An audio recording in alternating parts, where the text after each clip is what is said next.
I guess you probably can't do it to Easier would be everybody. if you send them an email I'll do and that. I'll send a,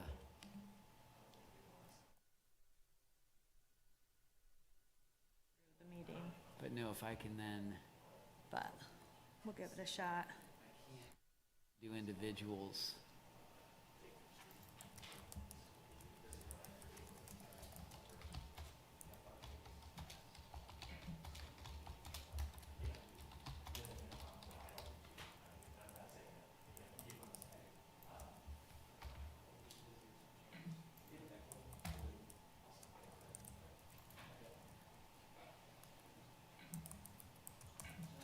All of them? You're gonna email all of them? Yep. Okay. 1, 2, 3,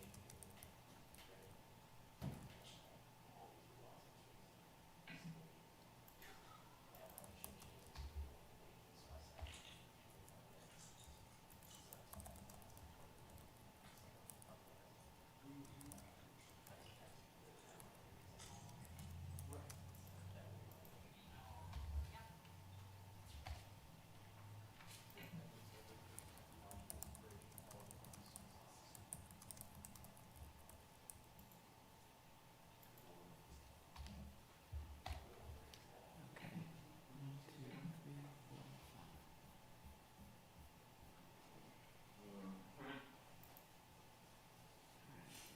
Are we close to ready to start? Or should I hold on a minute? Kurt, are you ready? Yeah, we're on TV, I'm all set. We are ready, Mayor. Thank you.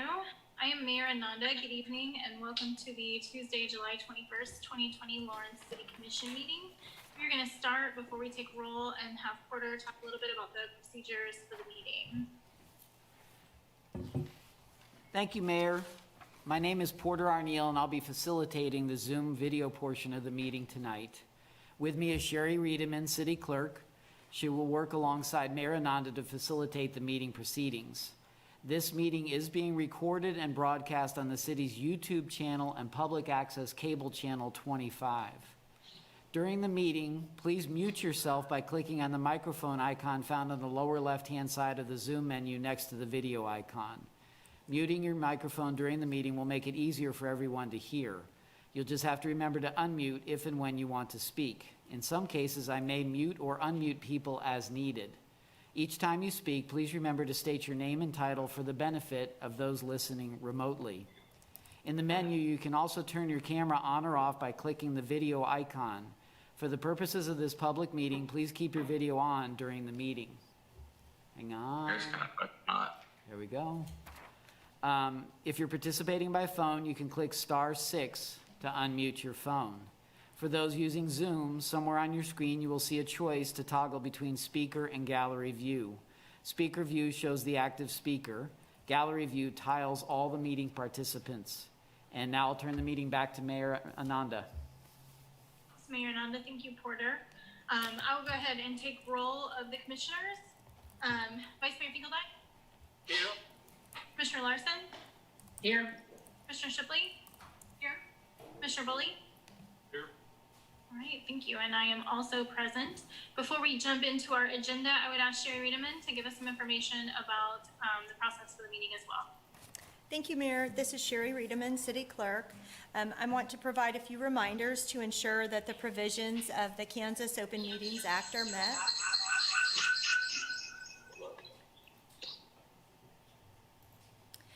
Commissioners, you must state your name and title each time you speak. All motions will need to be stated clearly, and after a motion is made and seconded, the mayor will then call on commissioners individually to provide their vote. Mayor, you will then need to announce whether the motion carried and the count of the vote. Various members of city staff are present via Zoom, and they must also state their name and title each time they speak. Members of the public are allowed to speak to certain agenda items, and these items are specifically noted on the meeting agenda. Individuals who signed up in advance to provide public comment remotely will be called upon by name. When you are called on, please unmute your listening device and state your name before speaking, and the regular 3-minute time limit will apply. The mayor will then call for in-person public comment for those without access to technology options. Staff present will direct you to the podium to speak, following social distancing and safety protocols, and again, the regular 3-minute time limit will apply. Mayor Nanda, thank you, Sherri. So we are ready to begin digging into the agenda. Our first item is to approve the agenda. The City Commission reserves the right to amend, supplement, or reorder the agenda during the meeting. Are there any items that a commissioner wishes to move on the agenda?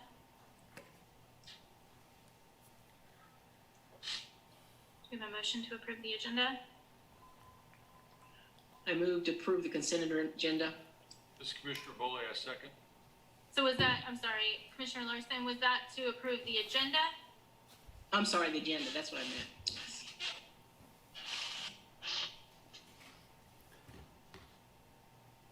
So we have a motion from Commissioner Larson, Ms. Mayor Nanda, a second from Commissioner Boley. Commissioner Larson? Aye. Commissioner Boley? Aye. Commissioner Shipley? Aye. Vice Mayor Finkeldei? Aye. Mayor Nanda, aye. That passes unanimously. The next item on the agenda is the consent agenda. Note all matters below on the consent agenda are considered under one motion and will be enacted by one motion. There will be no separate discussion on those items.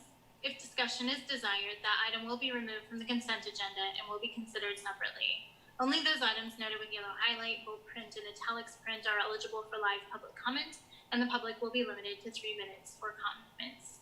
Are there any items that a member of the commission wishes to pull from the consent agenda? This is Commissioner Boley, B9E.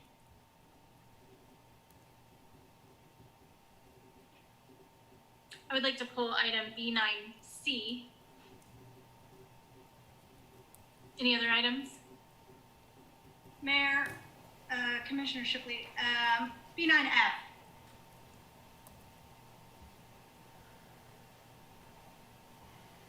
Any other items? Do we have a motion?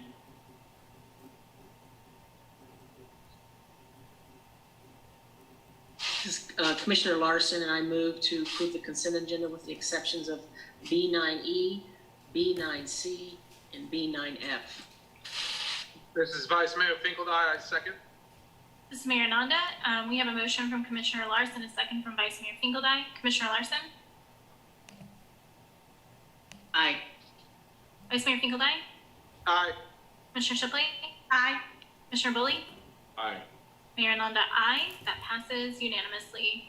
The first item in order is item number B9C.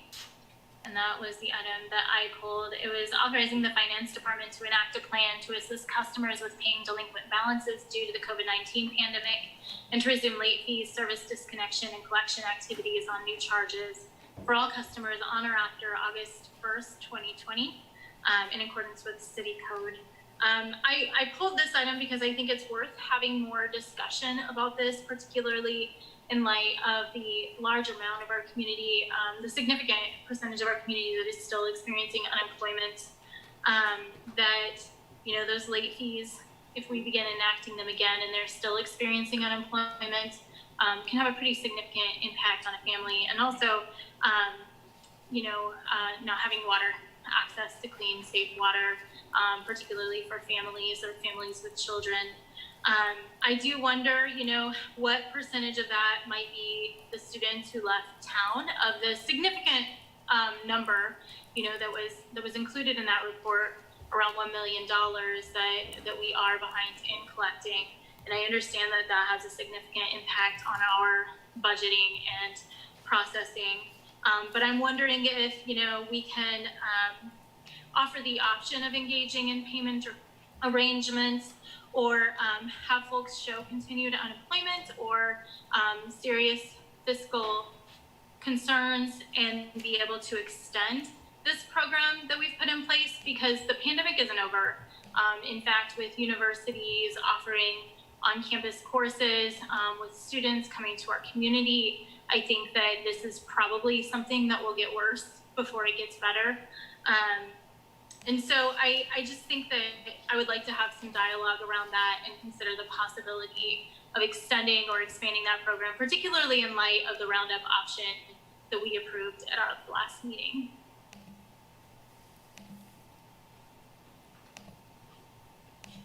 Mayor, Commissioner Shipley, I'm glad you brought that up. I had similar concerns. 6 months in this context doesn't seem like very much time. We know it's not going to be over in 6 months. So I share some of your concerns.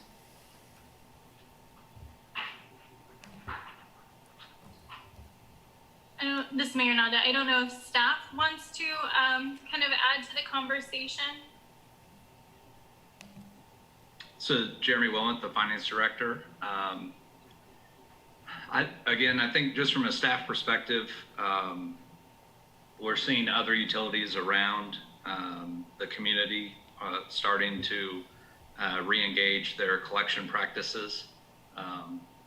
As you have pointed out, we're currently about $1.3 million behind in our collections on about a little under 5,200 accounts.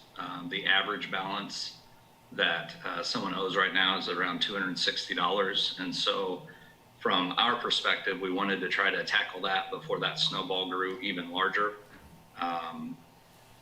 But this is your prerogative. So if you would like to continue our current practice or make adjustments to what we've proposed, we're happy to answer questions in any way we can.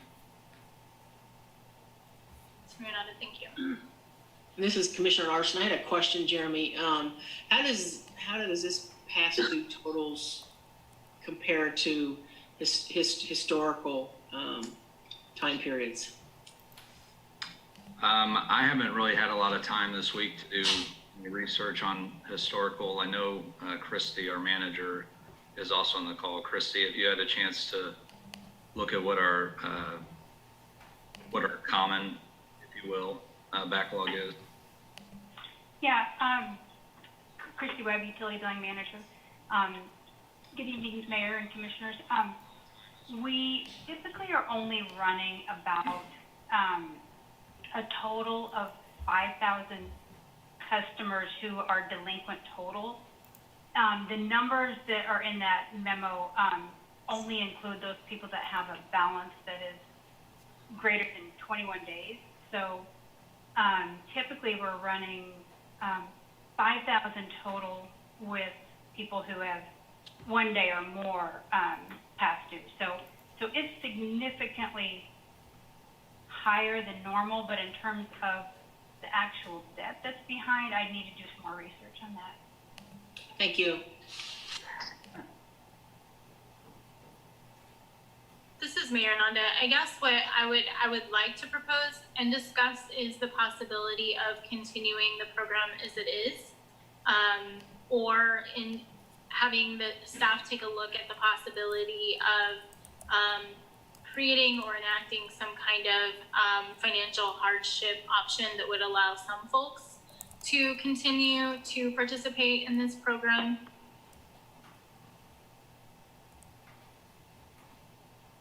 Based on qualifying factors.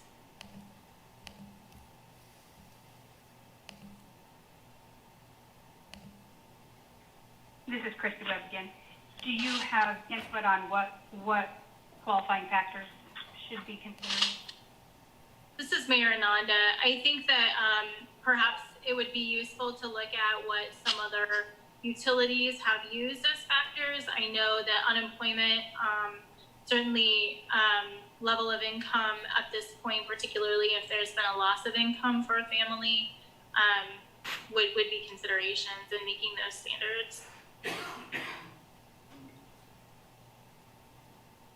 Christy Webb, thank you. That's good information. And yes, I can do some additional research on what other cities have done. I know in the research we did for this, the three utilities we looked at, which was City of Topeka, Evergy, and Black Hills, that currently the information I could find on it did not indicate that they were taking those factors into consideration, but I'll do some additional digging, and there could be other utilities I can reach out to too, to find information on what they might be doing. Mayor Nanda, thank you.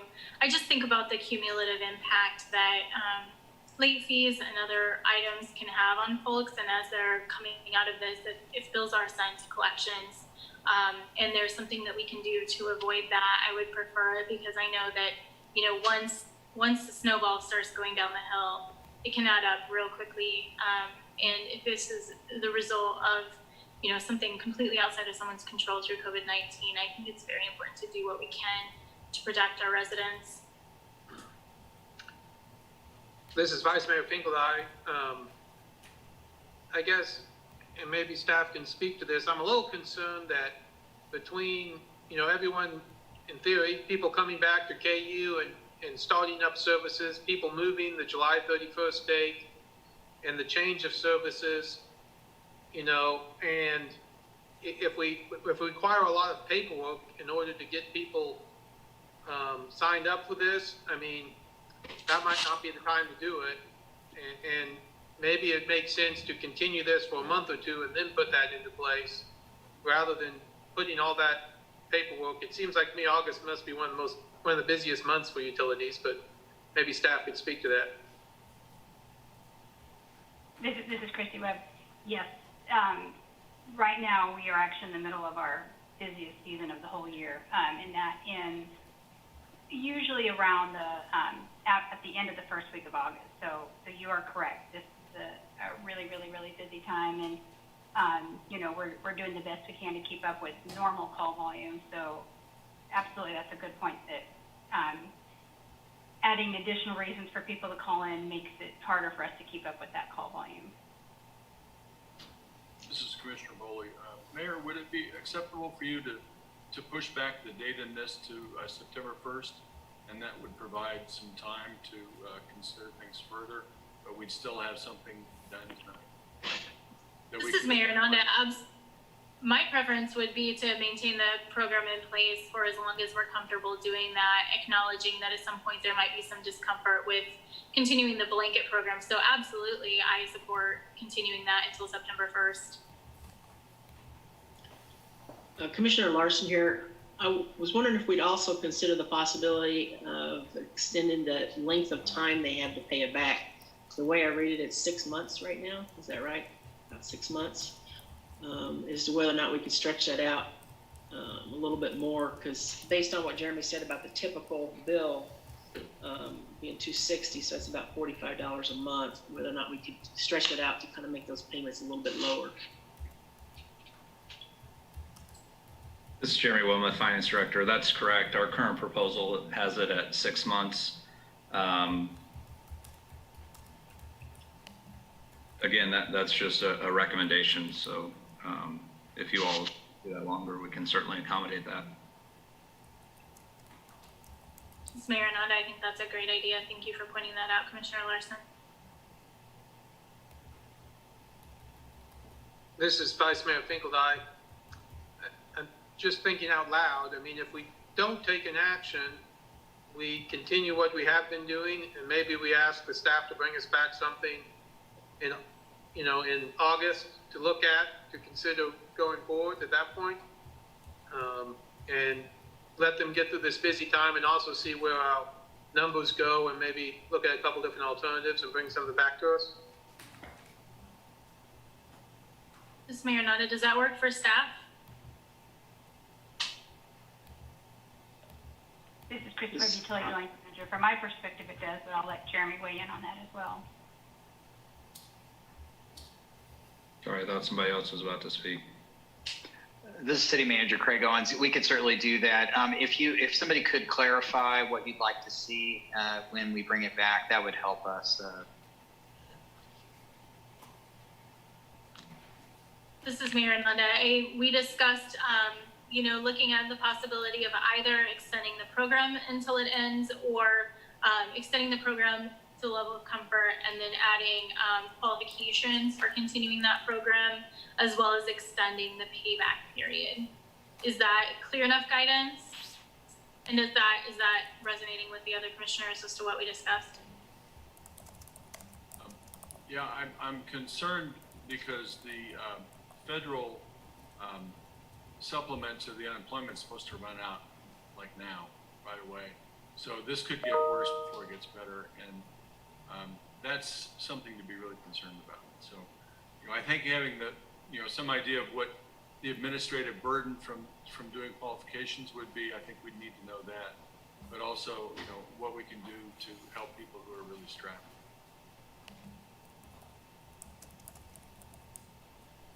This is Mayor Anand again, and absolutely, if the rest of the commission is comfortable with not including those qualifications, I think that that's going to make everyone's lives a little easier right now. I just put that out there as a conversation that I'm willing to have if that was the commission's desire. This is Commissioner Larson here. I'm in favor of all the proposals that were put out there that you've discussed, as well as Commissioner Boley. This is Vice Mayor Finkeldei. I think trying to qualify people at the same time we're trying to enter into payment plans would add some additional work to staff that's probably not needed. I do think it's very important at some point to let the community know and to set a payment plan. As people get past due and it starts getting really big, they might at some point say, I'm never going to be able to pay this. But so they know at some point that there's a possibility how we're not going to cut them off, that there's going to be a payment plan, even if they're 90 days past due or 120 days past due. Right now, all they know is we're going to do something in the future. And that is scary enough at the moment. So the one thing I appreciated about this proposal is it gives some people some certainty. And so that's why I want to bring it back in a month and then come up, come up with a plan so then people can start to say, okay, there is a way out of this. There is an end game where I don't lose my utilities. So I'd like to see that come back, but I don't think qualifications is necessarily necessary. Mayor, Commissioner Shipley, I also wanted to, I agree with Commissioner Finkeldei. I did also want to say I appreciated that there was specific care taken about this not being put on someone's credit under certain circumstances. I think that's really important. That's another pressure that it's on people that's kind of unnecessary at this time. This is Mayor Nanda. Craig, do you feel like you have what you need, and Jeremy, as far as moving forward? I do, if Jeremy does. This is Jeremy Wilmot, Finance Director. I believe we have enough direction. We'll look to bring something back in about a month. Thank you. This is Mayor Nanda. Sherri, do we need to vote on this, or do we just not vote on it and it doesn't move forward, or vote against it? You just don't vote on it, and then the action is just the direction to staff, which I have down. Thank you. This is Mayor Nanda again. The next item that we have is B9E. This is Commissioner Boley. I'm concerned that this may be the first of several edits to the bylaws and ordinance that are provided to us by the Community Police Review Board. And I'm much more interested in a comprehensive look at the ordinance and the bylaws rather than doing it piecemeal. So I'm really reluctant to approve this now, and I can't support it.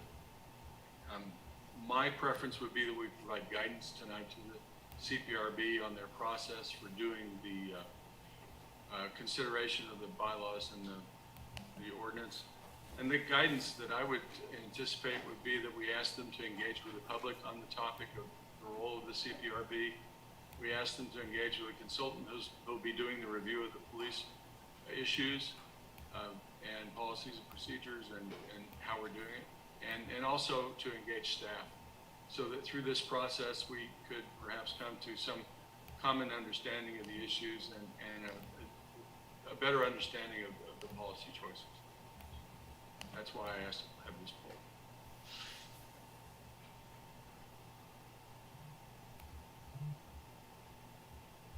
Mayor, Commissioner Shipley, I kind of wondered if what Commissioner Boley's feeling was. My understanding of the board felt like they had enough work to do. They felt overwhelmed with their small number.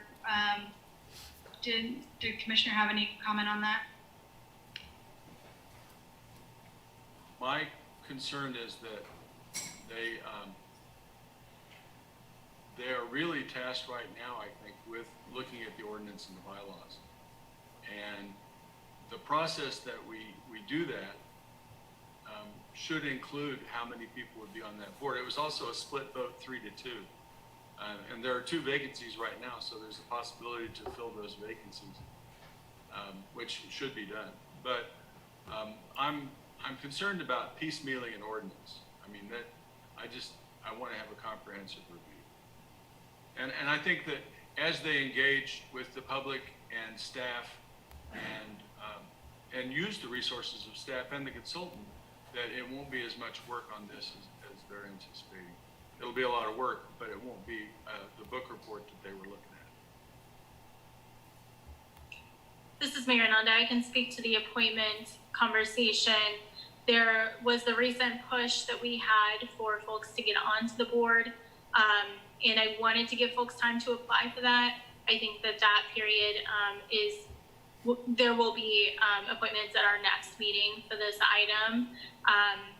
It's a balance getting the word out there so that you have enough applications to choose from, and then making those appointments. But I want to acknowledge that the process for onboarding for this board in particular can take some time. I hear what you're saying and not wanting a piecemeal approach.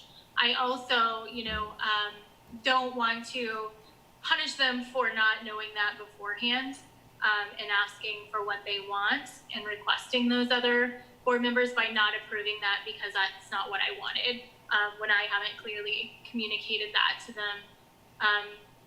So that I think is part of my consideration. This is Commissioner Boley. I'd like to say I appreciate the care that you're taking with that balance of getting the word out and being able to do it in due course as well. So thank you.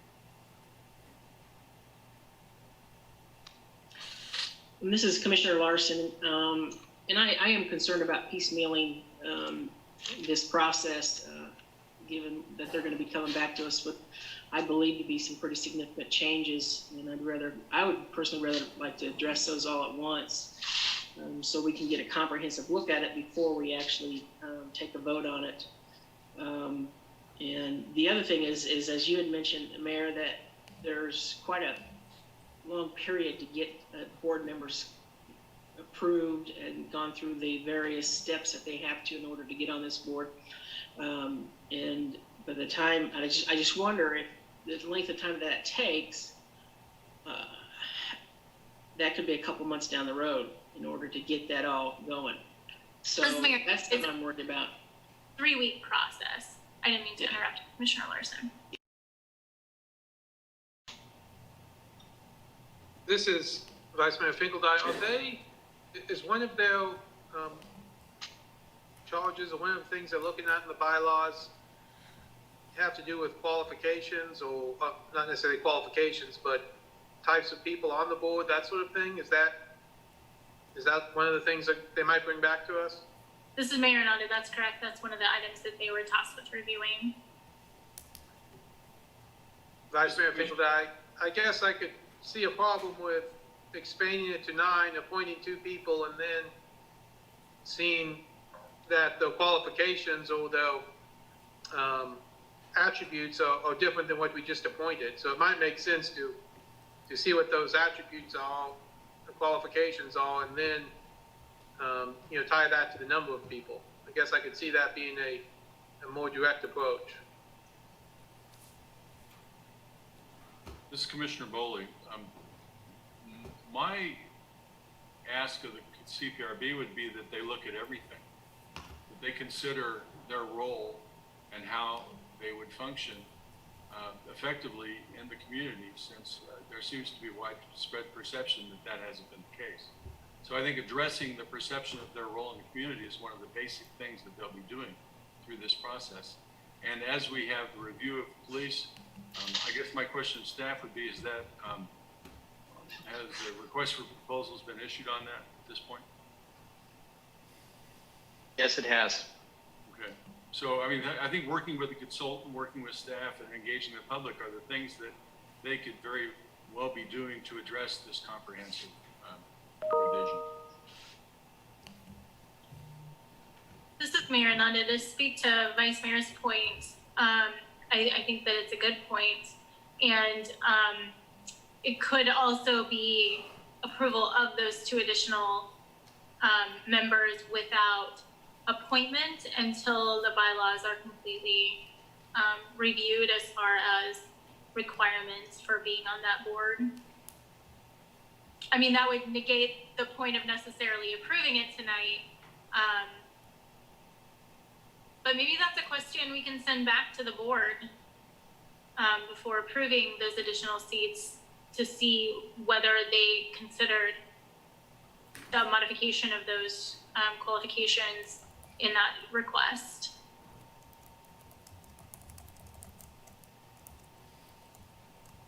This is Commissioner Boley. I guess I'm going to reiterate my concern about piecemealing the ordinances. I really don't want to be having staff drafting ordinances and then revising ordinances and revising them again.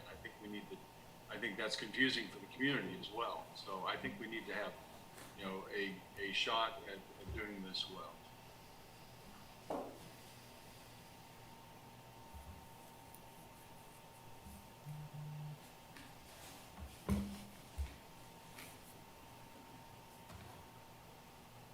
Ms. Mayor Nanda, is there any other discussion on this item? And if not, what do we want to do moving forward? Commissioner Boley, your preference is to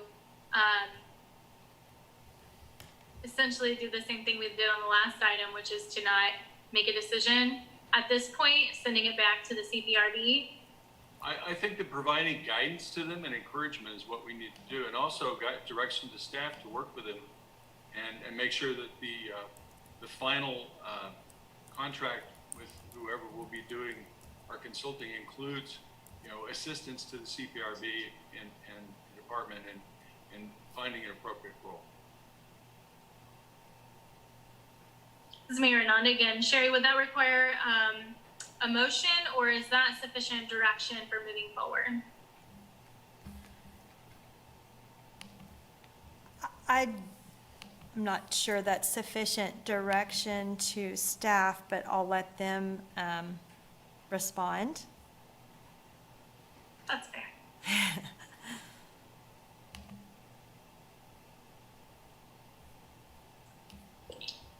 This is Brandon McGuire, Assistant City Manager. I might be able to respond to that. Tony Wheeler, if you would like to jump in and correct me or add any additional thoughts, please feel free to. The action requested was to direct staff to prepare the ordinance to amend the city code, expanding the membership. I think it would be helpful if we could get a motion, and Commissioner Boley provided some pretty clear points for that motion to engage with the public, engage with the consultant, engage city staff in the development of comprehensive recommendations to the ordinance. I think a motion to that effect may be helpful for us as we go back to the advisory board or the review board. So moved. You said it well, Brandon. Thank you. Vice Mayor Finkeldei would second that motion. This is Mayor Nanda. We have a motion from Commissioner Boley, a second from Vice Mayor Finkeldei. Commissioner Boley? Aye. Vice Mayor Finkeldei? Aye. Commissioner Larson? Aye. Commissioner Shipley? Aye. Mayor Nanda? Aye. That passes unanimously. Our last item on the consent agenda is item F. Received letter from the Lawrence Cultural Arts Commission in support of arts and culture pandemic economic impact awareness and recovery. This is Commissioner Shipley. I just wanted to draw a little attention to this. Arts is very important to our community, and they have a very different revenue stream in a lot of ways. So while it generates a lot of economic benefit for everyone right now, like venues, they have very little options. So I don't know if Porter wanted to make any comments about this, but I did just want to bring that attention to our many museums that are in dire need, and we want to continue to support them. Thank you, Commissioner Shipley. This is Porter Arneill. Yes, thank you. I agree. And we, the Art Commission was very compelled to write this letter starting July 8th when they heard presentations from the directors of the Lawrence Art Center, the Watkins Museum, and Theater Lawrence about the challenges, the very unique challenges that they're facing, both as nonprofits, but also as entities that have to provide space and bring people together to actually provide the services that they do for the community, and how challenged they are. Also point out that the chair of the Cultural Arts Commission is on this Zoom call as well. I don't know if you want to invite Jerry to make any comments. He worked really hard on this with the others in the Cultural Arts Commission. This is Mayor Ananda. Commissioner Shipley, would you like to hear? I would. Thank you, Mayor. Please go ahead. Hi, my name is Jerry Johnson. I'm the chair on the Lawrence Cultural Arts Commission. Thank you all for, thank you Commissioner Shipley and all of you for pulling the item. The purpose of the letter really is to start with awareness. You know, as Porter pointed out, this problem got brought to our attention in the July 8th meeting, and I think all of us who sit on that advisory committee were, you know, surprised. I mean, you know, we understand all facets of our culture are going through COVID and experiencing it in different ways, but we really got some focused points from those three entities, and felt like under our charge, it's our job to bring that to your attention. So that's what we've done in composing the letter, and thank you all for pulling it and starting off the awareness by having a discussion on it tonight. Really appreciate that. Mayor, this is Stuart Boley, Commissioner. Jerry, I'd like to thank you. I watched your meeting this morning, and I thought it was great. I also appreciate that you were able to include Americana Music Academy, another one of our institutions that's smaller, as a representative of some of the other institutions that were included in the original letter.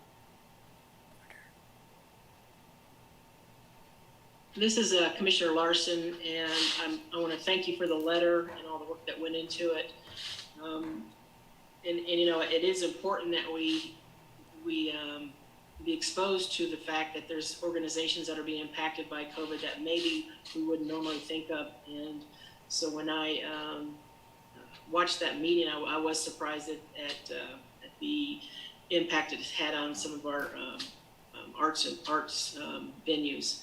So I would also encourage and remind those that they can that they should make their voice be heard in front of the team that's put together by the county to see about how we're going to spend that $24 million that's been given to us by the federal government for these types of things. And I would just encourage them to make sure that they work with them on addressing some of those needs.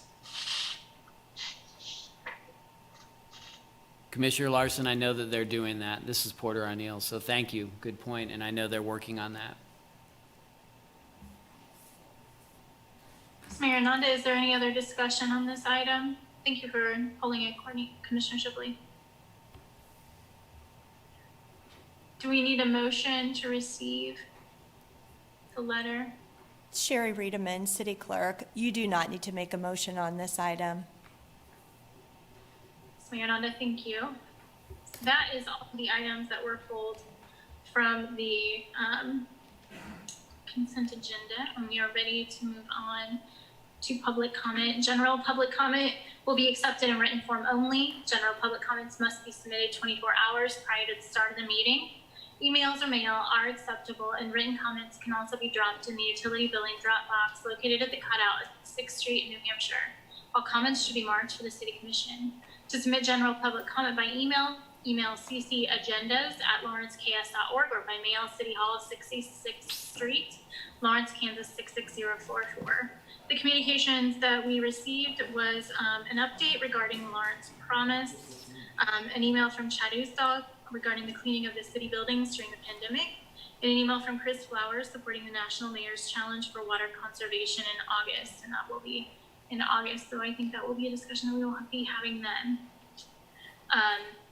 With that, we are ready to move on to our regular agenda items. Our first item is to consider adopting on first reading ordinance number 9736, codifying city policies and practices concerning immigrants. Good evening, Mayor and Commissioners. I'm Assistant City Attorney Maria Garcia, and I will be presenting this item for you tonight. Our Interim Chief of Police, Anthony Brixius, is available as well to stand for questions regarding the police department policy. The item before you tonight returns from the February 11th, 2020 City Commission work session. As background, as you know, the ordinance has been in the works for some time now, since last fall in October when it was presented to you for the first time. It has been a collaborative effort between city staff, including representatives from the police department, representatives from Sanctuary Alliance, with a very important input provided by members of the public as well as the City Commission. The purpose of the ordinance specifically is to provide written standards for the fair and equal provision of city services to members of the public, regardless of a person's immigration status.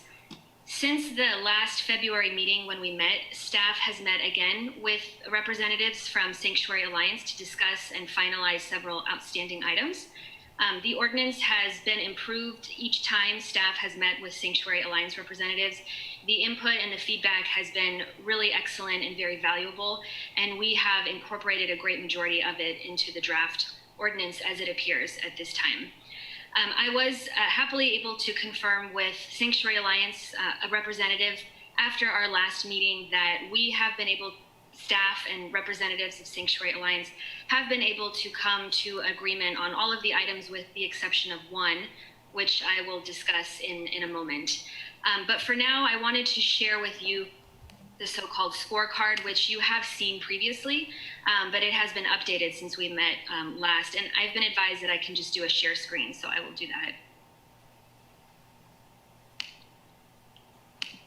So,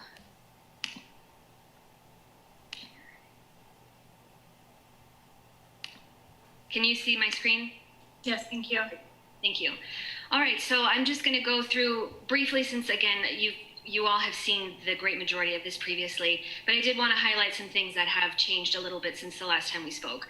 So the first request originally from Sanctuary Alliance was language in the ordinance concerning not collecting immigration-related information in the provision of city services, including policing, unless otherwise required by law. This particular language was discussed with representatives in our small group meeting about 2 weeks ago, and there was some input provided by our interim chief, Brixius, that collecting immigration information can sometimes be difficult to avoid, particularly if a person volunteers that information to a city staff person, including the police department or an officer. And what we discussed as being a very important element is that that information is not disseminated. And so we have amended that language in the ordinance. We have added the word disseminate. And like I said, this was discussed at our small group meeting. Otherwise, on this page, the status remains the same. There is language addressing the original request either in the ordinance or in the police department policy, or both. Same for this slide as well, prohibiting law enforcement from complying with federal agency requests to support civil immigration enforcement. That will be a matter for the City Commission to weigh in on, because there is language in the ordinance draft that states the City Commission has to approve any memorandum of understanding that the PD enters into with the federal government for purposes of immigration enforcement. And then otherwise, the other requests have been addressed by the department policy. Here are some provisions related to municipal court and city prosecutor's office. These are in the existing draft. They have been for some time, regarding city prosecutors transferring information.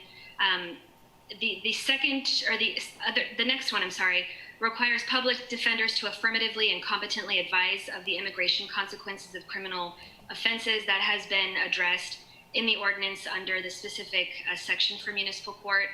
and that immigration consequences are considered in plea negotiations, and lack of status should never be a bar to diversion programs. We've added some language to respond to that request in the ordinance.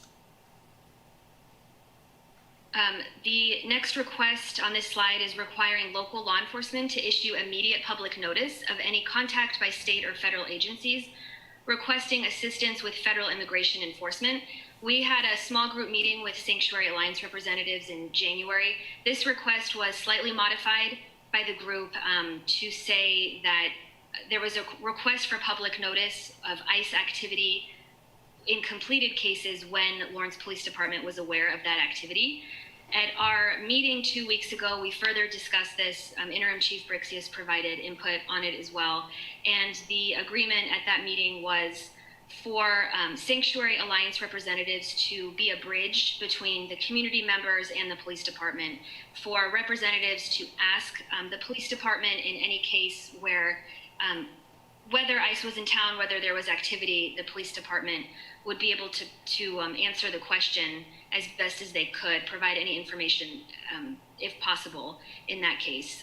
I did notice, as I'm sure you did too, in the draft ordinance that was submitted by Sanctuary Alliance, yesterday it was posted to the agenda, there is language about the immediate public notice, and we will be hearing from Sanctuary Alliance after my presentation, so I'm sure they will address that, but that language is a little bit different from this cooperative agreement that we had talked about with information sharing. So I think we'll address that a little bit later.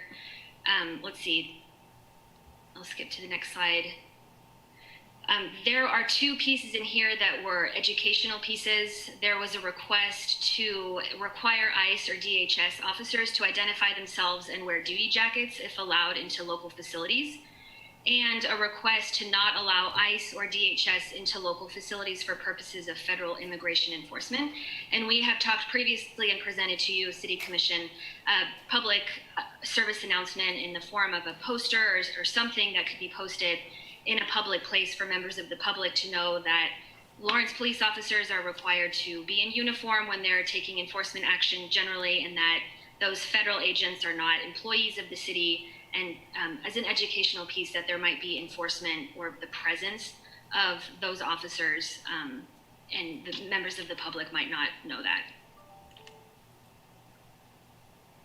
There was a piece on providing language services so that foreign language speakers are able to be mentioned several times in the draft ordinance, as well as the police department policy.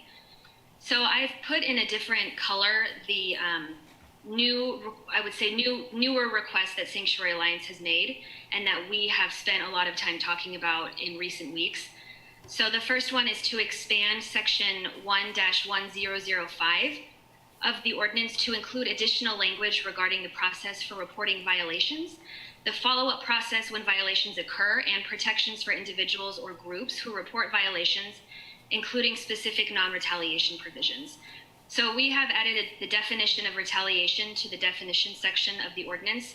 We also have a section prohibiting retaliation in any form, and we have also added language that is taken from Resolution 9269, which is the resolution on employee ethics, and it basically provides a statement that there's an expectation that employees behave ethically and in compliance with all laws and policies. And then there is a new section added, or a new, actually it is a new section in the police department draft under 414.12, where there is language about the investigation of complaints and how they'll be handled under the general practice. 3 additional requests. One was an additional section regarding timely community notice. Like I had mentioned previously, this was a request at the outset made by Sanctuary Alliance in the fall, but it is still something that we were discussing a few weeks ago. And like I said, there was an agreement that there would be some communication between the two. Second to last was a review of draft policy language concerning why the police department needs to reach out at all when typical collection of information gathering happens at the county level. There was some discussion about why the police department would need to reach out to ICE at all once a person is taken into custody and booked into the jail. There was a lot of really good discussion about that. We have added the term flight risk into the police department policy to just clarify that it's not in any instance when the police department would contact ICE, there would need to be some sort of a flight risk that the person is posing before that even becomes a necessary option, as well as a higher level crime, not just for a low level incident. And that flight risk language was also mentioned in the city ordinance draft, although it is defined in the police department draft. And then finally, the one item that we would ask for a city commission direction on tonight is the section on the police department, specifically in 1-1004. There is a request to add criteria from the Lawrence Police Department's administrative policy, or in the alternative, to review the policy change, for the city commission to review any policy changes before they occur. And the reason that staff is asking for city commission direction on this is that adding policy language into an ordinance is very rare, I would say unprecedented. Generally, department policies are drafted based on best practices, laws that can change, and there needs to be some flexibility for department directors to change those policies when necessary. In the alternative, there was a request for city commission to review the policy changes before they occur.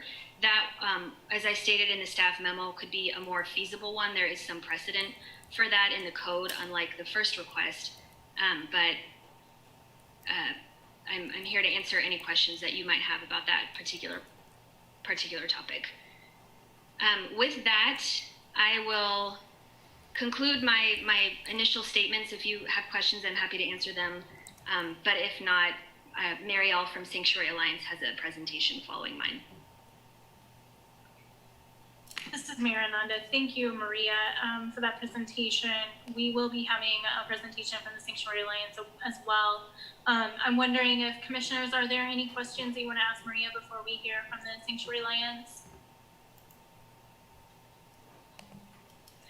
Okay. Meryl, if you want to go ahead with the present, or whoever from Sanctuary Alliance is presenting. Yeah. Can you hear me okay? Yes, thank you. Okay, no problem. So what we will be referencing today, I believe, is at the very end of the agenda packet that you have received. So we'll be addressing specifically the city ordinance 1-1004, department practices, section A. So first, I just wanted to wish a good evening to commissioners, and thank you for giving Sanctuary Alliance the time and space to share proposed language. Before I get into it, and discuss specific proposed policy language, I want to thank our city staff, participating commissioners, the Lawrence Police Department, anyone who was involved in the small groups that we've had over the past year. We really appreciate that effort, and we feel very fortunate to be able to have that collaboration. I also want to thank community members who have been in solidarity with us since July of last year. And working up to the past couple days, we've seen an immense pouring of support, and that just proves our process is vital and that we do need this community interaction. The work that we're doing brings up a variety of issues that are very much in tandem with the national conversation around community safety and police interaction. Sanctuary Alliance began as a group of local organizers, members of this community, who have either witnessed or lived through the unjust practices of government structures that are aimed to continue the oppression of marginalized people. We can see this very clearly on the national level, but we've also had many instances in our community where true justice has been replaced by practices that feed a corrupt system. We are working to change that narrative, and we want to create and build trust within our community, and most importantly, protect those who do not hold as much privilege as we do.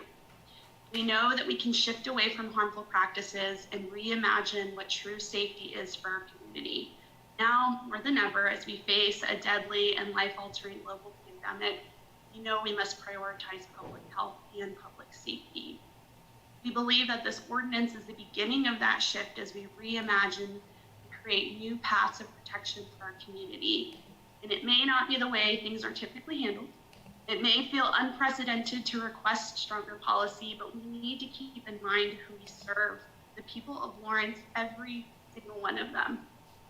With our proposed language, in addition to the incredible work that has already been implemented to the city draft policy, we know our community will be more in line with the values of safety and true justice. In Section 1-1004 of Department Practices, we currently see Section A for the Lawrence Police Department stating, members of the Lawrence Police Department shall comply with the department's internal immigration administrative policy, which Maria explained some of the provisions, and also the outside agency policy and any other department policies applicable to immigrants or immigration. While we do agree that this is a great start, including the work Chief Burns had done with the administrative policy, this is not enough. Administrative policy is not legally binding. At any time, a chief may change policy without public notice and conversation. We believe that this is a very harmful practice that removes accountability from the police department and can completely bypass the ordinance as it stands.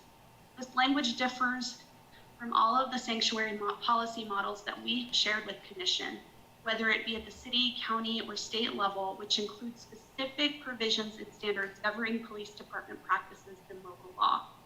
We have added some suggested language to A1 to provide guidelines for the department policy and practice. These guidelines not only set the tone for what the community needs to feel truly protected, but also give space for the department to adjust their administrative policy in the future. So I'll explain the guidelines now and our reasoning behind wanting to implement them.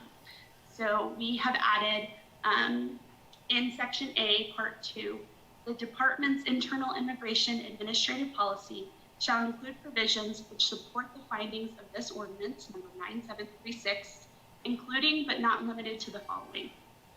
We have subsection A, provisions which prohibit asking or collecting immigration status or related information from any individuals, including victims, witnesses, and suspects.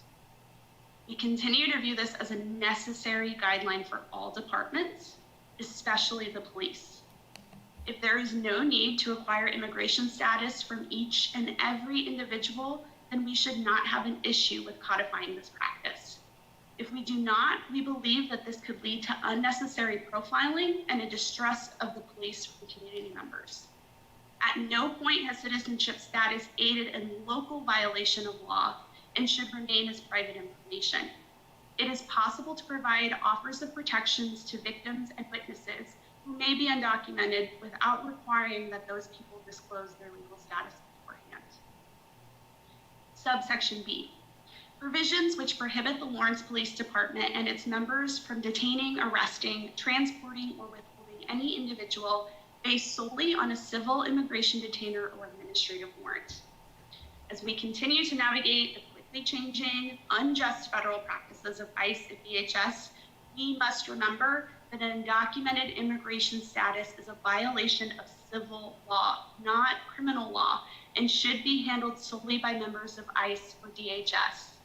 Local law enforcement need not uphold any civil violations as it is out of their scope of practice, both morally and legally.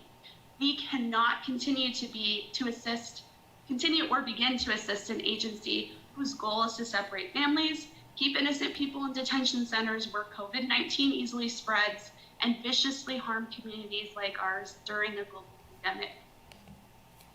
Subsection C, provisions which require the Lawrence Police Department to provide an immediate alert to the public of any communication or reported or planned activity by ICE or DHS within the department's jurisdiction, including requests for assistance received by the Department of ICE or DHS, which would result in contact with any individual or individuals within the city, followed by a publicly available report of the outcome of such communication or resulting contact to be provided based on current department communication practices within 48 hours of the initial alert. We've worked very hard on this point, and as Maria stated, we did have some discussion, but we did try to share our viewpoint with the Lawrence Police Department on why reporting and transparency is crucial to community safety. During our meetings, the idea of communicating LPD's interactions with ICE has been thus met with a list of excuses as to why reporting causes extra work and creation of a brand new process that LPD has said it's unwilling to create. We need to be clear as to why we demand this level of transparency. What we are asking is not a full report with sensitive information or ongoing investigation at the federal level. What we're asking for is a timely notice to the community when ICE reaches out to Lawrence Police Department for immediate assistance where a community member or members will be in interaction with ICE or DHS. It is the responsibility of those who serve the community to alert us when immediate danger is present. ICE has shown us countless times, even within our own community, how dangerous they can be. If they're requesting any form of assistance or immediate backup from the police department, the community deserves to know when initial contact was made and a follow-up report of how our local law enforcement reacted to the request. This does not violate any investigation or require the release of sensitive material to the public. This requirement asks for police to report on what they are involved with and how they choose to respond. This can create accountability as an ongoing practice. The guidelines do not dictate how the reporting will occur, but rather the duty the Lawrence Police Department has to the community to full transparency. Sanctuary Alliance has already committed to doing the volunteer work of being a connection and source of information to the public and work with the Lawrence Police Department and their communications department to make this a reality. You want to see this vision come to life, and we know it's only possible if there's a guideline of accountability in the ordinance. Move on to section D of part 2, the final section and subsection. Provisions for the prohibition of retaliation and penalties applicable to the violation of immigration administrative policy. As we focus on the protection of the community, we must also understand what that means for those who see violations or injustices and speak up. We need to require and prioritize safety of those who have the courage to report violations within the ordinance and administrative policy. The only way legal binding ordinance will work is if we have a clear vision of accountability and protection against retaliation in any form. To truly protect and build trust between the community, local government, and law enforcement, we have to have a clear and just process. So that is the end of section 2. We do have an additional 2 sections, section 3 and 4, which I will present and go into detail. We believe section 3, a portion of it already exists in the department policy under section A, but we added a little bit more. So this states the Lawrence Police Department shall not prohibit or in any way restrict any government entity or official from sending to or receiving from the Immigration and Naturalization Service information regarding citizenship status, lawful or unlawful, of any individual. We added, this does not create a responsibility for any law enforcement officer or any other government entity or official to collect immigration information. So, as we're holding accountability for our local law enforcement, we want to be mindful and protective of the services they provide for the community. We understand that there are requirements Lawrence Police Department must follow if requested by federal enforcement.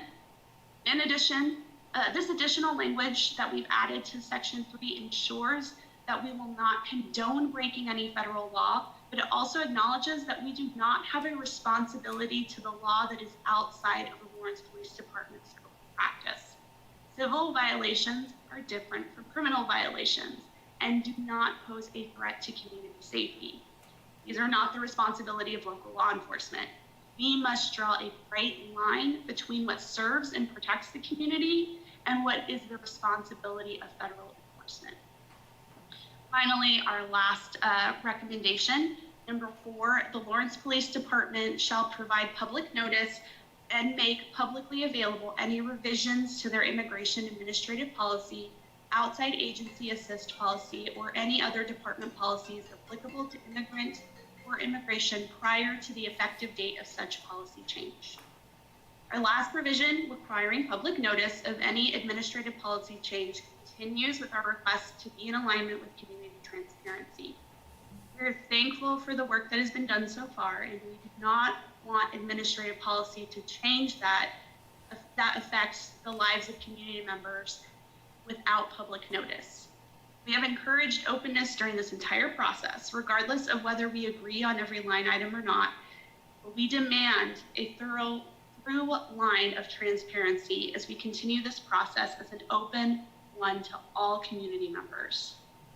Many months ago, the Sanctuary Alliance gave a presentation where we dispelled common myths and drew attention to the well-documented rampant ambushes carried out by immigration enforcement agencies, both during arrests and within detention facilities.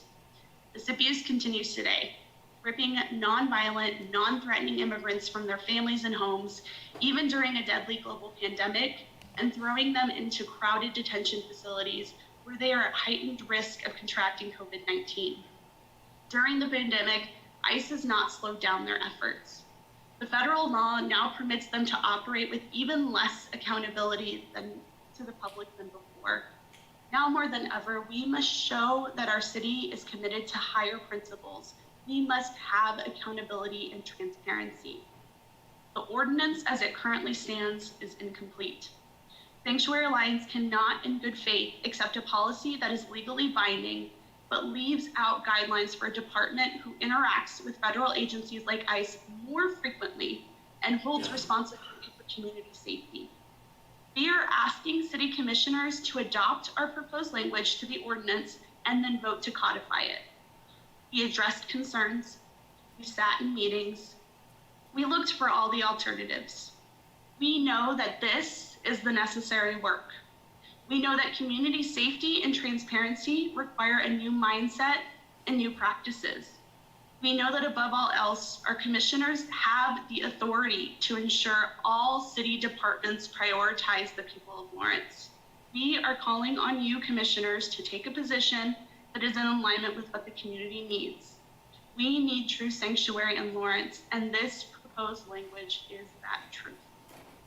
Thank you. If you have any questions, I'll have you answer. This is Mayor Nanda. Thank you, Mariel. Are there any questions for Maria or Mariel?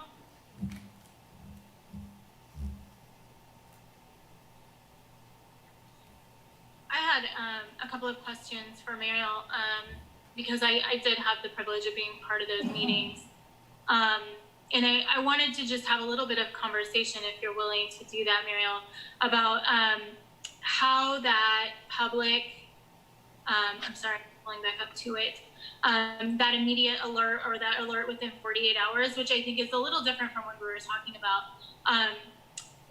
What that specifically looked like, if that was an expectation that it would be like the city puts out alerts or information through social media. Is it specifically social media based, or is there some other procedure by which that might work?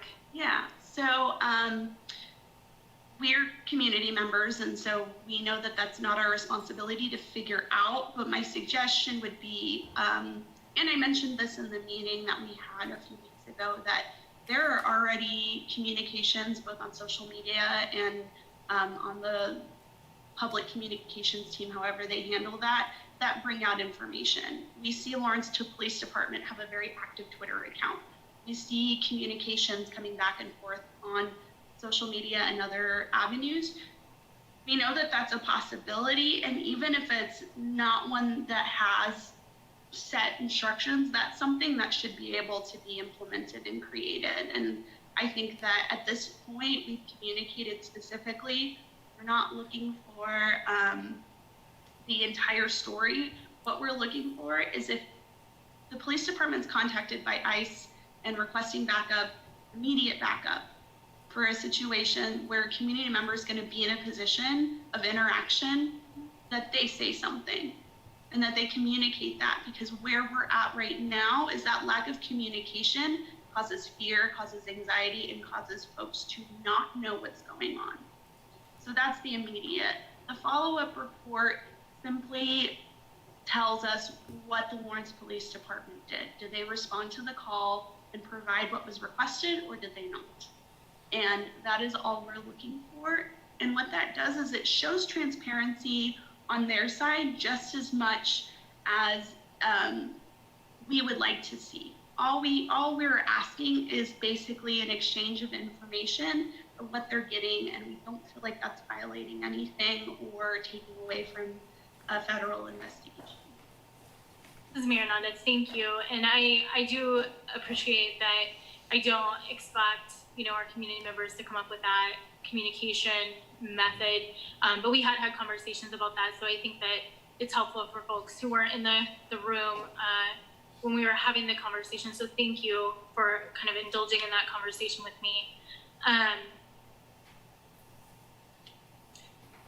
As far as the actual policy language, and I know that we've had a lot of conversations about that, I appreciate that the policy language that you include in the proposed language that you submitted isn't exact language, but outlines the provisions that need to be there. And I think that's helpful. I think that some of the conversations that we've had were around having the city review the policy before changes would be made, so that would go before the city commission and have a public hearing, including the policy language in the ordinance, and then saying something like unless required by law. I think some of the conversation that we had around case law being passed or federal law being passed, which might require a quick turnaround in policy with immediate implications that wouldn't necessarily be allowed to go through that public process. So there were those interim policies that then would allow for that public process to happen within a certain period of time before that becomes kind of the policy. And then I think that those were kind of the options that we had talked about. And so I think that, and I just want to make sure that I understand what you've included here, which is recommendations around the general provisions that should be included within that policy, and also that before any changes are made to that policy, that it becomes publicly available. And so I guess my question is that correct in kind of my understanding of the proposed language that you submitted here? And is that public notice and publicly available revisions something that you see as going through the city commission process, or a different process from that? Sure, thank you for that question. So the first part of the question, these are the provisions, or I use the term guidelines, that we would like to see. And as I stated at the very beginning, they are meant to be guidelines. They are not meant to be the copied over policy from the administrative policy from Lawrence Police Department, but rather stating these are the structured items that need to be included in your policy in order for it to be in accordance with the city ordinance. So that is where we're talking about when including these guidelines. We did during the meeting discuss having provisions or any changes to policy come before city commission for review, and I would appreciate that. I think we do state that in section 4, that any sort of public notice, any sort of change on policy needs to be publicly made and for discussion for city commission. And that is just the continuation of the transparency between the Lawrence Police Department and the community, and also knowing that our commissioners hold that power to determine whether policy is fitting the guidelines that we have provided in this ordinance. So it is just an assurance that the guidelines we set out are still outlined in the policy. And I think what that does is it does give room for space for those guidelines to be interpreted and fit how they need to. We do understand that the federal government does continuously change and create new rules, and we have to navigate that.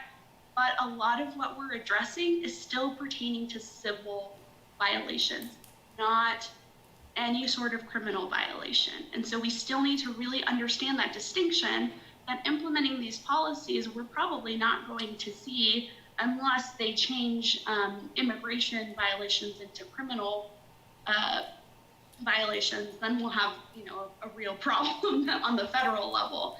But as this stands, these guidelines should help continue the legacy of that policy and ensure that the ordinance within the city that we codify holds the police department accountable to keep that policy.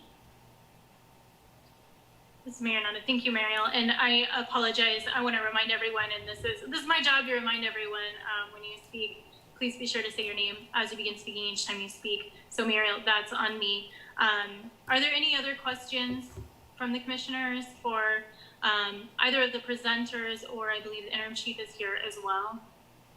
Yes, this is Commissioner Larson. I would like to hear from Maria regarding these modifications that are being requested, as well as from our interim chief, Brixius, as to his thoughts on this, on these potential changes. I can go first, and then Chief Brixius, you can chime in. Can you state your name, please? Oh, I'm sorry. Maria Garcia, Assistant City Attorney. I mean, I would just go section by section. If the commission is interested in adding language like this, as opposed to just saying there will be commission review, then my input is this. Section A, I guess that would need to be refined, because it conflicts with sections in the police department's policy. Collecting immigration status is written in the police department policy, with exceptions for helping victims who need to obtain a visa if they are a witness or a victim of a crime. So I think that language, as it is written here, needs to be refined so that it is consistent with the existing language, or just to marry the two. I'll let Chief Brixius chime in on B and C, because that is about serving warrants, and then C is about the notice to the public. And then provisions for prohibition of retaliation and penalties applicable. We do have that penalty section in the draft ordinance. And then Chief Brixius added a section to the police department policy, generally stating that investigations would be handled in the manner that they are handled in any other case. So I don't know how much more specific the commission would like to be, but I would caution against that. We do have general city policies that handle disciplinary actions and the process for handling investigations and complaints. And it becomes very complex when you have different policies and different ordinances that talk about what the potential penalties could be and how the process is handled, because there's a risk then that over time those can become inconsistent. So it is wise to keep it in a central location where it is currently. And with that, I'll hand it over to Chief Brixius for additional comment. Maria, Interim Chief Anthony Brixius, and I would echo what Maria said as far as the discipline. We use progressive discipline model, and I know that we discussed that at length. Excuse me, Chief, could you speak a little closer to your mic? I can't hear you very well. Sure, I apologize. Can you hear me now, Commissioner? Yeah, it's better. Is that better? Okay. I think I just needed to speak up. So Interim Chief Anthony Brixius, and what I would say is I would echo what Maria talked about as far as how we handle discipline. It goes, there's already existing policies within both the city and the police department. And we spoke with that, with Sanctuary Alliance at length about that, how different levels of violations equal different things, and how we also use progressive discipline. One of the concerning ones to me is the public notification, and I understand where Muriel is speaking of civil detainers and things like that, but we also have interaction with ICE, and more specifically, because I heard her mention it within the language of the Department of Homeland Security, that are much more on the criminal side, and they may be seeking information about a violent offender or a violent fugitive, and it would pose serious concerns to be releasing that information. And while we're not being asked to release the specific information, we may be being released asked that we had contact, and we wouldn't then be able to release any information. And I don't think that creates trust to tell someone that we have had information or contact by ICE or Department of Homeland Security, but we're not allowed to give you any information. We also get notifications through our daily activities. It could be as simple as a car stop, which would be in the context of having contact with ICE or the Department of Homeland Security. Specifically with the Department of Homeland Security, those have much greater reach and very specific provisions where we may not be able to disseminate that information. So, or even provide that we have had contact with someone. So I know that I've gotten that alert myself back when I was a patrol officer, so I think there's some serious implications to that. What we did talk about with Sanctuary Alliance is that there was concerns being raised in the community, and either we were contacted or they were contacted with known activity that we would at least confirm or not confirm based on the information that we had. But to legislate that we report something out anytime we have contact, I also think that would lead to potentially those federal agencies, even those with safety concerns for our community, may not contact us. So those were two of my biggest concerns. And I'm sorry, I don't have it all in front of me because I have the Zoom. What was the other point, Maria? There was a request to add language that states that LPD and its members, Can you state your name? Assistant City Attorney Maria Garcia, a provision which prohibits the Lawrence Police Department and its members from detaining, arresting, transporting, or holding any individual based solely on a civil immigration detainer or administrative warrant. Yeah, and my understanding is that was part of policy anyway, and that's not something that we practice and participate in. I think we've been talking about this for a couple of years now. I remember talking in about 2017 or 2018 that we don't participate in the service of civil immigration warrants ourselves, and would only come if there's some sort of emergency assistance needed, being a safety issue to someone who might be serving those things.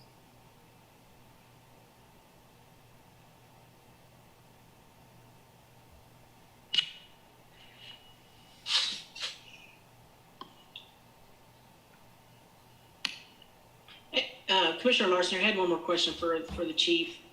Can you give me an idea of how often or how many times in previous years that we've ever been contacted by ICE? A little bit difficult because we may be contacted in regard to an investigation, and I wouldn't. Can you say your name? I'm sorry. Interim Chief Anthony Briggs, my apologies. A little bit difficult for me to give you that number because it wouldn't be information that necessarily flows through me. If it was just information regarding like a criminal case, but it's not a frequent event where we've been contacted from ICE and asked for their assistance here in the community, if that makes sense, meaning serving some sort of warrant or anything like that.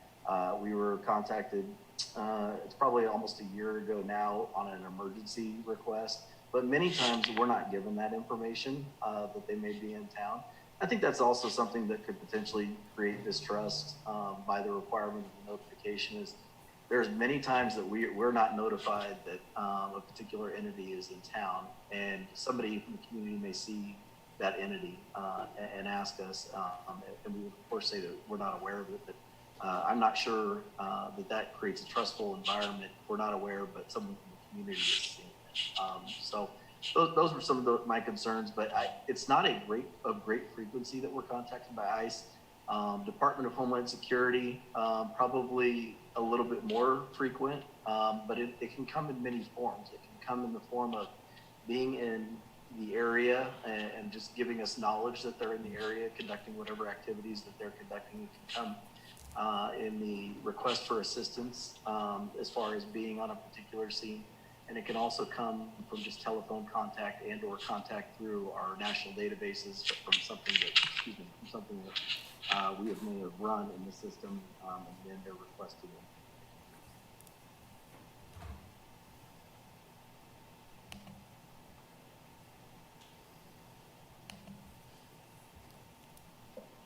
This is Vice Mayor Finkeldei.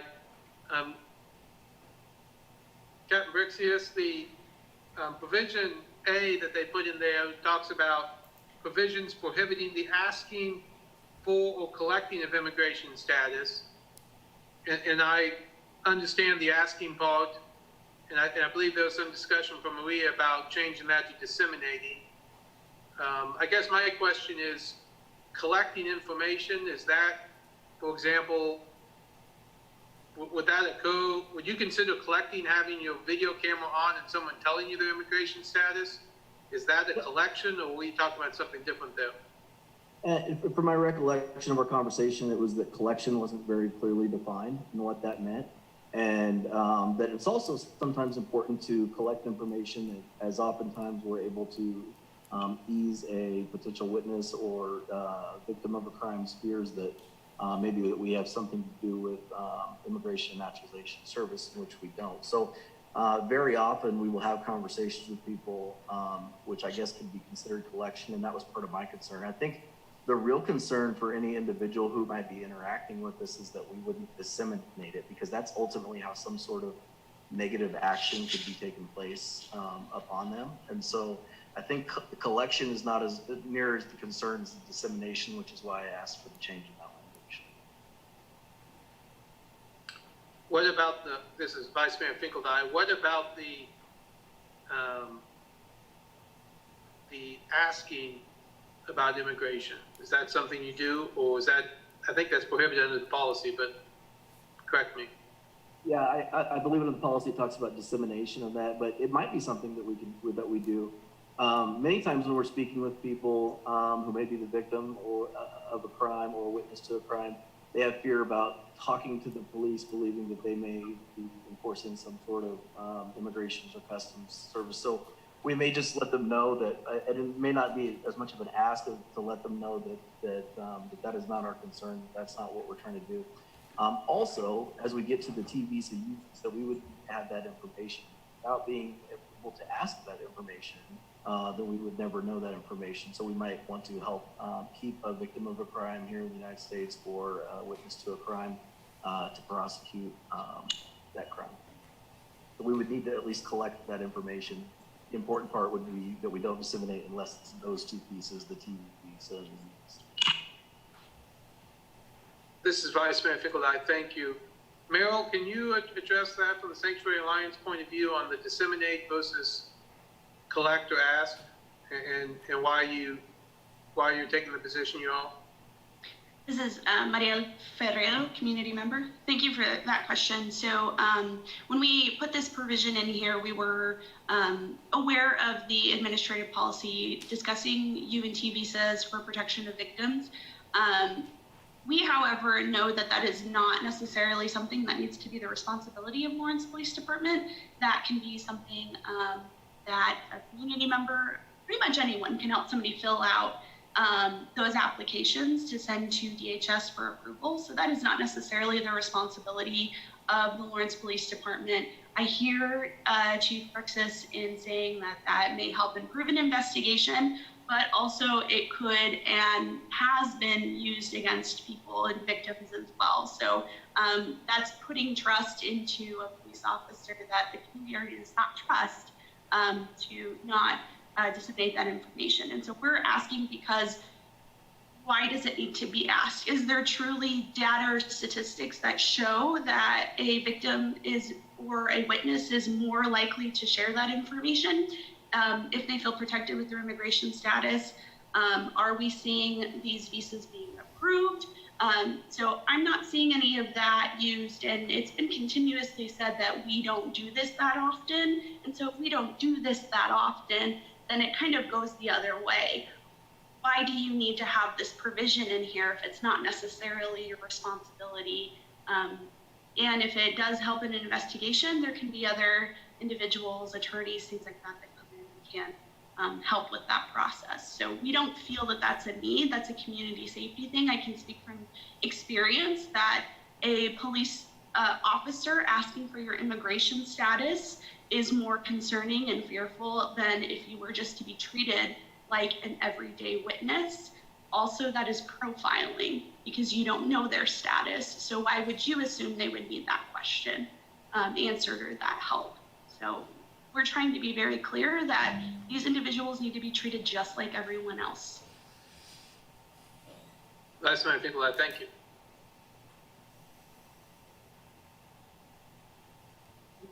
Commissioner Finkeldei, Interim Chief Anthony Brixis, and I would say that would be similar to anybody else. If we're having reasons why someone may not speak to us about being the victim of a crime or being the witness to a crime where they may not feel forthcoming, we then begin to probe reasons of why that may be, to include that may be immigration status.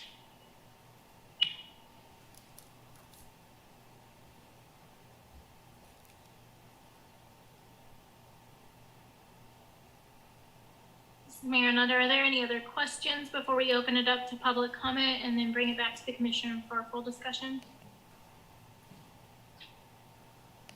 Okay. We have several individuals who have signed up to give public comment on this item. I am just going to go down the list in the order in which I received it. First, we have Maureen Harwitz. You have 3 minutes. Hi, my name is Maureen Horowitz. Mayor, Commissioners, thank you so much for all of your work to make Lawrence a sanctuary city. But that sanctuary ordinance must mandate transparency and accountability for the Lawrence Police Department for any infractions of or changes to rules governing treatment of undocumented immigrants or ICE, and require public notice when our local law enforcement is aware of ICE activity. Currently, the ordinance only requires the LPD to abide by internal policies, which could change at any time, and doesn't require public notice or approval from city officials. This is not enough.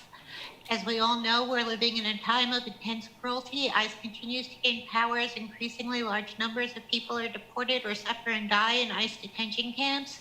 While coronavirus testing in our detention camps has been limited, on Monday, ICE confirmed 3,657 of its prisoners tested positive for COVID-19. Hundreds of children have been deported unaccompanied since the coronavirus outbreak began. Some had asylum appeals pending. Some children's families were not notified of their deportations. And even back in February, there were more than 4,500 complaints of child abuse in ICE detention over the last 4 years.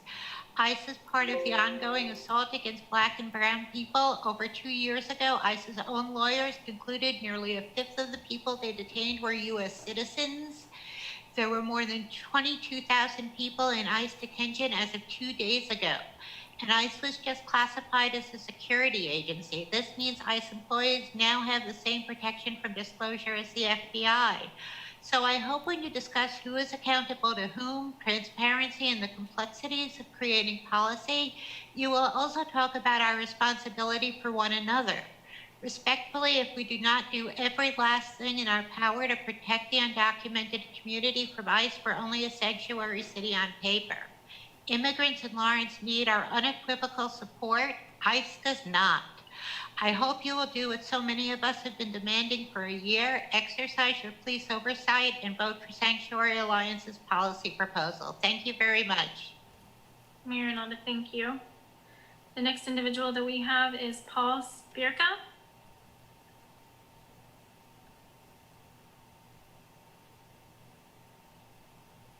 Is Paul here? You have 3 minutes. You may be on mute.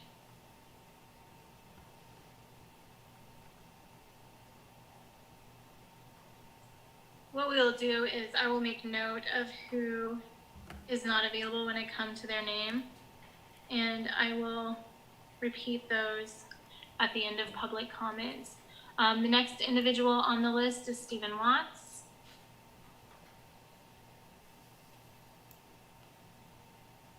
Hi.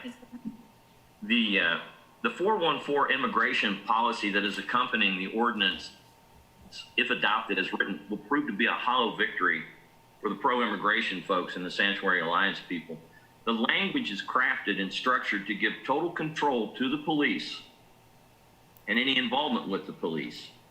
If you go to page 11 of the 100-page document associated with the policy and the ordinance, you're going to find that the words, if practical, are used over and over and over again. The police aren't mandated to report or do anything if it isn't practical. They will classify everything as an emergency. I'm going to assert that on June 27, 2019, there was no police emergency in Lawrence, Kansas that necessitated the use of a Lawrence police officer to accompany heads. It wasn't needed.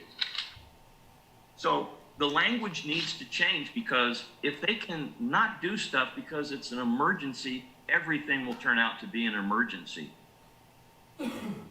Mr. Brixius has already identified they do not keep records of who they contact or when they're contacted. I don't understand that. Why doesn't the police department know who's contacting them? Why aren't they keeping records of it? They're keeping records on everything else. You know, the bottom line is that the town of Lawrence needs to set up, it needs to get in contact with our congressional delegation and let them know we don't want the feds in this city or in this town. Portland, Oregon's being taken over. Kansas City's being taken over with policemen who are in full military garb. We want that in Lawrence because Mr. Brixius and his group of people have already stated that those people are their brothers and they're going to help them. They're going to come and assist them for anything. It's written into the ordinance as well as the policy that they're going to help anybody like they would every time. Now, we don't need to do that here in Lawrence. Again, let's go back and try to the congressional delegation to say that Lawrence, Kansas doesn't want the feds in here. I saw last week this commission just breeze over a budget for the police department that included $2 million for training. That's $13,000 per employee and then some. $500,000 is being spent on school resource officers. $605,000 spent on police mental health support. We want the money to go to stuff like emergency dispatch. That's good police work. We want major crimes investigations. Yes, good stuff. School resource officers? No. Immigration, helping ICE? No. We don't need that. And if you pass it with the language that exists in there, with maybe and may and if practical, when is it practical? This group of professionals has shown that they Mayor. can generate reports, simple reports. Thank you. The next individual that we have to give public comment is Shannon Reed.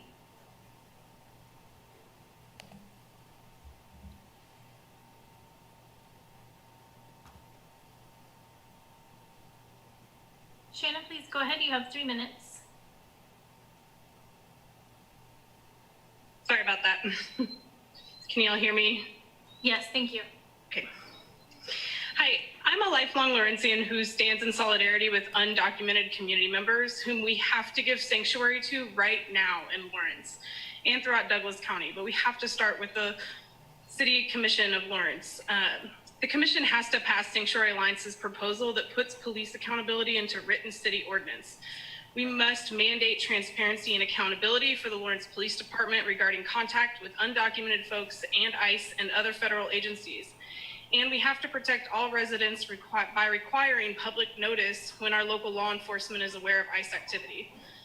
Those are simple, reasonable, and necessary demands of the Sanctuary Alliance. They have been negotiating this opportunity with you in the past year with well-researched and thorough policy recommendations, which deserve to be honored by our elected officials. I am here to implore each of you to act with more intention and respond accordingly to demands from your constituents who want this ordinance to have teeth.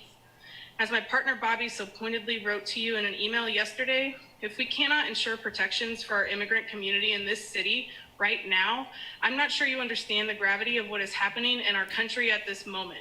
What's happening in Portland, Kansas City, Pittsburgh, and a growing number of cities is happening and possible because communities like ours have failed to act in support of protection of our immigrant neighbors. We failed to do what is necessary for too long, and we are emboldening an escalating administration who is deeply invested in upholding white supremacy. I expect my hometown to make a stand against such violence. I expect my hometown to be a real sanctuary city.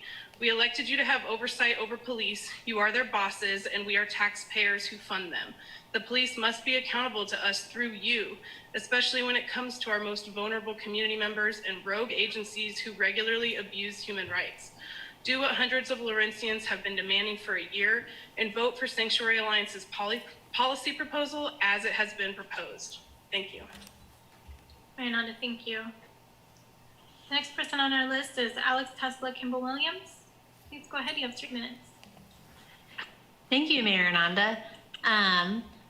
Yeah, I'm really happy to have the chance to speak here. I'm sorry that I missed part of the meeting earlier. I actually went down to the city building, watched a little bit of it there, and then logged in.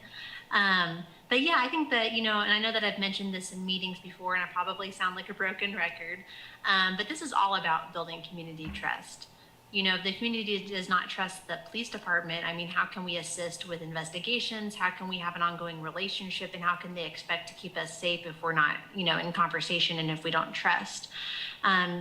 I think the biggest thing that's sticking out to me in this conversation and the parts of it that I've heard is this hesitation, I think, to create a public notice and a direct line of transparency with the community, which really negates the entire purpose of this. And I think that if ICE really doesn't contact the LPD very often, which is what they've alleged, then I don't really see what the issue should be in terms of the paperwork or putting out the communication in a timely manner. It really does remind me of the legislation where, that different states are doing to require police officers to document anytime that they pull a gun on somebody while they're working. And at a glance, if you aren't critically thinking about it, it does sound like an inconvenience. But the whole point of it is to cause officers to think twice about potential excessive use of force or doing something that may not be necessary in order to do their job, or to prevent them from doing something that could be discriminatory. And so I do think that this accountability system, which again shouldn't require the LPD a lot of labor if ICE is not in conversation with them very often, I don't really see what the issue should be. There can be a template that they can use, that they can refer to whenever this happens. This does not have to require labor over and over again for them. This is a template that I'm sure Sanctuary Alliance and others in the community would love to help them draft. But this is something that, the police department is so active on Twitter and on other online media outlets. I just really, if they can tweet about coffee with the cops or a dog or these kids and whatnot, then I don't really see why they can't tweet about ICE being in town or ICE having contacted them. And they can always give a fuller report later. I think that's it. Mayor Nanda, thank you, Alex. Next on our list is Chris Flowers. Hi, I'm Chris Flowers. I just want to say I support making sure this policy has teeth, which is what the others speakers seem to want. And my thoughts about this is fuck ICE, fuck Trump, fuck his gold-digging wife, fuck his Russian bootlicking son, and fuck his bean-pushing Price is Right model wannabe daughter. These people are so horrible that even people who don't want open borders are against the immigration practices this administration is using. The majority of Lawrence feel about as fondly of ICE as we do the DEA, which means we don't want them in our city at all. For years, conservatives have been warning the dangers of illegals voting in our elections and jeopardizing our democratic process. They made a big deal about it and used it for fear-mongering. Yet, when a conservative brown bag blowhard like Steve Watkins gets charged with voter fraud, it's suddenly not a big deal. Where's Chris Kovach's rage over this? It seemed to be a big deal to him when he was accusing Mexicans of it. My point with this is that a lot of this stuff that conservatives have said about illegals is just exaggerated fear-mongering, because if it wasn't, then they'd express some form of outrage when one of their own does the same thing they accuse illegal immigrants of. Just wanted to throw that out there. Thank you. Mayor Nanda. Next on our list is Zach Newby. Please go ahead. You have 3 minutes. Hi, can you hear me? Yes, thank you. Hi, this is Zach. Lawrence needs the support of you all passing Sanctuary Alliance's proposal that holds the city, you all, and LPD accountable to an ordinance. First, passing this ordinance that would allow and require transparency and necessary accountability for LPD. Accountability for breaking any law or amending law-abiding words in regards to undocumented folks in ICE. Secondly, making sure that the public is notified when local LEOs know ICE activities happen in Lawrence. And it is important that these have to be written. You have heard numerous times all the fallacies of sanctuary cities, the myths versus the facts, the reasons funding will not be pulled, the strength it brings to the community, the protection it can grant residents and students, and yet we are still here. And to act like this doesn't affect Lawrence would be choosing to ignore the obvious. Just until last week, we were afraid that thousands of our college students would be deported due to university class statuses. ICE putting undocumented folks in detention centers riddled with COVID and trapping them there. This is current, and this is happening here, and it's clear why changing the system must happen, and it can happen here in Lawrence. I lived in Lawrence for a few years now, and have repeatedly heard the commission pride itself on being progressive and doing things that other cities are not. Well, what does it matter if you are not willing to protect some of the most vulnerable citizens when that work is already being done for you? When the folks that are in danger are doing the work for you? When the folks that are in danger from the laws and the forces you choose to protect ask for your help? On June 2nd, just 2 months ago, Mayor Nanda said, and I quote, "We pride ourselves on the anti-racist history of our city. But in reality, we are not better than any other communities in this respect. We have to own that. We have to sit in it. We have to sit in that shame. Deal with it, go through it, because until we do, we cannot create lasting, impactful change. Our systems are not broken. They're doing exactly what they are meant to do." And I literally cannot think of an easier, clear, more handed to you, more impactful way to do exactly what you just said, Mayor. Your thank yous, your "we value your works," your showing up minimally at occupations and protests, taking up space are all lost when the community is showing you exactly what it needs, yet you question it. You all are more concerned with protecting yourself and the police than protecting your residents. Listen to Sanctuary Alliance and make this an ordinance. Thank you. Thank you. This is Mayor Nanda. Next on our list is Elise Higgins. Please go ahead. You have 2 minutes. Thank you. Good evening, Mayor, Commissioners, and staff. For experience, the commissioners, attorneys, and police engage seriously with this advocacy campaign led by women of color in our community who know the frightening potential of ICE and state violence intimately. I am grateful, and we're grateful for how much labor you've all already dedicated to this work and for all the ways the city has shifted policy already. It's important to remember that none of the work or policy shifts would have happened, though, and we would not be here tonight without their expertise, their commitment, and their connections to our undocumented community and the national field of immigration law experts. The accountability that we're demanding in our proposed policy comes directly from that commitment and from that constellation of expertise. Sanctuary Alliance leaders and the people they represent are the best positioned of anyone in this virtual room to know what undocumented immigrants in Lawrence need. Ultimately, whether you as commissioners pass our proposed language will answer the question, what is more important to you? What our undocumented neighbors need or what our police department says it needs? The police have massive power, a huge share of the budget, a PAC and lobbying presence, and the use of violent force at their disposal. Not getting their way on this particular policy question will not result in their downfall. In fact, it will likely afford them a needed measure of public trust, but this policy is a matter of life and death for undocumented immigrants. To the people who were in meetings with Marielle, Alex, Lacey, and myself over the course of the past year, you cannot claim this process as a win for activist city relations. You cannot wrap this commission in a mantle of diversity and inclusion, and you certainly cannot say that you've listened to the most vulnerable members of the community you represent if you do not pass the sanctuary policy's proposed language.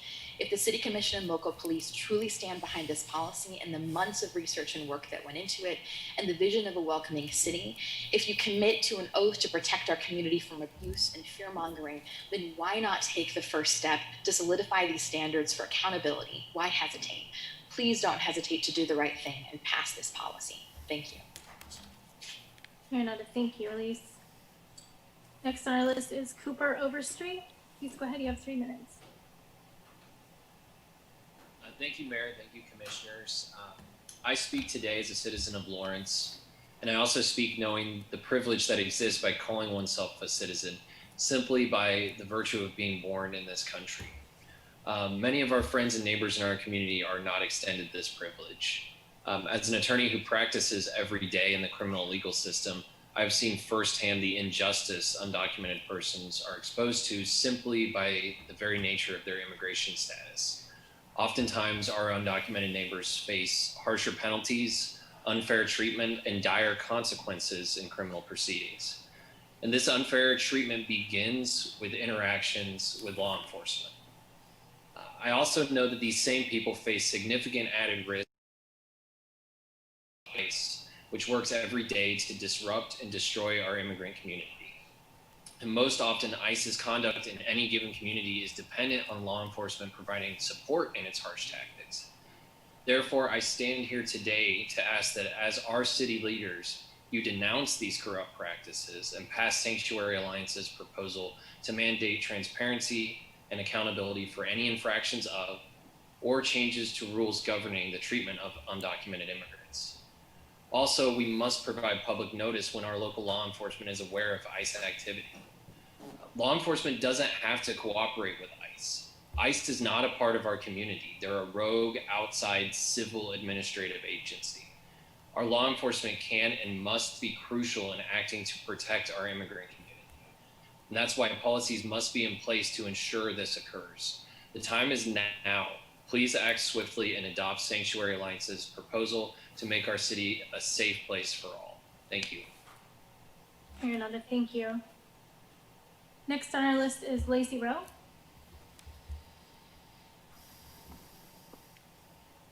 Can you hear me? Yes, thank you. Hello, my name is Lacey Rowe.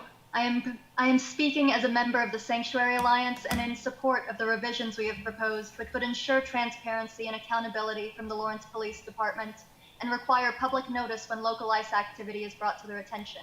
And I implore you, please do not vote on an incomplete ordinance.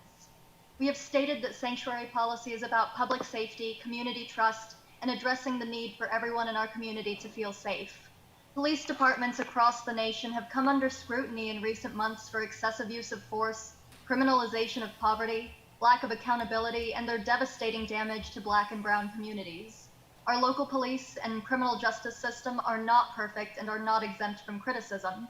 This is evidenced by a study presented to the Criminal Justice Coordinating Council just last month, which showed that Black, Native American, and Hispanic residents of Lawrence and Douglas County are booked into jail at disproportionately high rates.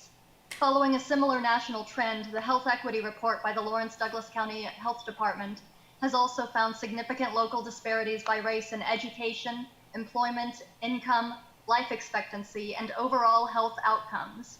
It is not difficult to imagine why Lawrence residents require more concrete assurance from their local public officials. This is especially important during a deadly global pandemic. We have spent months discussing and revising this sanctuary policy draft ordinance. I am incredibly pleased with our process and our progress. I also appreciate that Lawrence Police Department leadership has listened to our feedback as they drafted important new standards for interacting with immigration enforcement in our city. However, all the work we've put into this will be for nothing if the Commission passes an incomplete policy that fails to accomplish its primary purpose. All this work will be for nothing if the police department is not willing to commit to codified standards for ensuring resident safety, and if the Commission is not willing to hold our police to these standards to ensure transparency and accountability. These new standards do not infringe on the police department's ability to carry out the scope of their work, to enforce criminal law, or to apprehend dangerous threats to the community. Instead, codifying these standards establishes a level of community trust which shows that city leaders stand by the claim of being a welcoming city. I would hope that this action aligns with the goals of the Lawrence Police Department, whose mission is to protect and serve. The Sanctuary Alliance has proposed revisions which would close this accountability gap. I urge you to consider incorporating these revisions into the final ordinance. And if you ignore this request, then I would ask you to explain why you believe we can accomplish the objectives of this ordinance without language on accountability, or where accountability comes from if not from city or public oversight. Today, I hope that the City Commission will commit to research-based practices with positive outcomes. And I hope that the City Commission will choose to uphold the values of safety, community trust, transparency, and accountability. Mayor. Thank you for your time. Yes, Mayor Nanda, thank you, Lacey. Next on our list is Melissa Clissold. Please go ahead, you have 3 minutes. Good evening, Commissioners. My name is Melissa Clissold, and I'm a member of PAL CWA. We are a union of paraeducators in Lawrence Public School. We're fighting for our union recognition. And we're asking that you please vote to pass the Sanctuary Alliance proposal that hundreds of Lawrenceans have asked you for a year to pass. It ensures police accountability, and I think we might all agree that that's very important. It moves us closer to truly protecting our undocumented community here in Lawrence. PAL CWA stands with our undocumented community. As paraeducators, we know how horrific and destabilizing contact with ICE can be for undocumented young people and their families. All of you claim to value the lives of undocumented immigrants, and your votes should reflect that. So we're asking you to do the right thing because it's the right thing to do. And the right thing to do would be to vote to pass the Sanctuary Alliance proposal. Thank you. Nanda, thank you. Next on our list is Jordan Bickford. No, I'm sorry. Oh, go ahead, Jordan, then I'll come back to the person I skipped accidentally. Okay. My name is Jordan Bickford, and I'm speaking as a member of Sanctuary Alliance and as an individual resident. The ordinance revisions presented by Sanctuary Alliance allows the city and our elected officials to codify the values of this movement. This city must codify minimum expectations for the policies that are most likely to affect external practices impacting our community members. Our police force are often the first contact an individual has with the services available to them within our community. This must be a safe entry point for all individuals. Throughout our conversations, representatives from our police department have reiterated that their current practices are consistent with our requests. They have, by their own measure, included the protections proposed in the ordinance revision presented this evening, with the exception of the public notice provisions.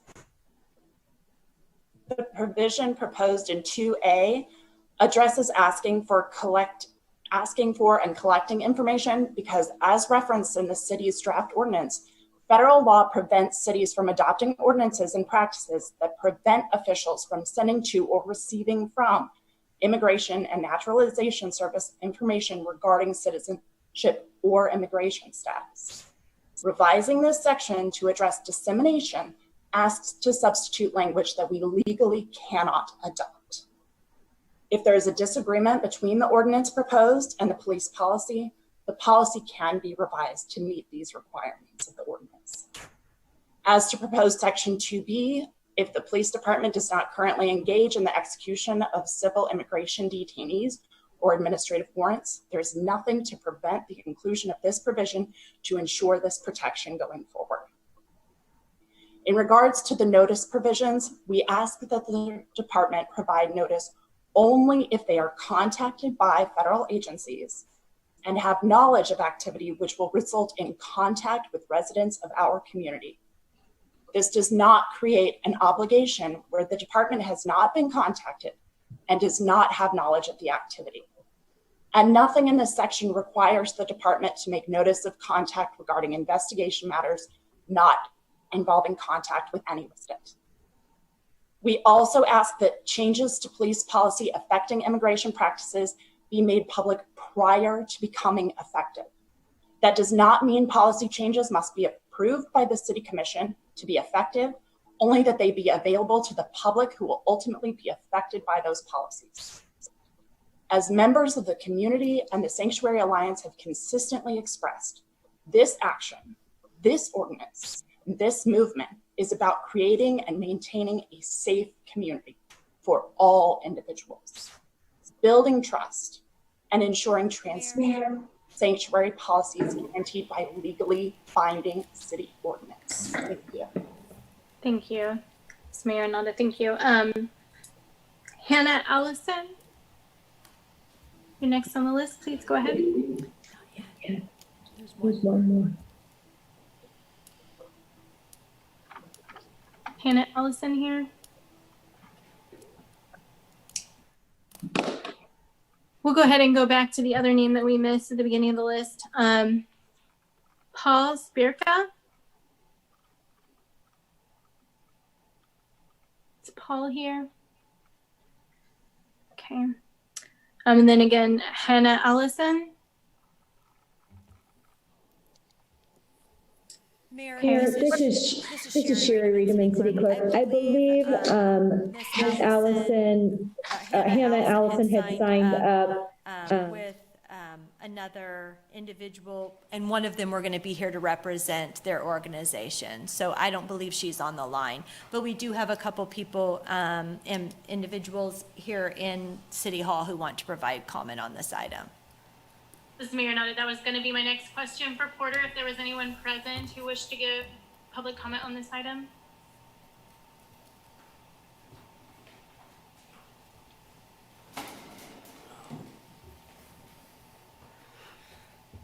How's it going? I'm Jasper. I'm a military veteran and a local farmer, and occasionally you can see me working at Abe and Jake's as the elevator operator. I have a background in politics. I think we need to adopt this policy or and even go further. I've seen firsthand that the federal government different entities within the federal government are very capable of nefarious and even evil things. And I can see that the current units in Oregon are more armed than I was when I was in the military. If I see that in this city, I'm gonna flip.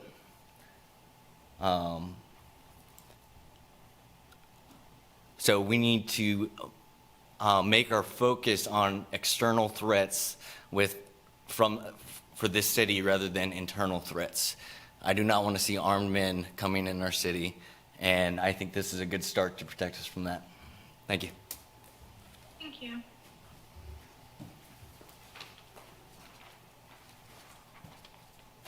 Hello, my name is Chad Osdale. I believe you know me. I've been here a couple of times. I just thought I would remind the people that want to reform the police department that the police department supervisor are the ones that allow them to do the things they do and not be punished for them. And needless to say, the supervisors for the police department are the city management and the city council. They are the ones that allow the police department to do what they do and tell them it's okay. And if you have some ordinance written up that the city's supposed to follow, you have a very strong need of a legal clause holding them responsible legally if they do not follow the policy.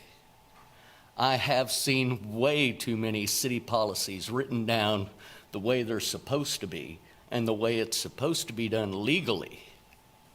To have city management turn around and tell me, we do things differently here.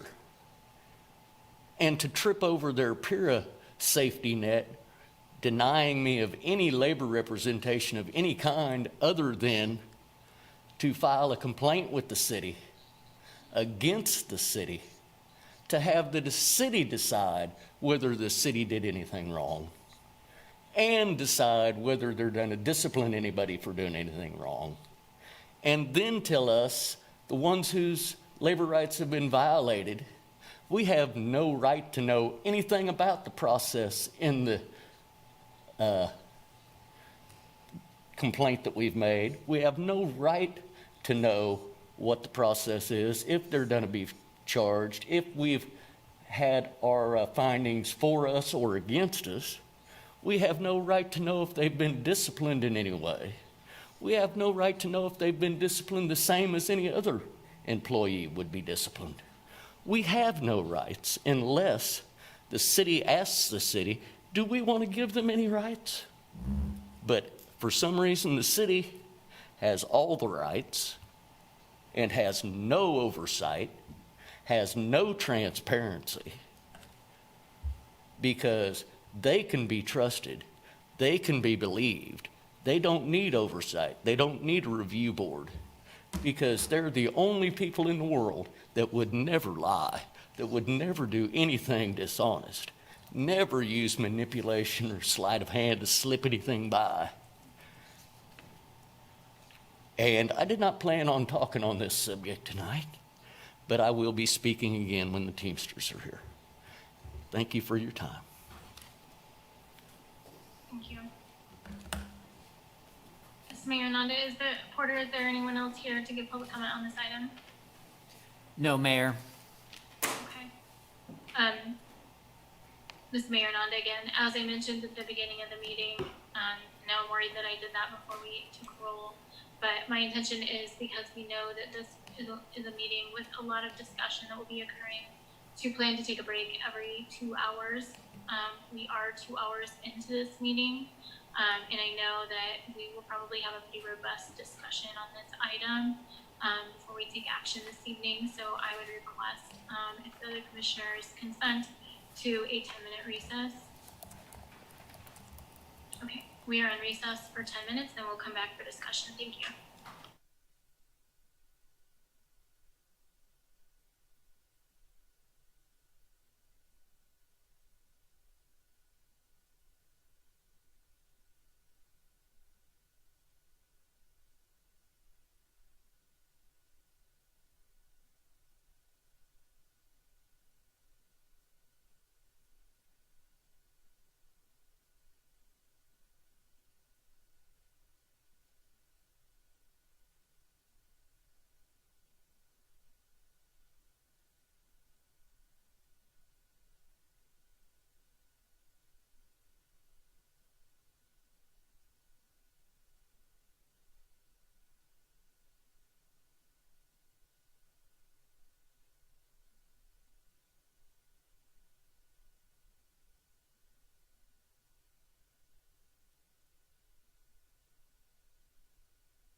is everyone?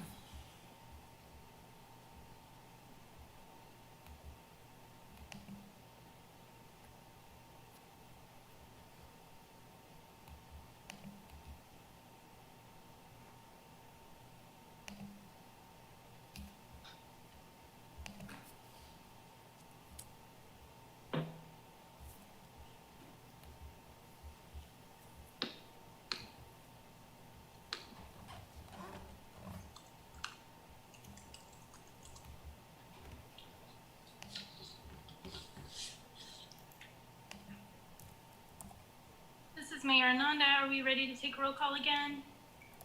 Yes, Mayor. Okay. Vice Mayor Finkeldei? Here. Commissioner Boley?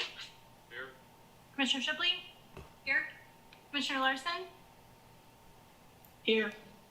Okay, we are all present and accounted for, and we are ready to bring this item back up for discussion. Who would like to start us off? Commissioner Larson here. I just have another question for Maria, and then also maybe get a response from the Sanctuary Alliance contact. The question I have is those items that they outlined under 2 of their letter, 2A, 2B, 2C, and 2D, and I know you've talked about this a little bit, but I just want to make sure I understand what they're asking versus what we have within our policy as well as the ordinance. So it's my understanding that they're wanting these highlighted items to be included as part of the ordinance. So when I'm looking at these, it seems like item B, it seems like that is part of our policy. Is that not correct? There's it's like 414.7 F through J. Does that cover that? Maria Garcia, Assistant City Attorney. Commissioner Larson, I would agree with you that B is addressed in the police department policy. It might not be word for word, but it certainly addresses civil enforcement of civil warrants by ICE. And Marielle, if you disagree, please chime in. But I think that a version of that is already in the police department policy. On Section A, there is similar existing language in the draft ordinance, but it is different from what is presented here in the highlighted version. In the draft ordinance, there is the term disseminate, as we have discussed, and it does provide some exceptions for when dissemination might be appropriate. For example, if there's been a serious felony and there's a flight risk, and we know from the police department policy as well, when a visa, assistance with a visa is necessary. So a version of A, certainly not the same language. I think B is covered by the police department policy. C is not covered in either the ordinance or the department policy. So that is proposed language that does not currently exist in any form. And then the provision under Section D on retaliation and penalties, we do have a penalty section. We also do have a retaliation section in the ordinance currently. All right, thank you. So sorry, go ahead. I was going to say of the 4, they're A, B, C, D. 2 are covered in my opinion, and then 1 there's a version of it not quite covered, and then C is absent. Okay, thank you. Marielle, this is Lisa Larson, City Commissioner. Could you address that question? Marielle Herrero from Sanctuary Alliance. So the purpose of this section is to provide guidelines. Guidelines meaning they can be reflected in the administrative policy. We need these guidelines here to ensure that they are codified and can be in policy, but we do not want these aspects, these core aspects, to be changed. Whereas an administrative policy, as it currently stands, they can change those at any time. And so regardless of best practices, regardless of whether Chief Brixis is there or anyone else is there, that can be changed. Codified ordinance needs to go through a process. That is why we are asking for these provisions or guidelines to be in the ordinance. And we believe that these things, regardless of whether or not they are in the administrative policy, are the necessary guidelines. I believe, as a public commenter mentioned, the that this is something that needs to be maintained, administrative policy can be adapted and should be adapted at any time. So there shouldn't be any confrontation or confusion if there are structured guidelines in the ordinance. Thank you. Thank you. Commissioner Larson here again. So Maria, I know we had some conversations about this at that last meeting regarding notification of the public before any changes are made to the policy.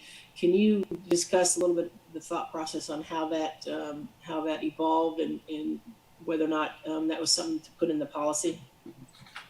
Assistant City Attorney Maria Garcia. Commissioner, can I clarify your question? Are you asking about notification to the public when ICE is active in Lawrence? No, I'm apologizing, Commissioner Larson. No, it's about notifying the public before policy changes. Okay, thank you. So we did have some discussion over that. There are a few sections in the city code currently that do address commission review of certain policies. We have looked extensively at the code and pulled those provisions. And so when I mentioned at the beginning of my presentation that there's precedent, I'm talking about sections that exist in the code for that. And there are a variety of different ways that is approached. Sometimes it's commission review only. Sometimes it's approval that's required. I would also like clarification on this point. In the draft from Sanctuary Alliance on Section 4, it asks for any changes to the LPD policy to be made publicly, but it doesn't mention the city commission. And so I'm wondering whether the intent is that it appear before the city commission before any changes are made, or whether just some public notice on social media be provided. This is Mayor Nanda. That was a question that I asked when we were asking questions as well. And it was my understanding that Marielle was requesting that it come before the commission before any changes are made, and that was sufficient on that. But Marielle, please let me know if that's incorrect. This is Marielle. Yes, that is what I stated previously, and that is what we would like to see. And if that needs to be edited to reflect that, then we're more than happy to add that addition. Commissioner Larson here. So your item 4 doesn't say to come before the city commission that I can read. It just says provide public notice of and make publicly available any revisions to it. Is that different than what you're saying now? Sorry, I'm still muted. This is Marielle. It does say provide public notice and make available. So you are correct, and that does differ. I believe that at this point, either or, we just need notification that is going to be changed. I believe if we have the guidelines that we are suggested in 2A, then other provisions we would encourage a public notice of those provisions. But if we have guidelines that are already set in stone that encompass the protections that we are requiring, then I wouldn't have as much concern of it coming to city commission, or if 4 was the only thing that was left in, then I would have concern of it not coming to city commission. So it seems to be situational, dependent on what language is adopted into the ordinance. Okay, thank you. Thank you. Commissioner Larson here. So Maria, if you could help me out here, is there anything, you said there was some other city code that addresses the need for some policies to come before the city commission. Is there anything that we've written regarding this subject under the documents you've provided? Does that cover that it would have to have some sort of public notice or come before the city commission? No, Maria Garcia, Assistant City Attorney. The language that I'm referring to in the code currently is for sections that are completely unrelated to this topic. Okay. But there's precedent that we do that sometimes. Is that correct? Commissioner Larson here. Is that correct? This is Maria Garcia. That's correct. Okay. So, Commissioner Larson again. So, what would be the concerns if we were to insert some language that would indicate it would have to come before the public or provide public notice as written in the Sanctuary Alliance document? Well, so on a concern for policy to go into the ordinance. Who's your name, please? I'm sorry, Maria Garcia, Assistant City Attorney. For the changes to be inserted into the ordinance, efficiency is a concern, first of all. Any changes, however minor, unless parameters are set by the commission, have to come on for first and second reading. That takes time. Sometimes those changes need to be made fairly quickly because they're based on changing case law or statute. That same concern is shared to some degree for just review of the policy before it's changed, but that would be more expedited. It doesn't require a first and second reading. It's just commission review, opportunity for public comment. I know that Chief Brixey has had a concern that sometimes there might need to be an immediate change, but I think that he suggested there could be some general order that will make that change very temporary, and then the actual policy goes before the city commission for approval, and then it becomes a formal change to the policy. Okay. So I think that efficiency is a concern. Also, I brought up the precedent issue with inserting policy language to the ordinance. But I think those are kind of the two main concerns. So Commissioner Larson again, so if some language of this sort were inserted into the actual policy, isn't it essentially covered by the ordinance under number 1, where it says that the police department shall comply with the department's internal immigration administrative policy? Essentially, doesn't that codify that they have to follow this policy?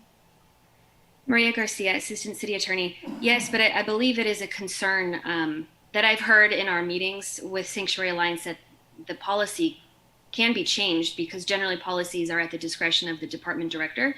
And so the concern, Marielle, correct me if I'm wrong, is that even though the ordinance says police has to follow the department policy, that policy can change if it's not reviewed by the commission. Okay, Commissioner Larson here again. That's correct. Commissioner Larson, but my understanding is what they're asking for is to provide a public notice and make publicly available any revisions. So if that were to be put into the policy, wouldn't that have the same effect as it being in the ordinance?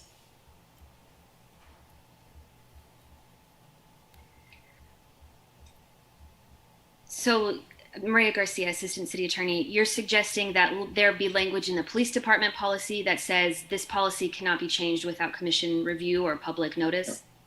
Well, I'm just looking at their language that they provided themselves, that it shall provide public notice of the changes to the public.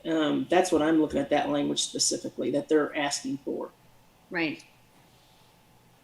Is whether if that's put into the policy, just that language, then essentially does it not have the same force because of what's written in the ordinance regarding requirement to follow the policy? I believe it could, but again, there's that concern that the policy can change quickly. A concern for it. So I get Commissioner Larson. So if I could hear from Interim Chief Brixius regarding this matter, I would really appreciate it. And his suggestion that possibly, at least I thought he suggested at one point, the idea of putting something within the policy that they could change could happen temporarily, then go through a better process as it's needed. Interim Chief Anthony Brixius, and what Commissioner Larson is referring to is in our discussions with Sanctuary Alliance, one of the things that I mentioned is that we have the authority to temporarily change policy through general order. This could be applicable in the change of state or federal law or case law that we need to quickly or immediately update. Then typically what happens is we review those general orders, if not soon, by the end of the year to see if they will go into a full policy effect. And I think my suggestion at the time was that if we're going to change policy, that we do it temporarily through general order, and then that we would be willing to at least provide that public notice, similar to what we do. The city has other policies that we might provide public notice of something that we were doing. But I agree with Ms. Garcia that putting the actual language in the document for the ordinance would be a little bit time consuming as we look to change things. if we need to change things based on state or federal law. But I do not have an issue of being open and transparent about if we are looking to make a substantive change.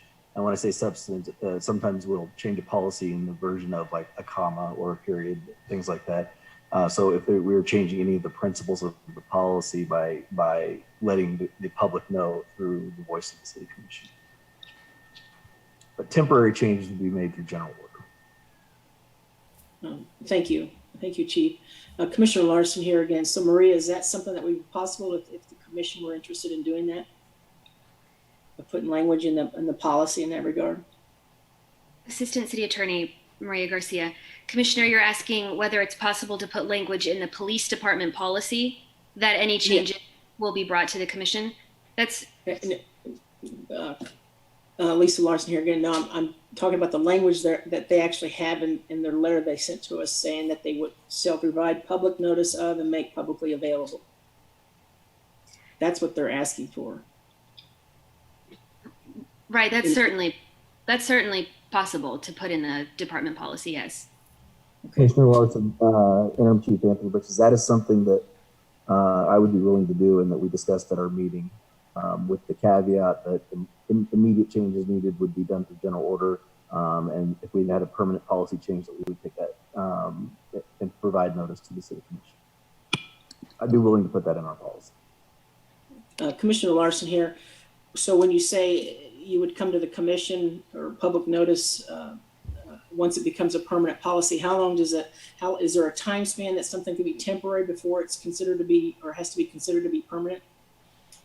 So generally, any policy that, or any general order that has not been included already within policy by the end of the year is reviewed at the end of the year, and then a decision would be made to whether it's placed in policy or not. Okay. Okay, thank you. Thank you. Lisa Larson here again. Mariana, I'd appreciate hearing from you based on what you just heard. This is Mariel. So I'll reiterate, if it is placed in administrative policy, it can be changed. So if there is a piece in there that states that they will have to publicly notify or bring before city commissioner, and that is in administrative policy, that can also be changed. So that is the issue we're running into, and the crux of the reason why we have all of this. And when we're not trying to pick apart, well, what if we have 4 and not 3 and 2? We are asking for all of our proposed language to be in there. And it will make sense if all of our proposed language is included in ordinance that codifies, makes it law. So we don't have this back and forth of if and when policies change, because there are guidelines presented that state you need to have these provisions in your administrative policy. That can look like however it needs to, but these are the provisions. And if you're going to change it, you need to publicly notify that you're going to change a piece of that, but still maintaining the guidelines that are provided. That's what we're asking. And if we start going back and forth and saying, well, we can put this piece in administrative policy and it doesn't have to go in ordinance, it does have to go in ordinance. And that is where Sanctuary Alliance is going to be firm on. We need this in the ordinance, because if it's in administrative policy, regardless of if there's a guideline that says it needs to be changed, that can also be changed. So we're just, again, putting power back to the administrative policy rather than accountability and ordinance. And we cannot support that. Thank you.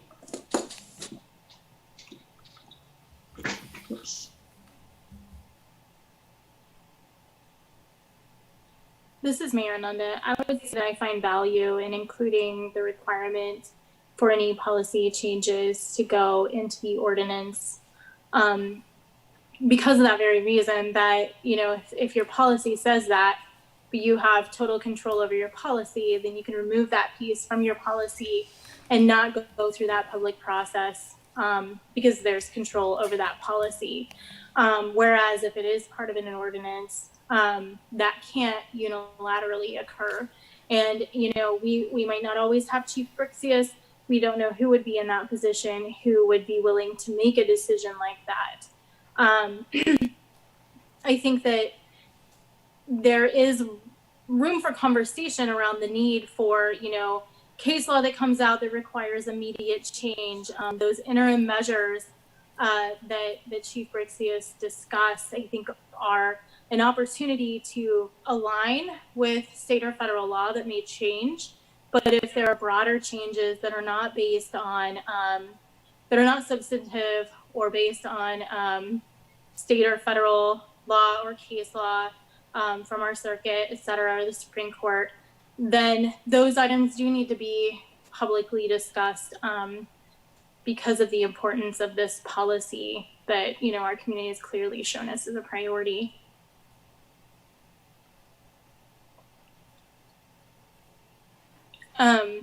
Regarding the four provisions, I appreciate that these are provisions. They're not specific language that is required in that policy. And so there is some flexibility around wording of that. I assume that, the item D, for example, provisions for the prohibition of retaliation and penalties applicable to the violation of this policy. And let me know if this is not correct, but what is currently in that policy would fall under what is required under those provisions, even though they don't spell out the progressive discipline model that we use through HR and our staff handbook, et cetera. Those provisions are included by reference within that policy. Is that sufficient as far as what your recommendation is around item D? This is Mariel. That is correct. In any provision that we have provided, that is set as a guideline, and if there is language in administrative policy that either directs towards how they handle retaliation, how they handle violation, then that is sufficient. Thank you. This is Mayor Nanda again. Something that Alex said really, really struck me in this conversation. I know that we've had a lot of discussion, and again, Lisa and I were part of those conversations, and I think that the context of those conversations is equally as important as the outcome of those conversations. And that is in the public alert of communication reported or planned activity by ICE or DHS within the department's jurisdiction. Around this fear of our perception around transparency. And so the response is, let's not say anything unless we're asked.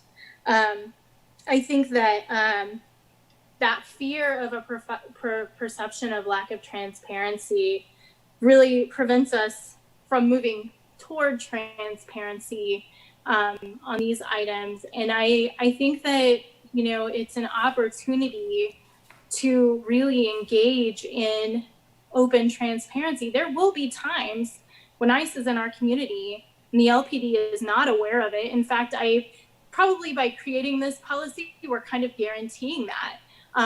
However, that shouldn't preclude us from being willing to let our residents know, particularly our immigrant residents, that the ICE is in our community if we are aware. And I see that as an opportunity rather than a space in which we can exercise fear around that transparency. So I appreciate Alex's comments because that really shifted my perspective on that because of the challenge associated with that. What does that look like? What is awareness? In Title IX, that is a conversation we have constantly, because when is a university aware? How does a university become aware? I think that those are conversations that can happen internally, and we can create a process for engaging in that in a way that is, transparent and with integrity, and really shows that we want to engage in our community.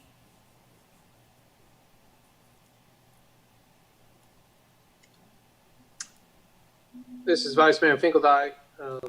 Certainly agree with some of those points, Mayor. I guess, Maria or Chief, I have a question about that provision and how it applies. When I was reading the policy, it seems like there's a difference between civil contacts and criminal contacts for ICE and DHS, and maybe there's some differences there. Can you talk about the difference in civil versus criminal contacts? Sure. And I think, and Mariel, please correct me if I am wrong, but I think most of the concern from Sanctuary Alliance is under the civil immigration laws. And I see her nodding her head, yes. So one of the things that I would say is my biggest concern about dissemination of information is the criminal side of things, especially when DHS has been listed on the policy, which is not something that, at least that I was familiar with now.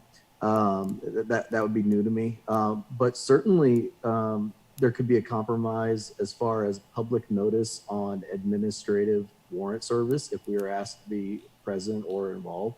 That is something that, you know, we have stood pretty firm of where we are in that, and that it's not something that we are doing unless we'd be asked for emergency assistance. And in that instance, I would certainly be willing to codify into our policy that we are making a public notice. It is the criminal side of things that brings much more difficulty to us, especially as you have DHS listed, or even ICE working on another federal task force with the U.S. Marshals or the FBI, where it may just be an ICE member present. And I guess my caution or my concern is there are many things that we are not allowed then to discuss or rebroadcast in public, even the fact that we are doing this investigation. And my concern is that the commission could make a city ordinance that would be asking us to violate federal law in some case, and we would not be able to do that. And so certainly I think there's some compromise to be made as far as the civil side of it, which is what, from what I'm hearing, is the major concern. That is not my concern. My concern is the criminal side.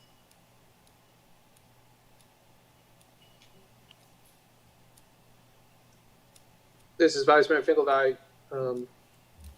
Maybe a response from the Sanctuary Alliance on that? This is Mariel. So our response on that is, as we had mentioned, and I'm trying to my best to be as clear as possible, is we are not asking for internal information on an investigation. We are asking for, if ICE contacts you stating they need immediate assistance and they will be interacting with a community member, we deserve public notification.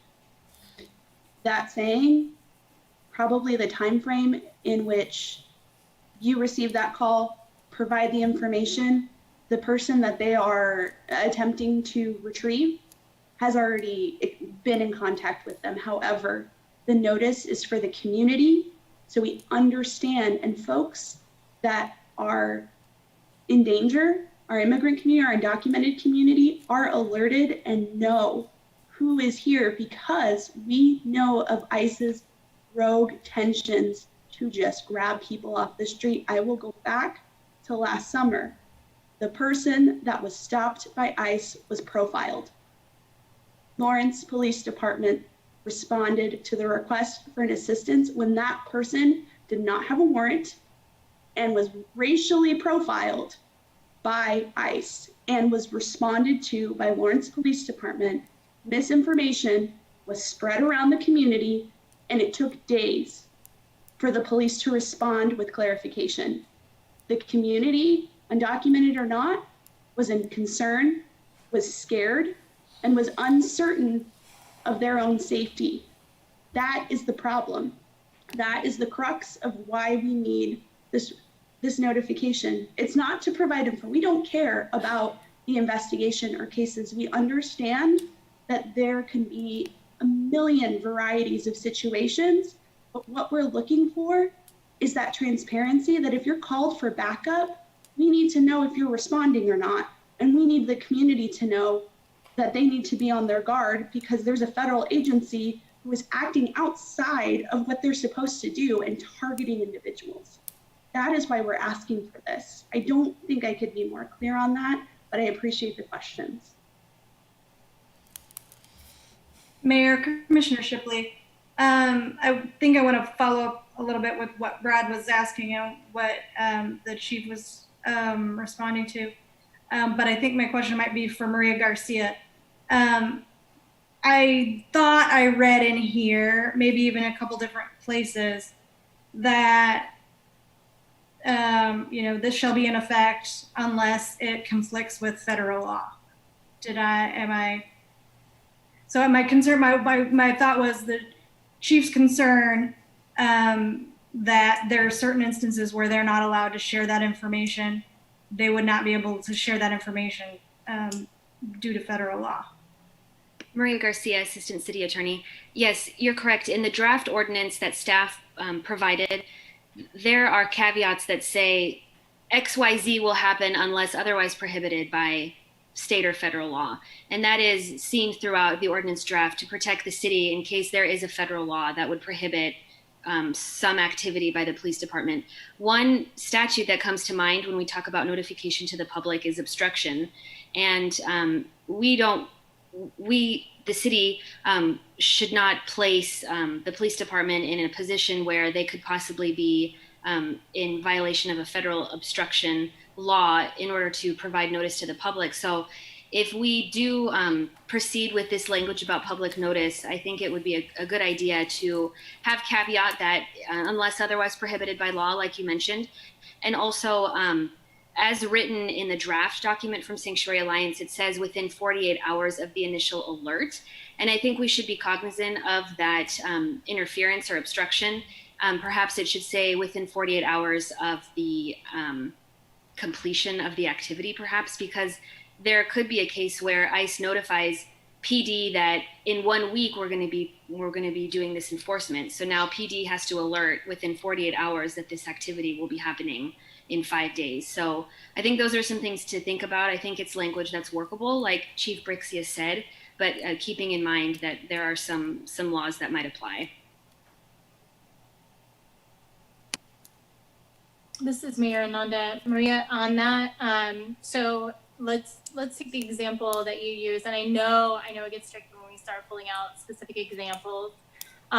But if they are contacted by ICE to say we will be doing X, Y, and Z in 1 week, I think that is probably exactly the kind of activity that the community could really benefit, particularly our immigrant community, could benefit from being aware of.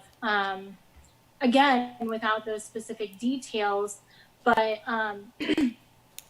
in this instance, I would think that immediate requirement would be in place to say, yes, there is this contact, and then that 48 hours follow up to say when that would be. And Maria, I would be interested in your thoughts on that, on a situation like that, to provide that specific information if there would be preclusion federally in doing that, and acknowledging the benefits that could provide for our residents who might be subject to action from ICE. This is Mariel. So to answer that, I agree with Mayor Ananda. I think that's the sole purpose, to provide just the notification that it occurred. And then the 48 hours is just the notification of whether or not it was responded to. I believe that is what the draft policy states. And it also says based on current department communication practices. So again, it's a guideline that we can work within and create a process. I believe Alex Williams mentioned that a template is possible. And when Chief Burns was the chief back in February and we were in discussions, that was something that was going to be considered a reality, is creating a template in which here's the initial response language, here's the follow-up. And so it's very clear and concise, and it has that repetition, so the accountability is there. So I think that is possible, and what these guidelines are asking is that the notice be provided. We're not stating how or how much is shared, and that's what builds trust. I recall Chief Brooks is saying that you don't believe this will provide trust. Saying nothing is what takes away the trust. Not responding, having to wait for an X amount of days without knowing, that's what breaks the trust. Public notice is what gives us that alert, okay? And here's the follow-up. Did we respond or not? Okay, we can move forward.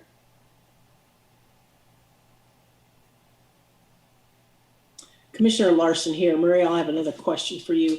When we're talking about notification, there seems to be some difference between whether it's a request from ICE regarding civil, like a civil warrant or administrative warrant or civil detainers, more on the civil side versus the criminal side.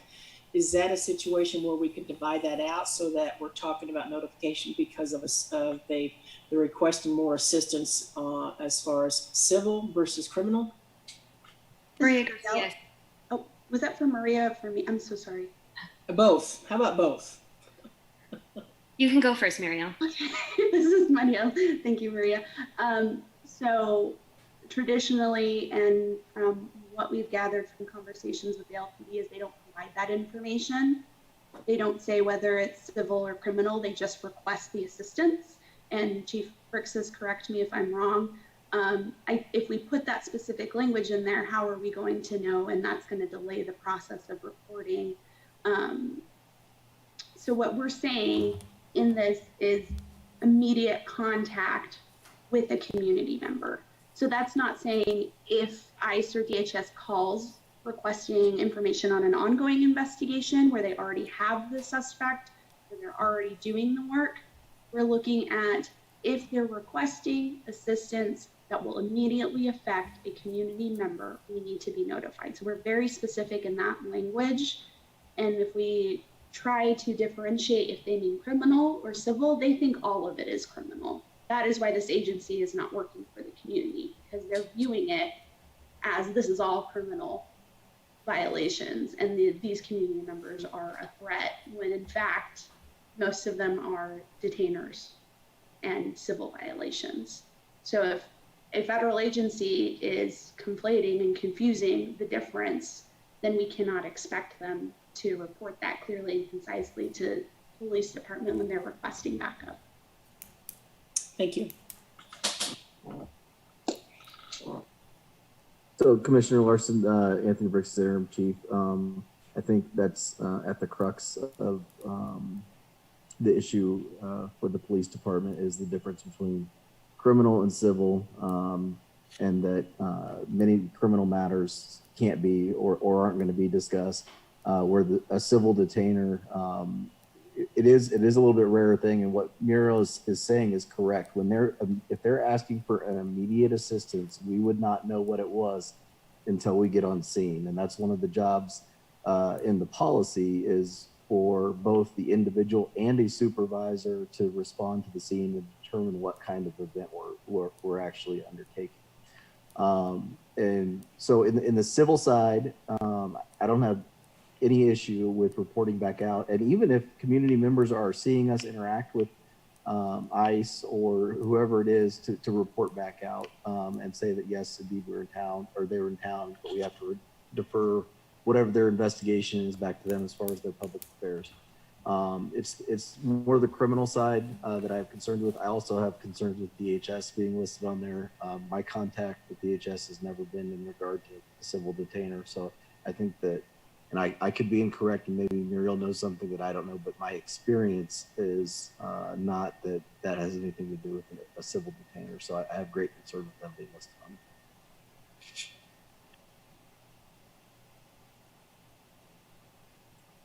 This is This is Commissioner Lydia. Boley. Oh, I'm sorry. Go ahead. I just wanted to share that my perspective is a little different. I appreciate hearing from all the speakers, and I appreciate the work that my fellow commissioners have done on this. But I am retired from a long career of service in a very unpopular federal agency. And I'm concerned about notification of ongoing work. I think the appropriate time to notify the community would be after the service or the response has been provided by LPD, and then say, this is what we were asked for, this is what we did, and this is the information that the community has requested. But I share the chief's concern about criminal. I don't think that's appropriate. I think in civil, yeah, but I'm really concerned about providing notification of ongoing work. I think that's a problem. Thank you. Mayor, Commissioner Shipley. I only want to push back a little bit on that because the police notify us of emergencies that are happening all the time. There's a car accident or, God forbid, a police chase. They do notify the public in a fairly timely way because they need cooperation from the public to stay away from the scene.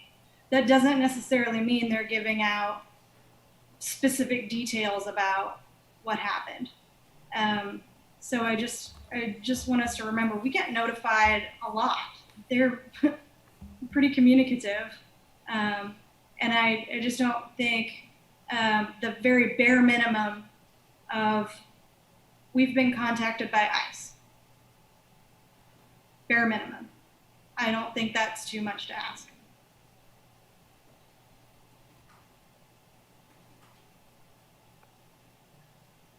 This is Mayor Nanda. I think that there's some room for conversation around, and Maria, I believe that this changed since the last time that we talked about this, clear at the beginning of the ordinance where, I'm getting there, I apologize. Yeah, 1003. So was that language changed from the last time that we saw this that said no employee or department shall disseminate versus collect immigration-related information? Maria Garcia, Assistant City Attorney. Yes, 2 weeks ago when we had our final small group meeting, we talked about changing it from collect to disseminate for reasons that we've discussed, including that sometimes that information is just provided voluntarily to the police department, that the important matter that Chief Brixius discussed was whether the information is actually disseminated, because that's where potential harm can come, not just the collection. Okay, I think that, so I'm looking at the last half of that, and it says this directive shall not apply to the collection of immigration-related information for the purposes of assisting crime victims or witnesses. So I don't know if those need to be consistent, and I don't know. I think that one of the important pieces around our discussion around this, and I don't know if this just didn't click for me in our last meeting or what, but I think that part of this was to codify the fact that the city doesn't request this information, and to then go through, you know, all of the departments in which we are committed to not collecting that information and what we do and how we do that. And I think that disseminate then eliminates that commitment to not collecting that information. And I apologize that I didn't have cohesive thought around this prior to the last time that we talked about this.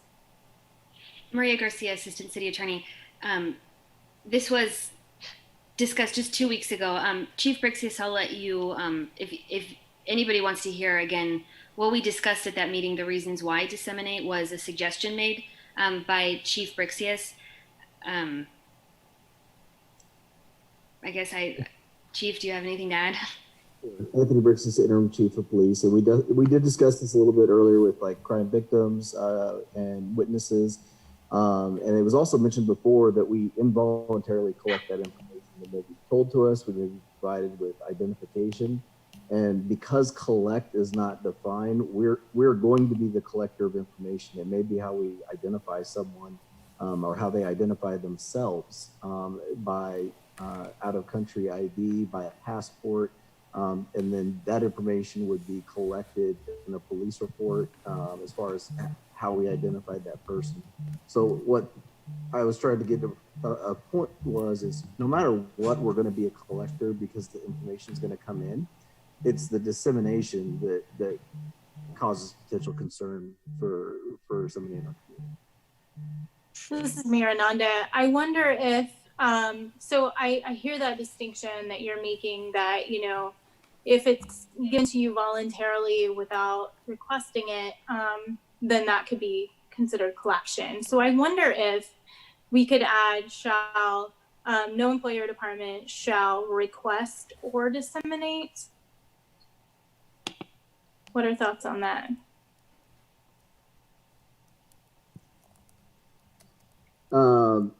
So the question is what Anthony Bricks is interim chief of police, sorry, whether we would ever ask that question. And I think that was covered a little bit before as we're, when we talk, and also 2 weeks ago when we talk about sometimes at least saying, maybe not requesting the information, but saying that this is not a concern of ours does come out in interviews, because oftentimes it helps make the person we are speaking with feel more willing to cooperate with that investigation and give us the information. You know, I don't think that it's ever the goal to collect that information for some adversarial purpose or for some ICE purpose. And I guess my concern is knowing that we're going to be collecting it in some form or fashion, especially if it could be considered of a suspect of the crime, if we're trying to identify someone without a driver's license that may indicate that they don't have any identification for the purpose for these purposes. I know that that's in the new ordinance or the policy as far as the suspect of a crime, but it's the harm never comes in the collection. The harm always comes in the dissemination, and so I think that's just the differentiating factor.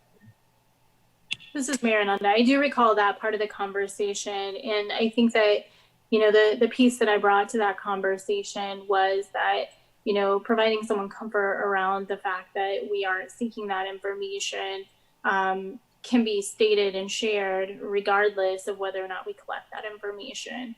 It's not necessary to have that information in order to relay that. In fact, the situations in which we might request that information or make an assumption about someone's immigration status and the fact that that might be a concern can overlook individuals for whom that is a concern, including, you know, I used the specific example of a phone call that I got when I practiced immigration law from someone who had lived in rural Kansas all their life and realized they were undocumented when they had to go to Canada for a wedding and wouldn't be able to get back into the country. And that had never been a concern for them because they were white in their community. And so I think that we can miss individuals by making assumptions about when we make those assertions. And we can put people on their guard when we ask questions like that in relation to trying to set them at ease, whereas we could just make that statement without requesting that information from them. Anthony Bricks, interim chief of police. When we codify the language with never, we're also excluding potentially suspects of a crime when we are informed that could be the case. I just know from personal experience of investigations that a victim or a suspect may inform us that the person frequently travels out of the country and it may not be a citizen. That goes to the flight and, if applicable, the seriousness of a crime. And so, and I think we talked about in our small group meeting of when we get to nevers and always in absolutes, that's where there's some concerns because there's always little situations that may not apply. And so the situation that I just gave you would be a situation that may not apply. This is Mayor Nanda. So in the policy, I believe it addresses flight risk. And some of the conversation that we had around that was, you know, conversations that I think shifted throughout our meetings, but, you know, setting bail and things like that. And those are post-arrest conversations or post-arrest concerns, which are not within the PD's purview, but then to request that information then implicates in some way that, you know, the system that we have may not be sufficient. I think that anyone who is a suspect could be someone who could be a flight risk. And we assess that in our courts as we're setting bonds and have those conversations. And so then to use immigration status as what is perceived as a punishment, because we know what folks go through. Well, we don't really know what folks go through when they are detained by ICE. And so I guess for me, that would be that is a conversation to have, but I don't think that requesting that information would necessarily further the goals of the LPD in their role. And that's just my opinion. Yeah, and so I think we're getting a little bit into the, I'm sorry, Anthony Brixis, interim chief of police, is the identification factor. And if you remember from our meeting 2 weeks ago, is that same standard of having to identify someone, and sometimes you're able to use different governmental resources to identify someone if you can't buy a government ID or a state issued ID comes into play. And that actually may prevent us from holding and or booking someone longer if we can recognize that maybe they're a longstanding member of the community, or that you know, they've established residency and work and all those things. That has actually prevented us from booking people where we may not otherwise be able to establish their identification.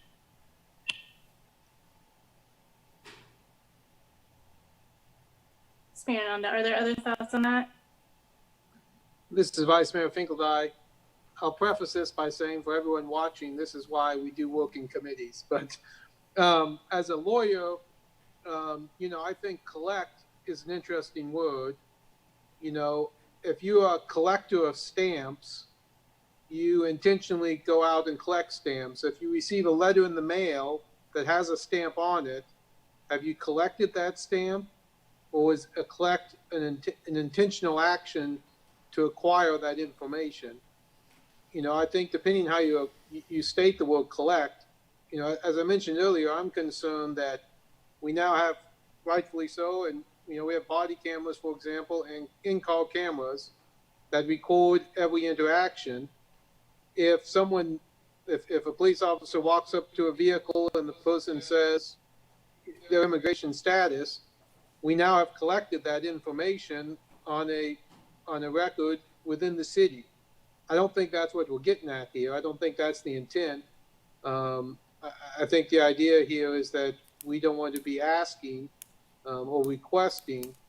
So again, I think we're about 95% there. I think in almost all of this, A and C, we're almost there. It's just when we get to these final words and the impact on the ordinance, and I certainly understand why Sanctuary Alliance wants these things in an ordinance, we just have to be very careful the way we describe that. So again, I think we're 95% there on A. I think we're 95% there on C. And I think the rest of them are pretty agreeable to everyone. And I guess I just kind of want to try to find a way how we can get those last couple things ironed out and move forward. So I think we're close.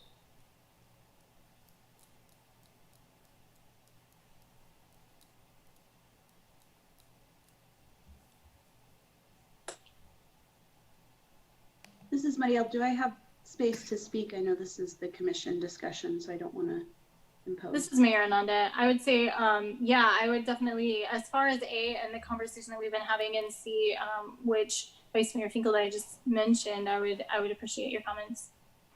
Sure. So this is Marielle. In reference to Vice Mayor Finkeldei, I think those specifics are something that can be defined in the police policy. Right. And so, again, what we're trying to accomplish with the subsections on number 2 are provisions.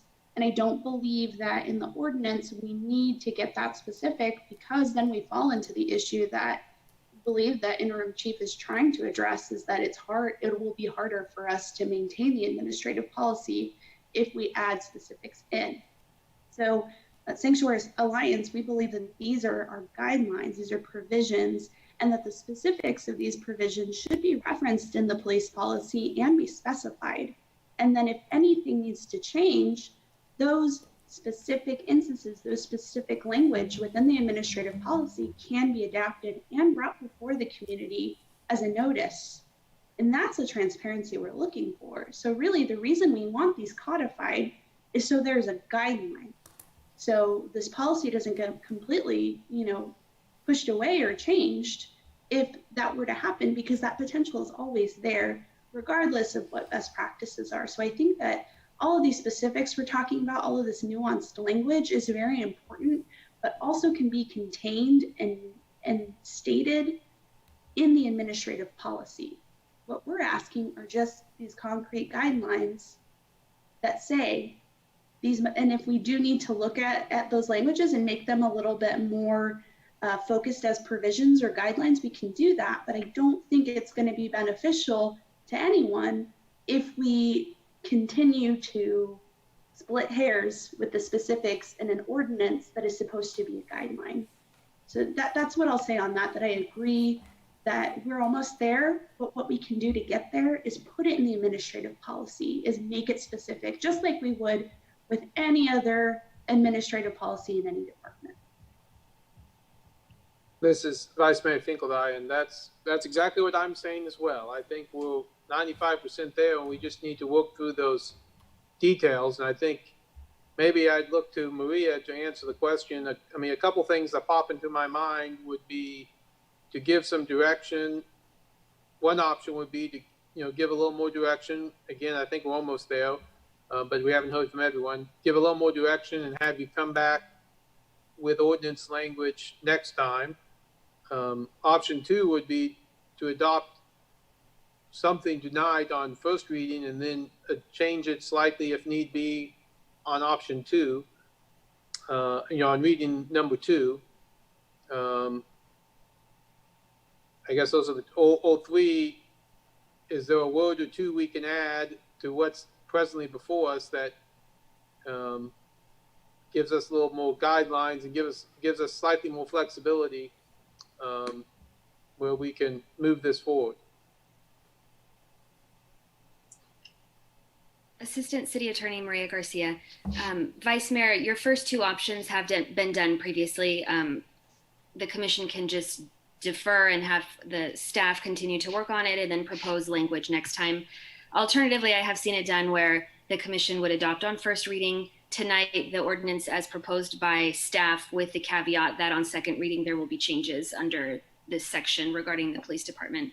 As far as changing particular language tonight, it's not a good idea to wordsmith on the spot here at the commission meeting.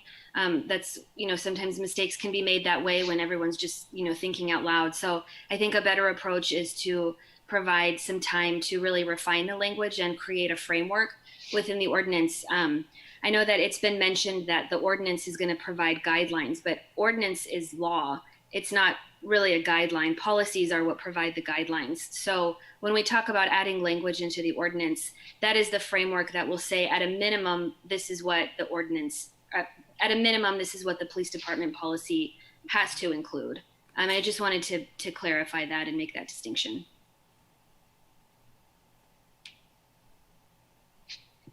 So on some of those, I'm sorry, I'll just continue. Maria Garcia, Assistant City Attorney. For the provision on immediate notice to the public, I think, Marielle, you had brought up at our meeting in January that you had just brought up that we discussed a template language. At that meeting, we also talked about that template being provided after ICE was finished with its activity.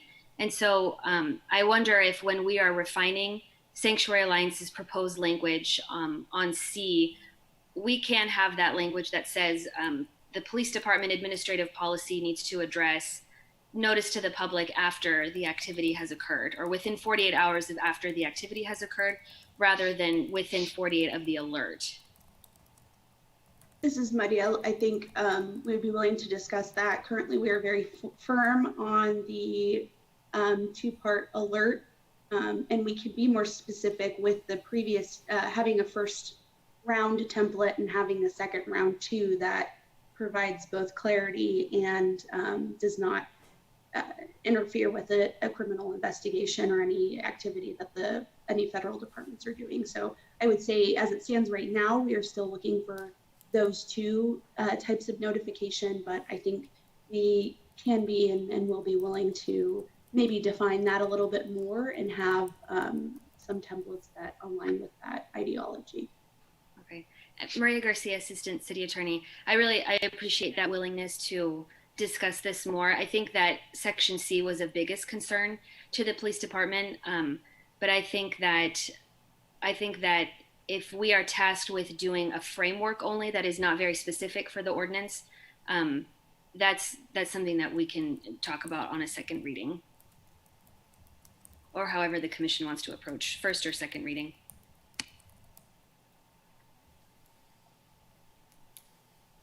This is Mayor Nunda. Brad, or Commissioner, Vice Mayor Finkeldei. Thank you, whoever you are. Thank you for kind of succinctly talking about next steps. I do want to clarify that the language that I was discussing in regard to collecting or requesting or disseminating was actually not part of the requested language from the Sanctuary Alliance, but part of the ordinance as proposed by the city, and that is, I lost it again. Maria, do you remember what that was right off the top of your head? It's for the beginning. If not, that's okay, I'm looking. Maria Garcia, Assistant City Attorney. While you're looking, can you repeat what you're looking for so I can also look? Yes. Okay. I think it's 1003A, and that is where the provision of city services. So the broad overarching piece of the policy, it says no employee or department shall disseminate immigration-related information. And so that is outside of what the Sanctuary Alliance requested. It was part of our conversation at the last meeting. And again, I failed to kind of grasp that and really kind of dig into it.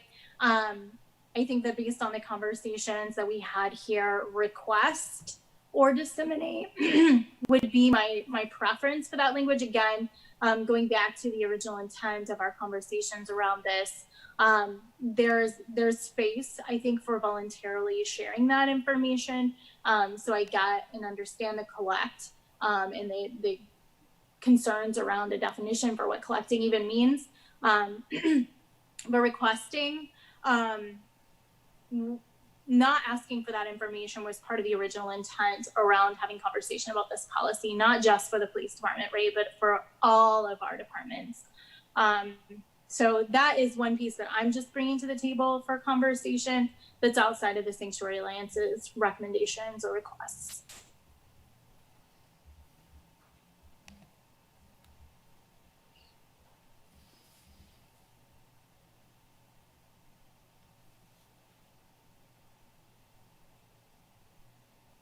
So I don't know if there's any discussion around that. I think at this point, if I were to put myself in a position of thinking about making a motion, I would request that 1003 include shall request or disseminate, and that we incorporate the language provided by the Sanctuary Alliance with the understanding that conversation with our council, city attorney, and Sanctuary Alliance will include conversation around 2C regarding a template for that information.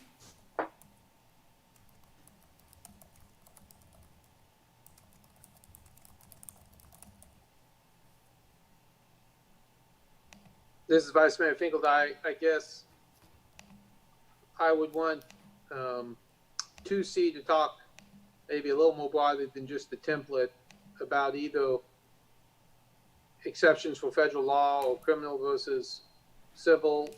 You know, I think those sorts of nuanced situations. Again, I think we are in agreement on civil detainers. I think that, we're heading in that same direction, but I just would want that nuanced on there, but I think like I said, I think we're really close.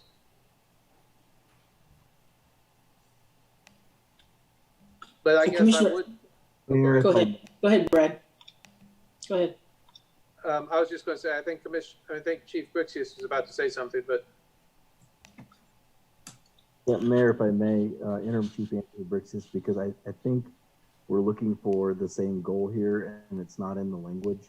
And the reason that I wanted to use this term is because it may prevent someone from being arrested and then fingerprinted and being sought out their ID which may actually end up in an ICE action. When we have something, let's say it's even as simple as traffic, where we can't identify someone, then that might be something that they're arrested on. But oftentimes, if we know that there's a valid reason, such as immigration status, that they may not have a license in the United States, it would be something that we would not arrest on.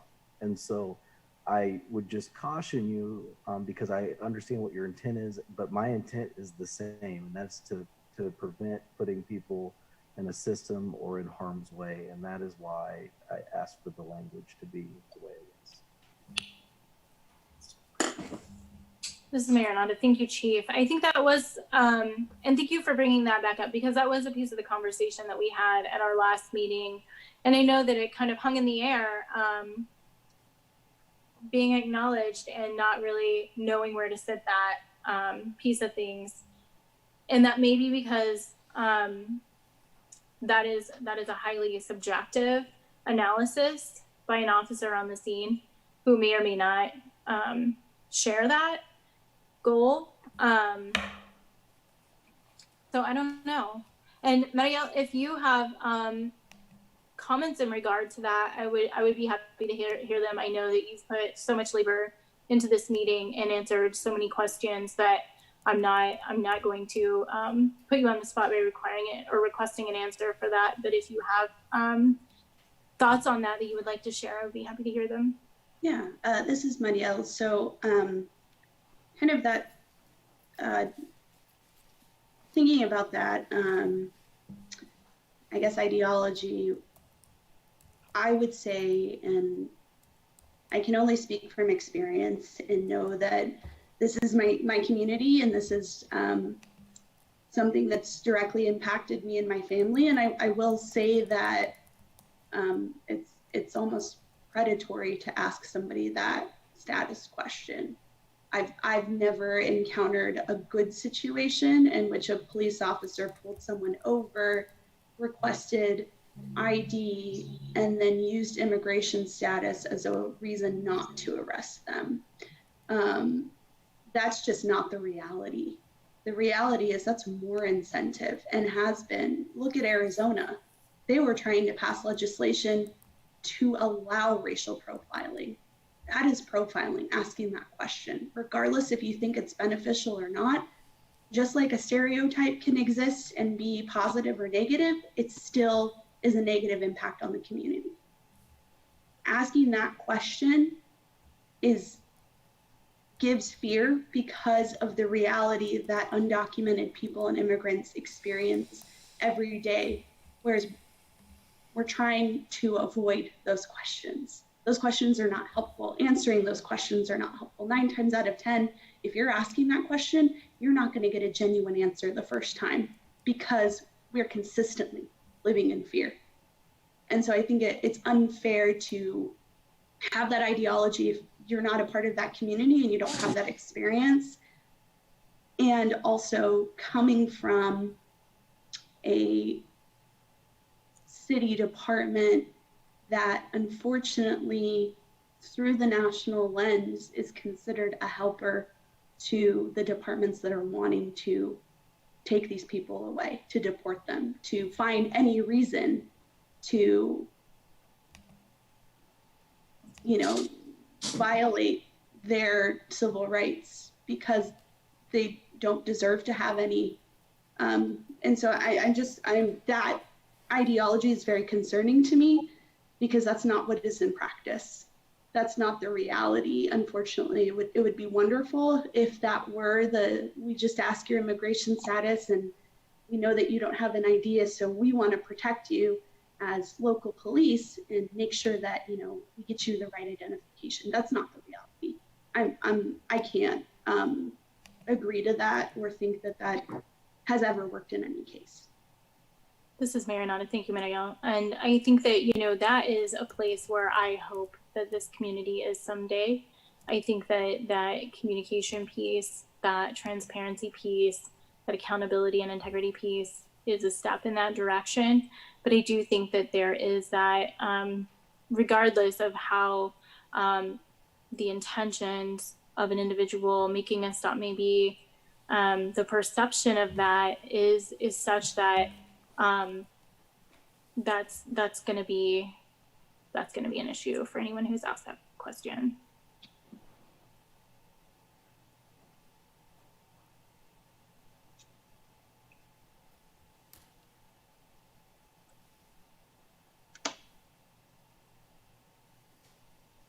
So again, I guess that, you know, in that piece, I would stick to the request or disseminate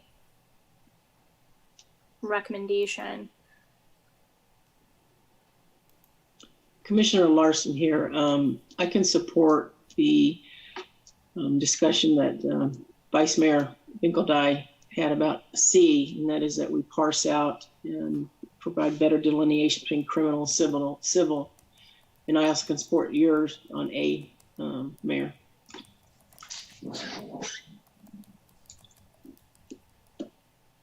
This is Mayor Nanda, Chief, or one second. Madam Heffley, do you have anything? I know you've been part of those conversations too. Do you have anything to add on this? Yeah, I'm sorry, Adam Heffley, Lawrence Police Department. Can you hear me? Yes. Okay. Just two things I wanted to add. Something to what Vice Mayor Finkeldei had said earlier. If we have a conversation with somebody during an interview and we record that on body camera video or an interview on video and provide that video to the prosecution office for prosecution of a case, being that person being a witness or a victim, that would technically be disseminating that information. So just to provide that caution in that one. And then the second one, and I don't want to talk in theoreticals or in could-bes, but on May 16th of 2019, I was acting police chief at the time, and I signed a U visa for a local person who was seeking protection under that program. Part of that form requires the law enforcement executive of the jurisdiction to certify as to, as to some facts of that case. I understand it is not the norm.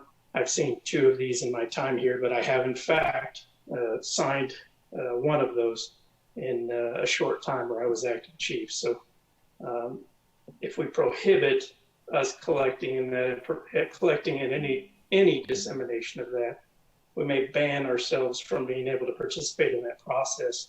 I do think there's value in it. I do concede that it is not an everyday event, but that is where you see us get kind of cagey in the always and nevers. And that's all I had to add, but thank you.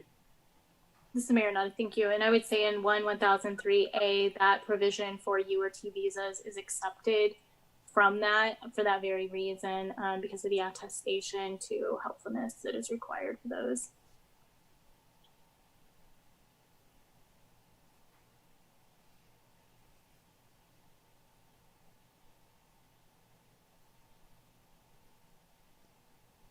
Commissioner Larson here in that regard, just for the U visas, would there be any value of also adding to that provision A, except as required by federal law?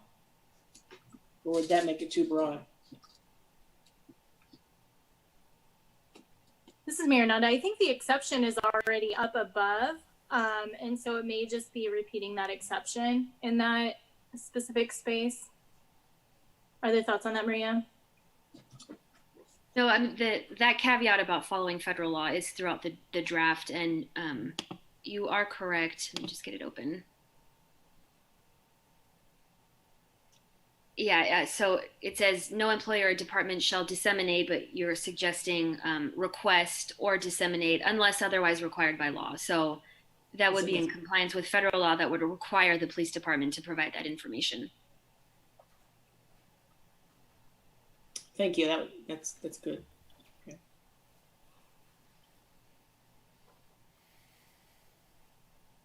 This is Mayor Nanda. So it sounds like our conversation around A is to include that language potentially if seen as necessary, although it's stated several times throughout the document, may not be necessary. And then C, to continue that conversation on that particular item as to how.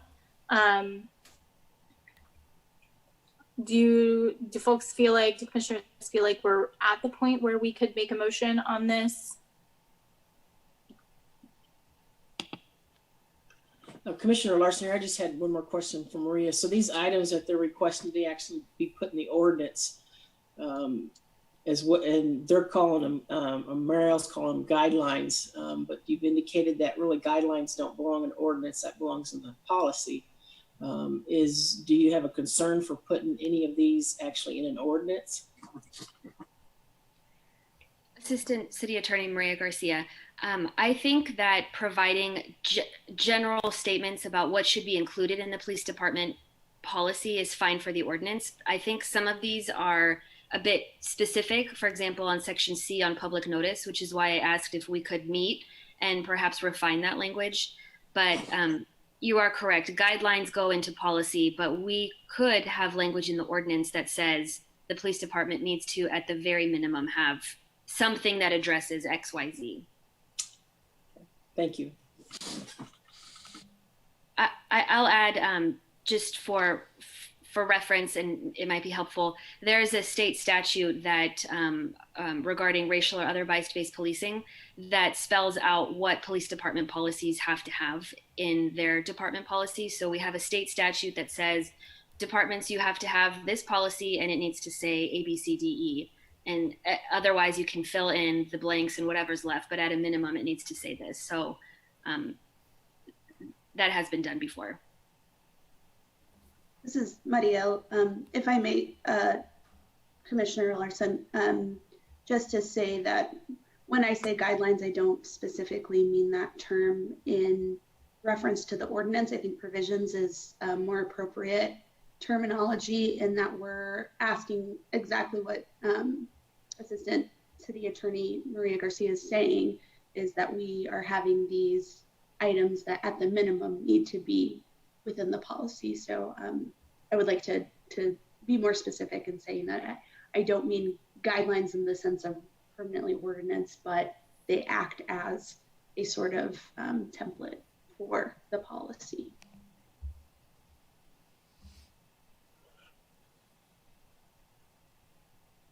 This is Mayor Ananda. I'm willing to take a first try at this. If folks have all of their questions answered, I would move that we adopt on first reading ordinance number 9736 with the caveat that we would address item 1003, provision of city services, to include the language shall request or disseminate, and incorporate the Sanctuary Alliance's language that is included regarding items 2A through D, with the understanding that conversation will continue on item C with the city attorney and the Sanctuary Alliance, and any other folks that may be necessary for that conversation, item 3 and item 4. That is my motion.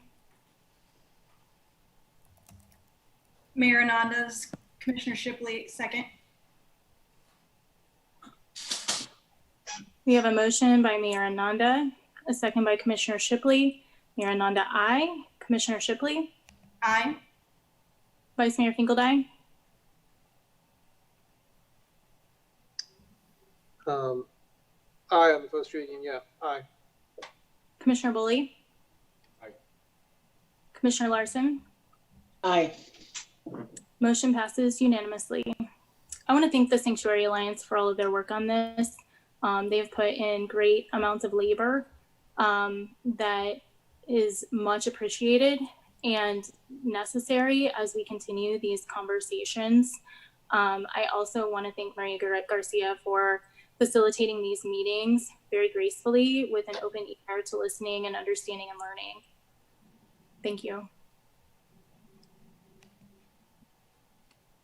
We are ready to move on to item 2. Just consider adopting resolution number 7312 related to employer-employee relations.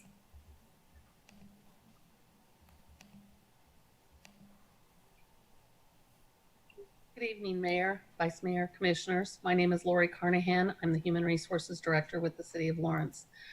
This evening, we are returning with recommendations for Resolution 7312 to replace Resolution 6817. And if I may, I will share my screen for a PowerPoint.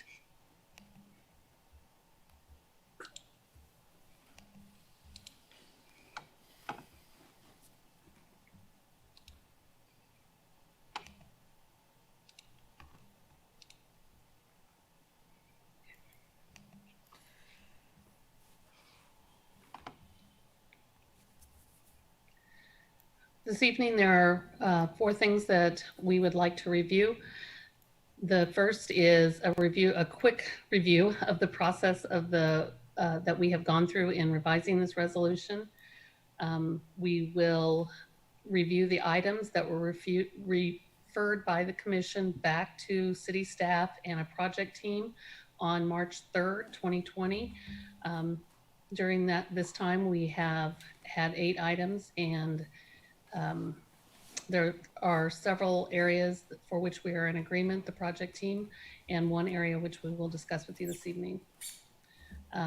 We will follow that with a discussion from each one of the project team members or groups in the area that is not in agreement, and then at the end have options for commission consideration for adoption of Resolution 7312.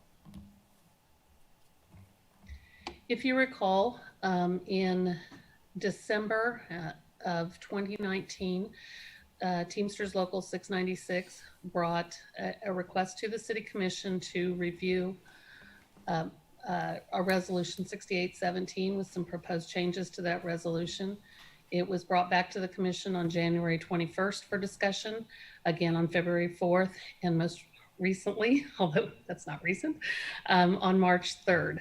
We were given 8 items at that time to review and bring back within 60 days. And on the very day of the first project team meeting was the day that we began to learn that we would be moving into COVID-19 activities. So it was put on hold at that time, and we resumed our work in June, end of May, with the new timetable. We have tonight before you a draft for Resolution 7312 and management. The resolution that is in your packet and have before you are the city management recommendations for the updates. The project team that was put together was 2 members from interested parties, 2 members from the IFF Local 1596, 2 members of the LPOA, Lawrence Police Officers Association, 1 member present and a second on occasion for the Teamsters Local 696, and members of city management staff. A project team charter was put together right after the March 3rd meeting, and again, as I mentioned, we had our first meeting on March 13th. In that charter were the 8 items that the commission referred to this project team for review and discussion in hopes that we could bring back language that would be agreeable to everyone for your consideration. To review, those 8 items were, the first was to look at the under Section 2, employee groups. There was 6 groups proposed in the resolution, and the commission was agreeable to the six groups, but sent the project team the assignment to look at the mix of those 6 groups, and we believe we have one that is agreeable to all parties for the definitions that fall under that 1 through 6. The second item under employee groups was whether or not to include fire captains and have more discussion on fire captains as related members of Resolution 7312, and that is also under Section 2, and that is the area for which we are not in agreement with the proposals we're bringing to you this evening. The third was to discuss the vote for representation under Section 4. It's number 8 under section 4, and that was how do we come across a number of people that need to vote in favor in order to have a employee organization, a representative employee organization for a particular employee group. We believe we have language tonight that will be agreeable to you as well. Also under vote for representation, when to begin those discussions. If a new group has identified a designated representative, when do discussions begin with the city to develop a memorandum of understanding? And again, I believe we have language that we all are bringing to you in unison. The fifth is the impasse procedure. There was discussion as to what should happen should we go through a negotiation process and are at impasse at the very end between the employee group and the city. And with that, we have brought back a new option for which we'll discuss here in a minute or two. But it is agreeable to all of us, so hopefully it'll be agreeable to you as well. And the sixth item was a timeline for a second election. It was brought to our attention that evening by the Teamsters representative, the concept of an election bar and also contract bar, which is number 7. And you had asked us to discuss and learn more about that. I'm sorry, I have a fly in here. To learn more about that and bring back some discussion. And we believe we've actually incorporated the definition of election bar and contract bar into the language in the resolution. And the very last item was an item that the LPOA brought to us, indicating that our draft that we brought to you in March did not have any discussion on a required employee presence at the negotiation table by either party. And we believe we've included language that will resolve that as well. The 6 employee groups, I'll briefly go over the things that are in agreement so we have time to spend with the one that we want to be able to present 2 different positions on tonight to you. But the first one, the 6 employee groups are as listed on this slide. As you can note by the numbers in parentheses, these are the approximate number of people, or at a given point in time, the number of people that are assigned to each of these groups. This brought that rather large group that we had under one of the 4 groups in the previous ordinance into a more reasonable number of individuals in order to put together an election and employ or have an election for a representative. The next item was the vote for representation, and the concept that was put forth at the commission meeting on March 3rd, where there would need to be 50% of those in the employee group vote in a election for certification of an representation. And with 50% voting, the 51% of those voting in favor would then have an employee group. So back to the example, if there was 100 people in the employee group, 50 of them would need to vote and 26 would need to approve in order to have representation, in order to consider it a certification. The next item is when would discussions begin? Part of the revisions in March to the resolution for 7312 was to open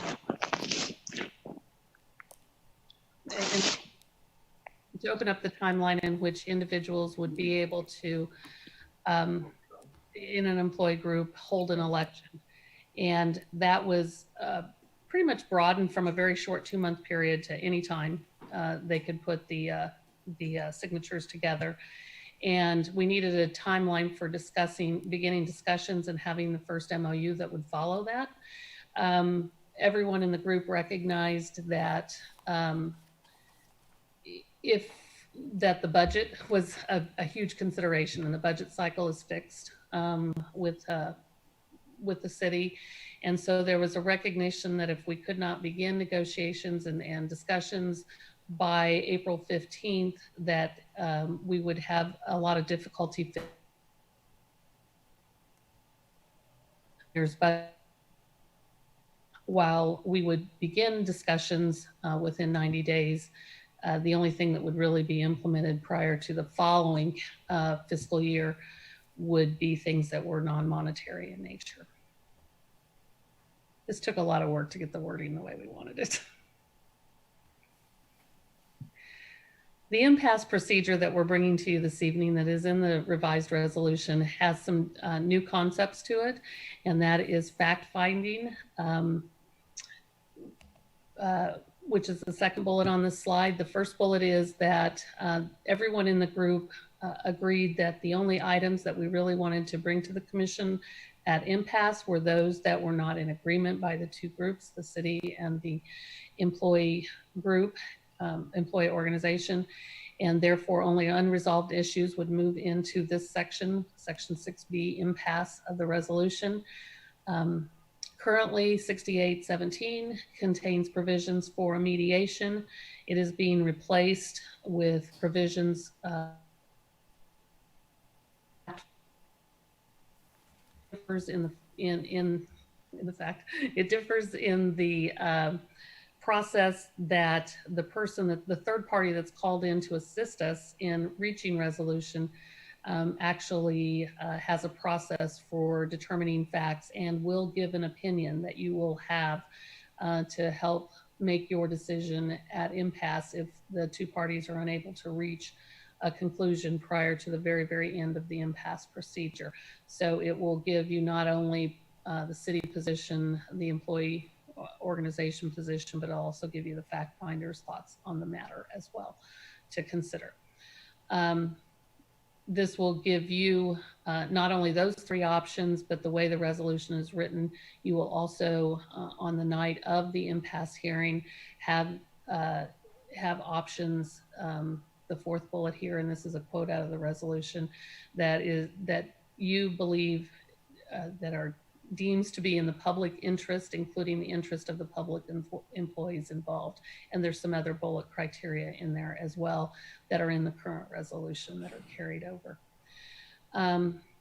The time, it was very important because of this budget piece and that the time frame for the entire period of negotiations, we wanted to maintain that April to August at a maximum time frame. And so we built a process in the impasse, replacing mediation with fact finding, but the time frame remains unchanged, basically.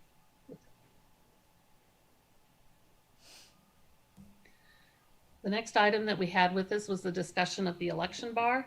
And the election bar was how long between elections should one election be successful or unsuccessful to have an employee, a representation for an employee group, how long before another election could be held. Could it be the next day, the next week, the next month? Everyone was pretty much in agreement that once an election is held, regardless of the outcome, it should be 1 year before another election is held to either certify or decertify.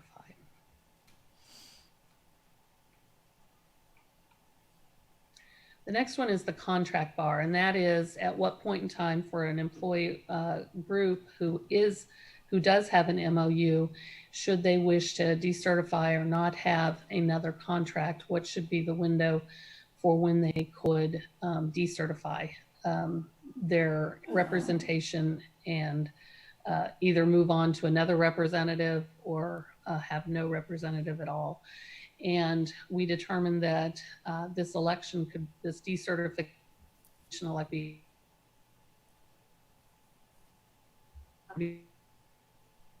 as a commission, and the employee group would adopt a new agreement and the time when it goes in effect.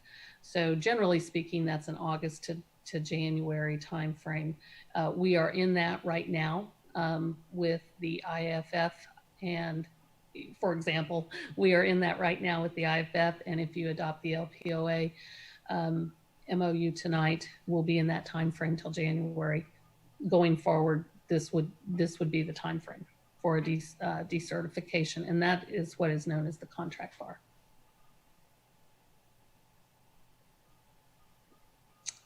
The concept of having someone at the table for employees during the discussions for an MOU was something that we looked at what section that would best fit in. Everyone agreed that that would be desirable for not only the employee group, but also for the city. So in the end, we put it in our definitions in section 1, definition C and definition L, the designated bargaining representative of the city and the recognized employee organization. Looks like a mistake. Quote mark there. But we put the same sentence in both of them. However, at least one city employee is required to participate in discussions. And it says this in both definitions.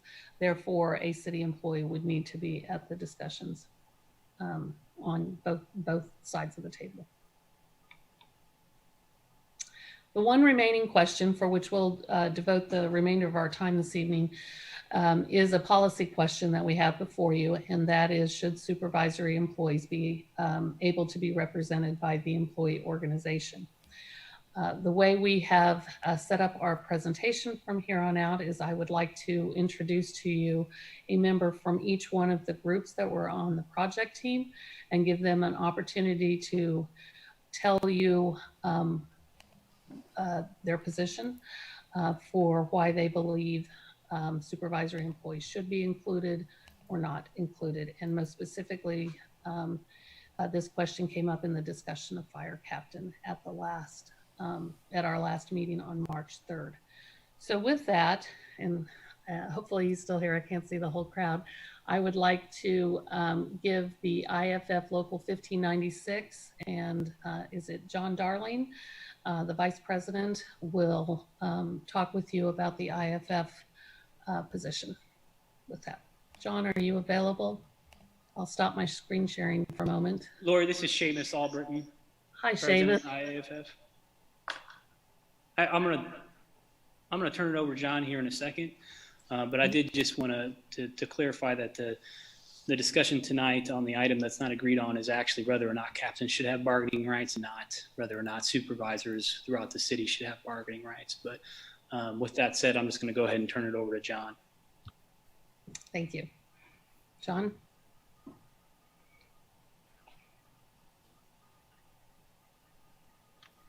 Okay, thank you. I'm going to share my screen with you here. Again, my name is John Darling. I'm the Vice President of Local 1596.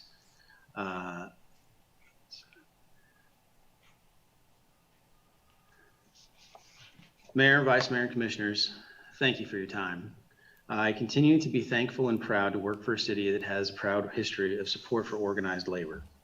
And that's what allows us to bring forth concerns and work with the city to develop solutions in a professional and productive process. In March, we had 8 items we disagreed on. Now we have down to 1. That's pretty good. And that shows the value of collective bargaining. It benefits both sides of the relationship by achieving mutually agreed upon and beneficial results. And we think it's appropriate to extend those benefits to captains. We'll explain why. So for background, our local was formed in 1966. In 1971, Kansas passed the Public Employee-Employer Relations Act, or PERA. In 1972, the first MOU between our local and the city was formed. And then in 1983, the city actually formalized that process with the first resolution for collective bargaining. In 1997, Lawrence Fire Department merged with the organization, LDCFM. And in 2019, the city of Lawrence reclassified captains from being FLSA exempt managers to being hourly FLSA non-exempt workers. So today we are deciding, we're asking the commission to decide if captains should have collective bargaining rights. The city resolution sets up collective bargaining criteria and excludes certain employees from collective bargaining. The city considers fire captains supervisory employees. Now, supervisory employees is a technical term that is explicitly defined. The dictionary has one definition of supervisory employees. However, the city resolution has much more explicit and detailed language that sets up 15 criteria by which an employee is judged to be a supervisory employee or not. This definition matches the criteria that are found in the Kansas PERA, which in terms of the authority and responsibilities of an employee to be considered a supervisory employee. So someone who is considered a supervisor in the vernacular does not necessarily meet the definition of supervisory employees as defined by the resolution. Now, the PIRA, Kansas Act, established the Public Employee Relations Board, or PERB. This board handles issues related to public employee collective bargaining in that it conducts hearings, weighs evidence, and issues decisions. To be clear, those decisions are not binding to the City of Lawrence because we operate under home rule. However, they do provide insight on the deliberation of labor issues by subject matter experts. And it's especially useful to look at their decisions when we're considering issues that are based on the same language. There were 2 recent PERB decisions on whether or not fire captains count as supervisory employees. The first was Sedgwick County Fire Department. In that case, PERB found that Sedgwick County fire captains meet the definition of supervisory employees under PERB and under our city resolution. Therefore, they should be excluded from the bargaining unit. The second, with Wichita, PERB found that the fire captains did not meet those criteria. So this is the definition that's in the city policy or in the city resolution. And the decision tonight really is going to hinge on whether or not our fire captains meet that definition under the city resolution. Our contention is not that the city should make a policy to give supervisory employees bargaining rights. Our contention is that captains do not meet this definition. We understand we have the burden of proof. This definition sets out 15 criteria by which an employee can be considered a supervisory employee, which means that we have to prove they don't meet those 15 criteria. I'm prepared to present evidence on all 15 criteria now. The first criteria specified in our resolution is that the supervisory employee must perform different work from his or her subordinates. In Sedgwick County, PERB found that the captains have great difference in their respective work and responsibilities and authority from lieutenants, the next rank below them. In Wichita, they found that the captains had substantially the same work as the lieutenants, the next rank below them.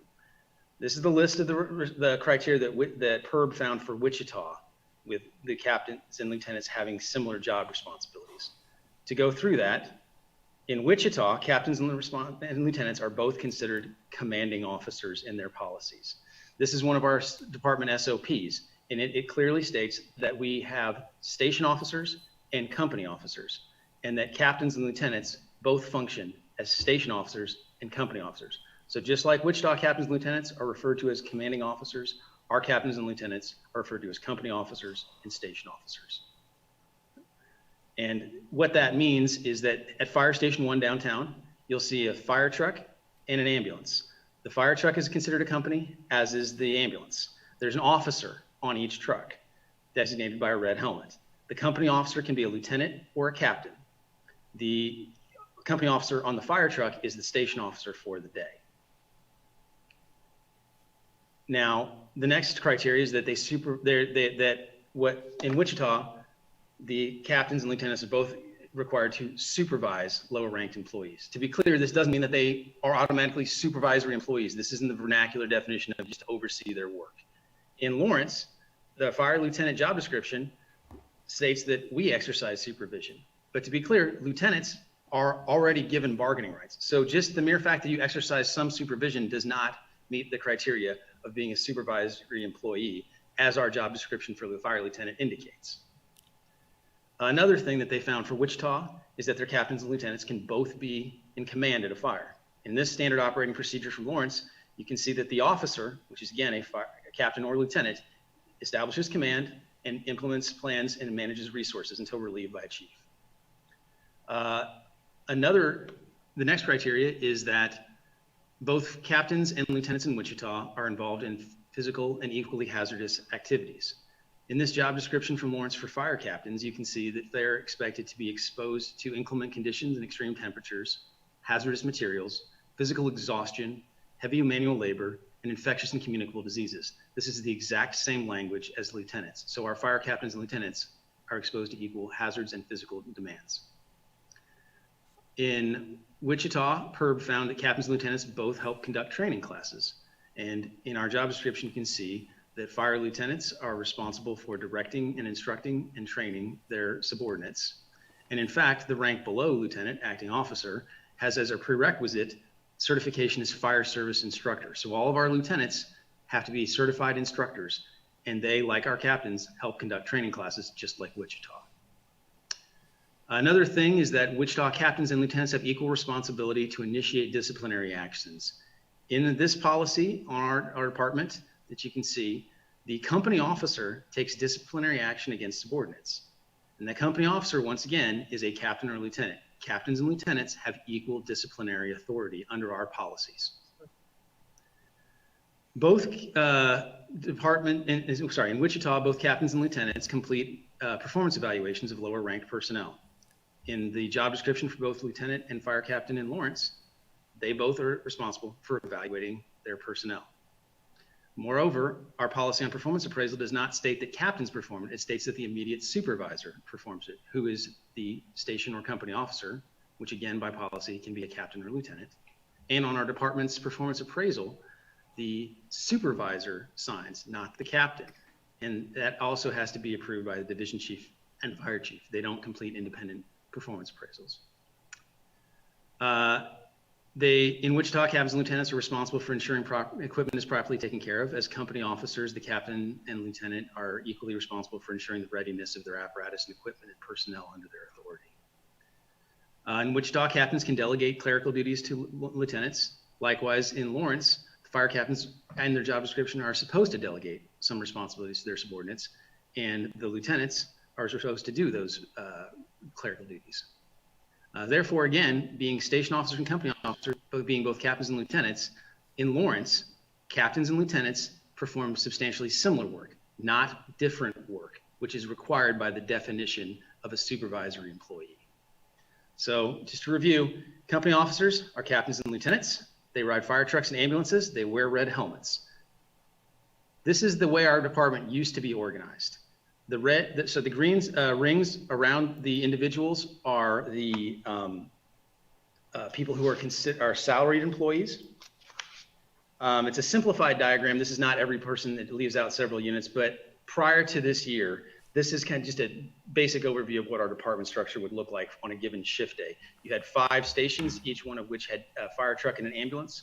The captains were salaried employees that reported directly to a division chief. This is what our staffing looks like now on a daily shift. The captains are no longer salaried.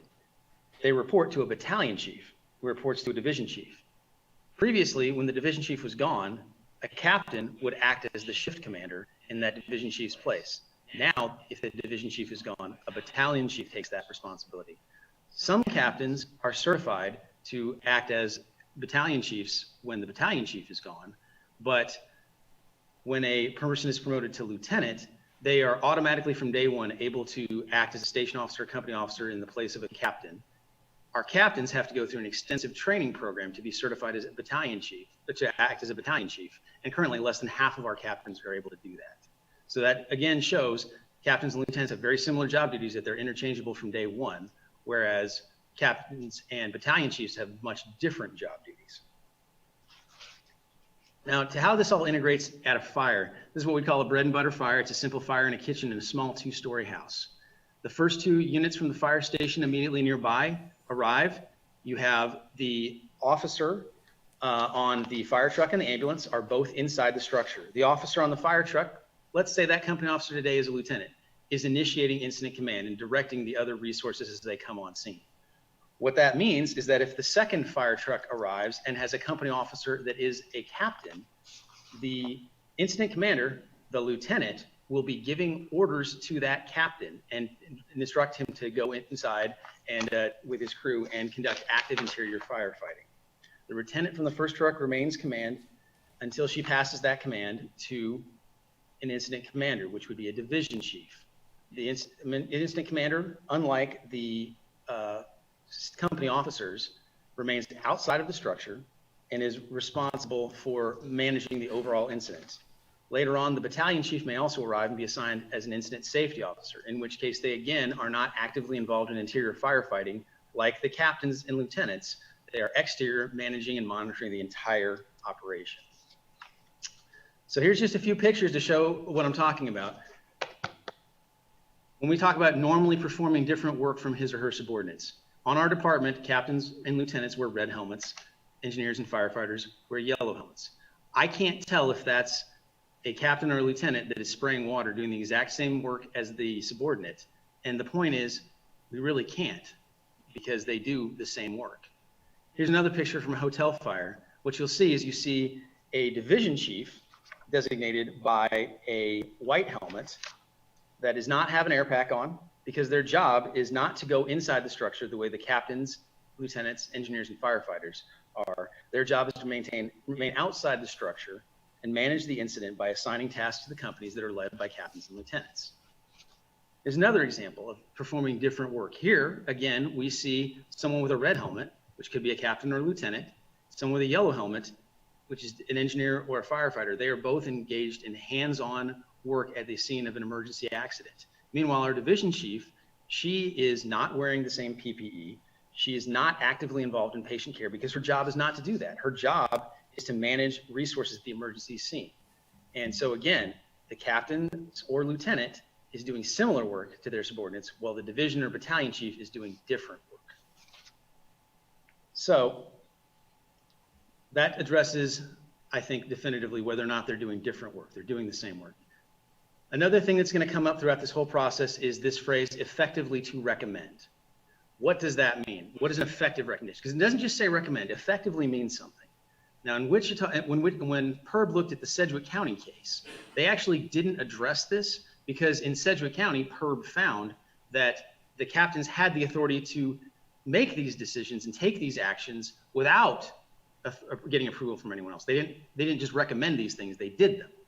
Meanwhile, Wichita PERB did look at this definition, and they looked at case law and legal history, and they came up with the following definition, which is that an effective recommendation isn't simply a recommendation. It has to be something that is adopted by the higher authority without independent review or consideration. For instance, we're in the middle of a hiring process. Our fire chief is going to develop a list of people that he intends to hire. He is going to take that list to the city manager for approval to hire those people. But the city manager is not going to conduct independent interviews and look over their resumes and go through all that process that the fire chief did, because the fire chief has his trust to do that appropriately. So an effective recommendation would be the fire chief saying, these are the people I want to hire, and getting approval from the city manager. A ineffective recommendation or anything else would just be, hey, I suggest this, but then the higher authority makes an independent evaluation. So let's talk about the criteria it spells out. Having the authority to hire. Sedgwick County PERB ruling didn't address this. Wichita found that the captains don't have the ability to hire any more than lieutenants. And in fact, captains don't sit on interview boards. Like, as I said, we're in the middle of a hiring process. We have a process that says that candidates participate in oral interviews for the interview board. The interview board recommends candidates to the chief, but the chief conducts a second interview, and contingent offers of employment are based on the fire chief interview. Because the chief is conducting an independent interview and evaluation, this does not meet the criteria for effective recommendations. Further, their interview board is not just captains. It includes 2 captains, 2 chiefs, 2 lieutenants, 2 firefighters, and 2 HR staff. Therefore, captains have no more influence on hiring than do lieutenants or firefighters, and this does not meet the definition of an effective recommendation. The next criteria, the authority to transfer. Again, PERB did not address this in in Sedgwick County. In Wichita, PERB simply noted that captains don't have the ability to reassign firefighters. Here in Lawrence, this is a personnel order announcing transfers. Those are announced between shifts and divisions by the fire chief. At the bottom highlighted, you can see noted that the assignments to different stations are made by division chiefs, not by fire captains. Fire captains and other firefighters can request or recommend transfers, but that decision is made by chief officers based on the overall needs of the shift or department. This does not meet the PERB criteria for an effective recommendation. Having authority to suspend. Now, PERB found that in Sedgwick County, fire captains have the authority to suspend, on their own authority, employees who they supervise. They don't have to ask for permission. Wichita did not address this directly except in terms of disciplinary actions. In Lawrence, employees under our handbook can be suspended only by department directors, the fire chief. And a suspension is defined as a temporary separation for disciplinary purposes. We have a policy here on maintenance of discipline that requires the fire chief to review all disciplinary actions and determine if they are appropriate. Because of that independent review, this does not meet the criteria for effective recommendations. Laying off and recalling. Neither Sedgwick County nor Wichita PERB rulings address this issue. In our department, in our MOU, there's a policy that there's a clause that states how personnel reduction should be handled for layoffs and rehiring if necessary. In that MOU agreement, the fire chief has the authority to make layoffs. The fire captains do not make layoffs. They don't recall laid off employers for work, and they do not have the authority to effectively recommend such actions. Have the authority to promote. In Sedgwick County, PERB found that the fire captains recommend employees for promotion, and those recommendations are influential. In Wichita, PERB found that Wichita fire captains do not have authority to promote. They make recommendations, but so do lieutenants, and there's no evidence that such recommendations are routinely followed. Our captains have even less influence than Wichita. In Lawrence, there are some ranks to which promotion is automatic if the employee meets certain requirements as specified in this SOP. The fire captains do not decide if the employees are promoted to the ranks, and they don't recommend employees for promotion to that rank. There are higher ranks for which the promotional process is competitive. Those ranks, promotion is based on objective scores from a promotional assessment process, the components of which you can see listed there. The scores in that assessment process are made by evaluators from outside of our department to ensure that they are made objectively. And the fire chief makes the final decision after an interview. Because none of this process involves taking recommendations from fire captains, and it does not meet the criteria for effective recommendations. Having authority to discharge. Sedgwick County, PERB found that in Sedgwick County, the captains cannot discharge employees, but they are responsible for making discharge recommendations. So in that case, they found that they did have that effective recommendation. In Wichita, PERB found that Wichita captains cannot discharge employees, and that because the chief reviews any recommendations before acting, it does not meet the criteria of effective recommendation. In Lawrence, our employee handbook states that the department director or fire chief has the authority to terminate employees. Termination for cause is a disciplinary action. And our policy on discipline states that the fire chief must independently review all disciplinary actions to determine if they are appropriate. Therefore, fire captains cannot effectively recommend termination because this does not meet that criteria. Having authority to assign. Now, assign is a word that can mean a lot of different things, so we're going to have to go into that a little bit. In Sedgwick County, PERB found that their captains do have the ability to assign because they assign work duties to their subordinates, they assign personnel to apparatus, and they use their own independent judgment to make these assignments. By contrast, in Wichita, PERB found that Wichita captains have no authority to reassign employees. In Lawrence, authority to assign work duties is given to the station or company officer, which again can be a captain or a lieutenant. They have equal authority. One of those already has bargaining rights. Work priorities, though, are set by the shift commander in this policy, which is a division or battalion chief. Therefore, captains and lieutenants have equal authority to make work assignments. When we talk, maybe assignment means where do we assign people to work on a permanent basis. Again, the employees are given permanent shift and division assignments by the fire chief and permanent station assignments by division chief. Fire captains don't make recommendations. That doesn't meet so they don't meet their criteria for effective recommendation. It could also mean maybe assigning extra duties. In our department, we have things that are called incentives, which is basically employees that are tasked with doing extra duties for extra pay. Those assignments are established by the fire chief, and employees are assigned to the incentive position by the fire chief. Assign could also mean to determine who gets to come to work today and who manage leave. In our policy on vacation and Kelly days, which is the fire department type of personal day, it states that those are approved and managed by the shift commander, who is a division chief, not a fire captain. Wellness leave must also be approved by the shift commander or division chief. Emergency leave must be approved by the fire chief. Family sick leave must be approved by the shift commander. Now, there's another part of that they talked about in Sedgwick County, which is, basically the captain deciding where people are assigned to ride. However, we have riding criteria that are set by SOP. This SOP here says who needs to ride on what qualifications need to ride on what trucks. Captains don't use independent judgments. They have to follow this SOP. They can't decide to do something different. And the roster for each day is created in advance that lists the riding assignment for each individual.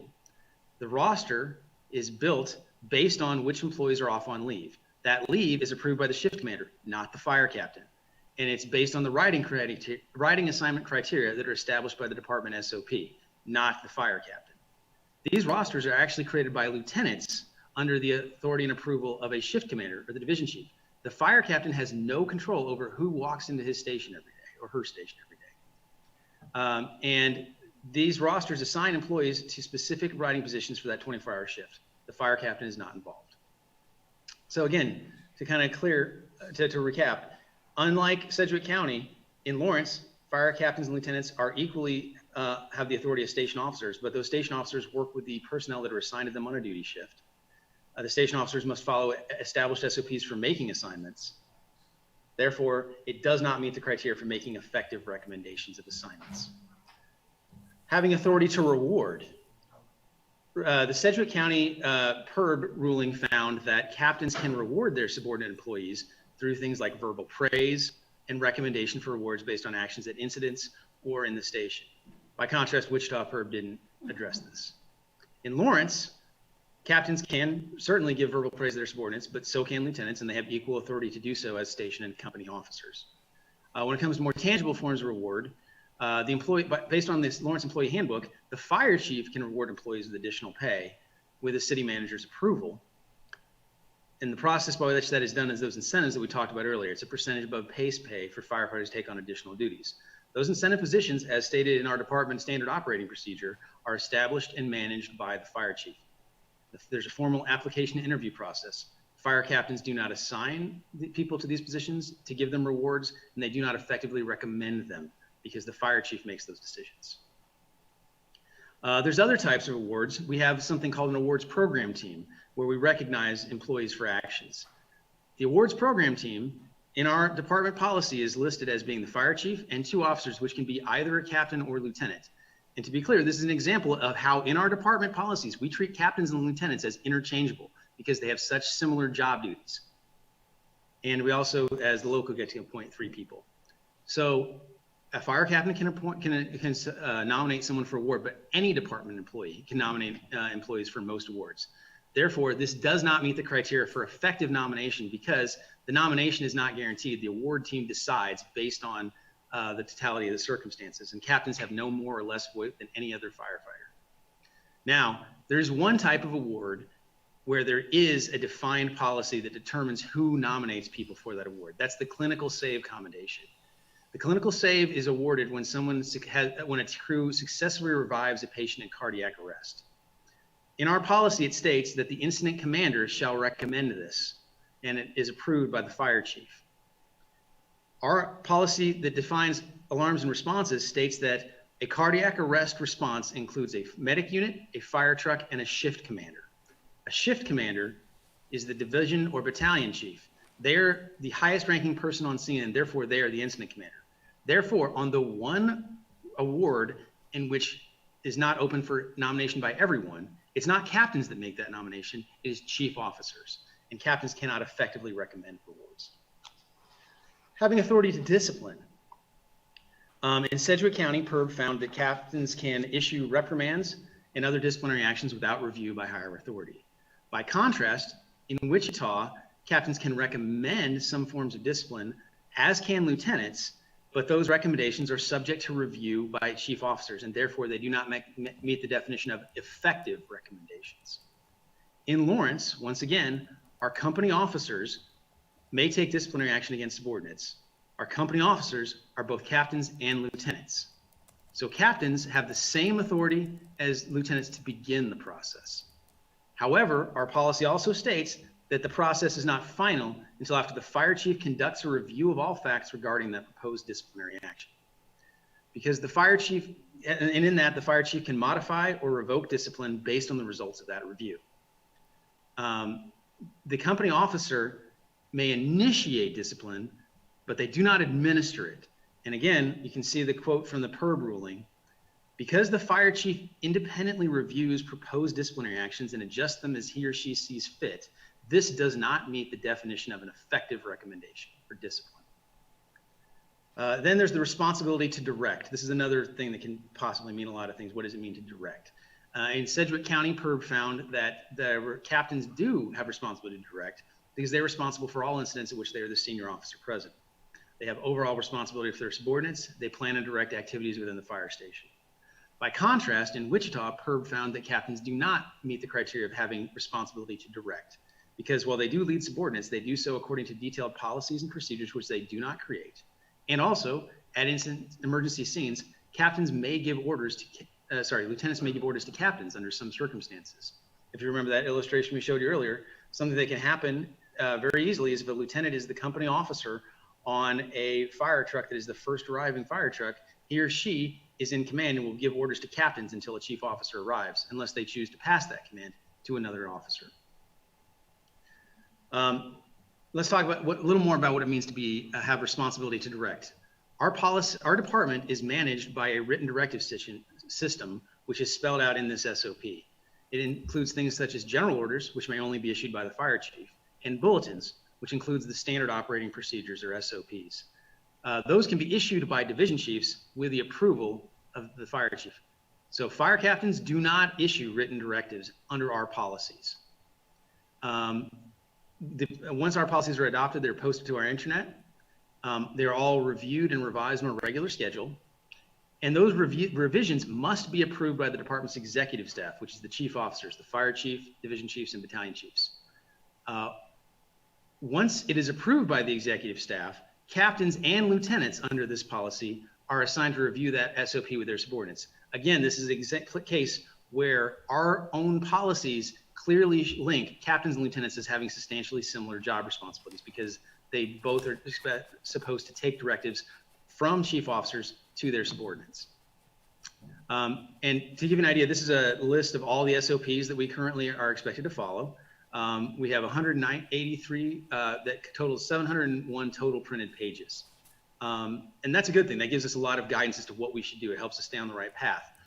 But as a station or company officer, a captain and lieutenant is responsible for following and enforcing SOPs. And because captains are station and company officers, as are lieutenants, they don't have the ability to deviate from those. Deviation must be authorized by a chief officer. So when we talk about having the responsibility to direct, I think direct means setting the course, not following it.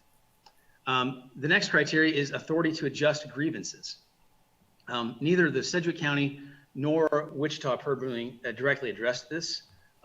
In Lawrence, our employee handbook states that the employee presents oral grievances to their immediate supervisor. That would be the company or station officer if you're a firefighter or an engineer. And again, a company or station officer is a captain or lieutenant. The SOPs that those captains and lieutenants follow are issued by the executive staff. Captains cannot deviate from SOPs without permission.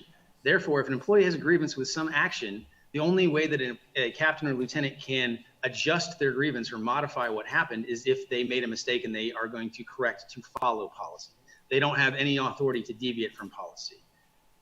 And therefore, they also, because those recommendations must be approved after review by the executive staff, they do not meet the criteria for effective recommendations. Another criteria that this definition sets up is use of independent judgment.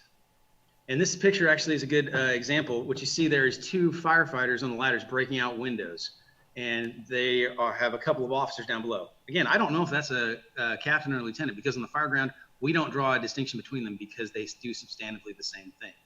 But the firefighters are breaking out glass, not on their own initiative, and not when the officers tell them to, because breaking glass can be very important, but it can also introduce oxygen to the fire and endanger other firefighters and victims inside the building. Glass is only broken when directed by the division chief, who is the incident commander. So in this case, use of independent judgment, the PERB found that in Sedgwick County, captains, they operate under guidelines, not policies, with significant independence in terms of planning, making evaluations and administering discipline.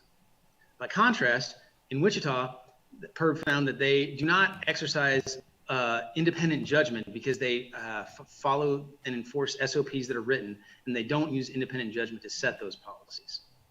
So, as we've established, Lawrence captains operate under standard operating procedure.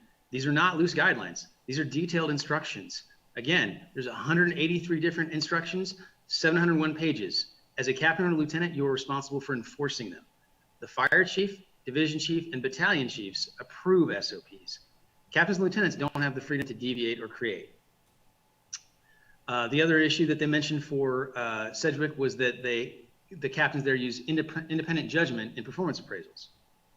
Well, in Lawrence, performance appraisals in our department are, under our policies, performed by the immediate supervisor, who would be the station or company officer. The station or officer is a captain or lieutenant under our policies. And our policies, our performance appraisals, their scores are not based on independent judgment. They are based on objective criteria using language that is taken directly from the employee's job description. Further, the performance appraisals must be approved by a division chief and fire chief and are frequently sent back for corrections. And as a lieutenant, I can tell you, I have conducted performance evaluations on employees every year since I've been promoted. Another thing they talk about is that in Sedgwick County, the captains have the ability to independently judge discipline. All of our company officers have the ability to initiate the disciplinary process. That's captains and lieutenants. But the discipline is not final until it's reviewed and approved by the fire chief. If the review and approval is needed before actions are taken, the officer is not using independent judgment to discipline. Therefore, it does not meet the criteria under PERB. So again, Lawrence captains have to follow extensive SOPs and can't deviate without permission from a chief. They have equal responsibility to lieutenants, who also serve as station and company officers. They conduct performance appraisals according to objective criteria subject to chief officer approval, and any disciplinary actions must be reviewed and approved by the fire chief. This is in direct contrast to the independent judgment that PERB found that Sedgwick County captains exercise in their duties. So, out of all these criteria, I think we've demonstrated that in not one of them does the captain have independent authority to make these decisions.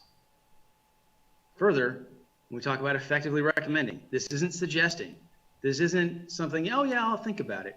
And to be an effective recommendation, it has to be something that the higher authority takes without any review, oversight, or consideration. Effective means something. And when we talk about effective recommendations, captains don't do that either. In every single one of these circumstances, either they have no ability to recommend, or the recommendations that they make are independently reviewed, considered, and adjusted as seen fit by chief officers. Captains don't effectively recommend these actions. They follow established procedures, not independent judgment. They perform similar work to their subordinates. They don't have the authority to do any of those actions. They enforce existing policies. They don't direct the creation of new ones. They don't adjust grievances, and they don't effectively recommend those actions based on the PERB's definition.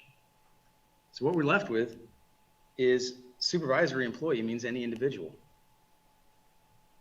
Now, I've always thought captains should have bargaining rights because they work substantively similar to the lieutenants, but I used to be able to at least sort of justify it in my head because captains were classified as salaried managers, and so there was a distinct line drawn between them and lieutenants. Captains are now hourly employees who work as station and company officers. Lieutenants are also hourly employees who are station and company officers. Lieutenants have the same responsibility to lead subordinates, enforce SOPs, and recommend discipline. So the question is, are lieutenants next? I'm not claiming that this is the city's intention. We don't believe that it is. We are afraid of unintended consequences of decisions that could be made tonight if we continue to deny captains bargaining rights. 5 or 10 years from now, someone could make the case that the commission would be establishing a new standard that hourly station officers who have equivalent roles and responsibility and authority to lieutenants should not have bargaining rights, and that therefore lieutenants maybe also shouldn't have bargaining rights. And as a lieutenant myself, that is personally concerning. This is a slide that was presented by our department earlier this year that lists the ways that MOU employees like lieutenants have better benefits than non-MOU employees like captains. The one I want to draw your attention to is that if I am injured on the job in the line of duty, my salary is protected under our MOU. Our fire captains, if they're injured, their salary is capped at about a third of their normal rate. And again, fire captains aren't standing outside. They're in the structure with us. So if I were to lose MOU protections, my income would also be capped at the state max.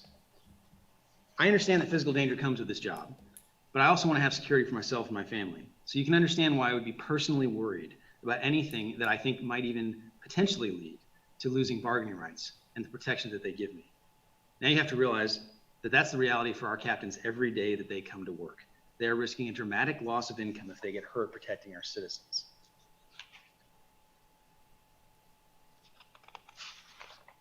I can't honestly tell you who the person in the red hat here is. I don't know if they're a captain or a lieutenant. I know this picture was taken at the hotel fire in 2018. I also know that if they're a lieutenant and they get hurt in the line of duty at this fire, like the two yellow hats, their income will not be decreased and their paycheck will be protected for the injuries they suffered in the line of duty. And I know that if they're a captain and they get hurt in the line of duty, they'll have to survive on the state benefit, which is maxed out at a little more than a third of their salary.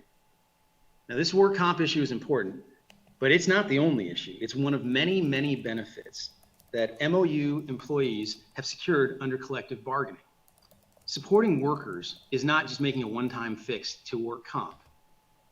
It is creating a process by which employees have a seat at the table for ongoing discussions year after year.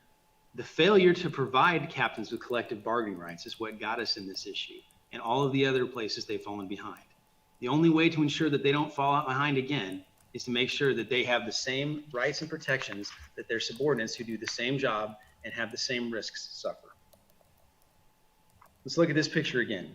We can see the company officers, folks with the red helmets. We give them these helmets so we can easily identify company officers on the fire ground. And they wear the same helmet because they're doing the same job. It's important to know who the company officers are. It's not important to know if they're a captain or a lieutenant. By contrast, the chief in this picture is wearing a white helmet. Battalion chiefs and division chiefs wear white helmets to distinguish firefighters and company officers. That's because battalion chiefs and division chiefs have fundamentally different jobs from lieutenants and captains, and it's important to be able to tell them apart. So on a very basic level, when the chips are down and it's an emergency, we recognize that the job of a captain is much closer to that of a lieutenant than it is to a battalion chief. The folks in this picture, I don't know again if they're captains or lieutenants, but I know that all the folks wearing red helmets are doing the same job and they're facing the same dangers, and they should have the same protection and benefits. The first of which benefit is the right to bargain for all of the others. Most other departments in our region take this recognition to the logical conclusion and include captains in the firefighter bargaining unit. This is 126 in the 4-state area around us. Some other departments do create a separate bargaining unit, often for captains and battalion chiefs, but that tends to be in larger departments where it makes more sense. Almost no one completely denies captains, who are almost always interior firefighters, the bargaining rights that they give their firefighters. Now we understand this is a new change and there's going to be concerns that come up with that. How could this happen? How would this work? What might happen?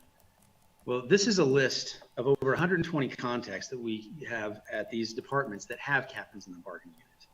These are city managers, HR directors, and fire chiefs. They're not union leaders. They're not affiliated with us. They may not even like us.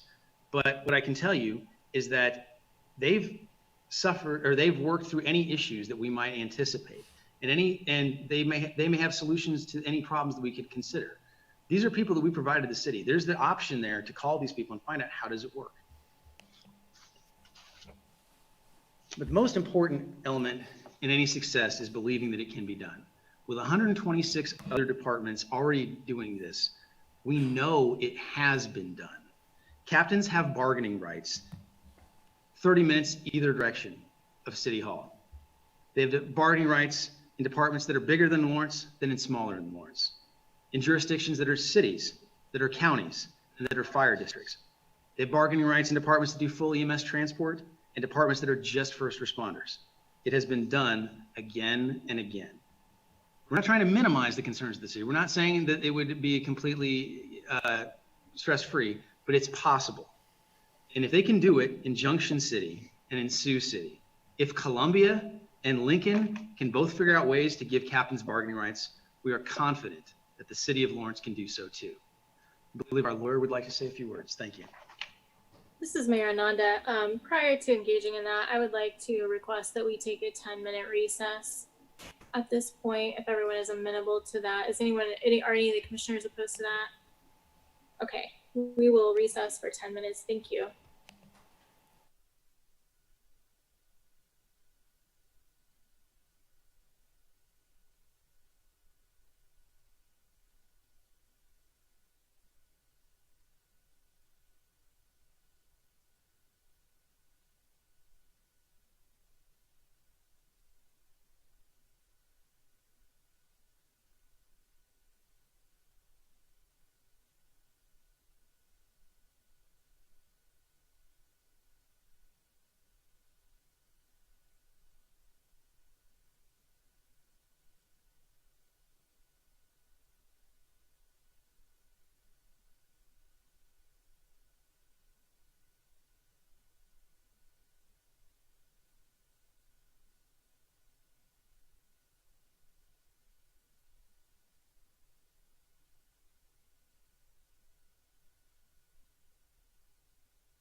Does anybody have what time we're back?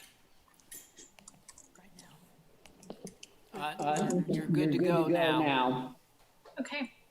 I'll go ahead and take a roll and see if everyone's back. Commissioner Boley? Here. Vice Mayor Finkeldei? Here. Commissioner Larson? Here. Commissioner Shipley? Here. Okay, this is Mayor Nanda. We are all back. I will let folks know we have about 30 folks signed up to give public comment on this item as well. So I know we have a lot to get through and a lot of information to get through. And I just want everyone to be aware that we have folks who are also here to give public comment. So with that, I believe that we are ready to hear from the attorney. Hi, everybody. My name is Scott Brown. I'm an attorney with the law firm of Blake & Mulig in Kansas City, Kansas. And I'm privileged to work with Local 1596 on labor-related matters. And the local invited me here tonight to just briefly touch on what we think are important legal aspects for you, the commission, to consider in reaching your decision as to whether fire captains are supervisory employees within the meaning of the resolution. Vice President Darling did an excellent and very thorough job of laying out the union's position. And I'm not just going to simply repeat everything he said. He went through all the elements and covered it in great detail. I just wanted to point out that the definition of the supervisory employee in the resolution, in the city's resolution, is nearly identical to the definition of supervisory employee contained in PIRA, the Kansas Public Employee Relations Act. And I'm not suggesting, and I want to be clear, I'm not suggesting the city is under PIRA or bound by PIRA or decisions of PERB. However, again, the language is nearly identical, and I don't believe that is a coincidence. I think that's intentional. And when we look at decisions of PERB, while not binding on the city commission, I think they certainly represent persuasive authority. And frankly, it provides a legal basis for which to make that analysis and reach that decision as to whether these folks are supervisory employees or if they should, or if they more properly belong in the bargaining unit represented by Local 1596. The cases have been cited in the materials presented by the union. There's only 2 of them. I encourage you to look at it yourselves. You're all intelligent people. I think you would reach with one conclusion after reviewing those cases, and that fire captains in Lawrence, Kansas are not supervisory employees. They just simply don't exercise the authority that is required.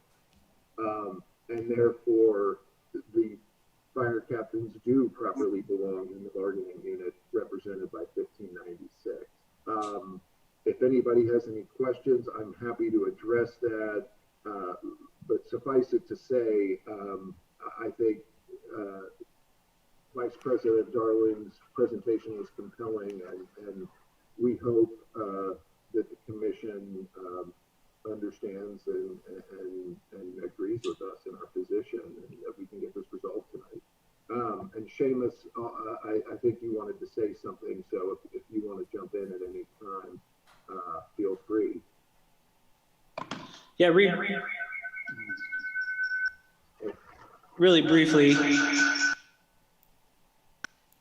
I just wanted to emphasize that we do think it's appropriate to make a decision on this tonight on this issue, as we've talked about this during public debate several times, and this resolution has been out for review for months now. So we asked that we move that direction. Mayor Nanda, thank you. Lori, who do we have next? Our next person up is Bill Bradford. He is with the LPOA. And Bill, I had one slide for you, but if you haven't, I'll put it up if you'd like. Otherwise, I'll turn the floor over to you.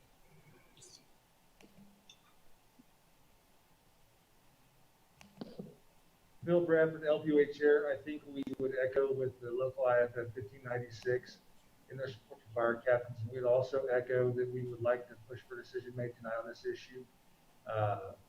Have been extensive discussions, and we'd also like to say that we support all city employees with the right to collectively bargain for wages, working conditions, and fringe benefits. Mayor Nanda, thank you.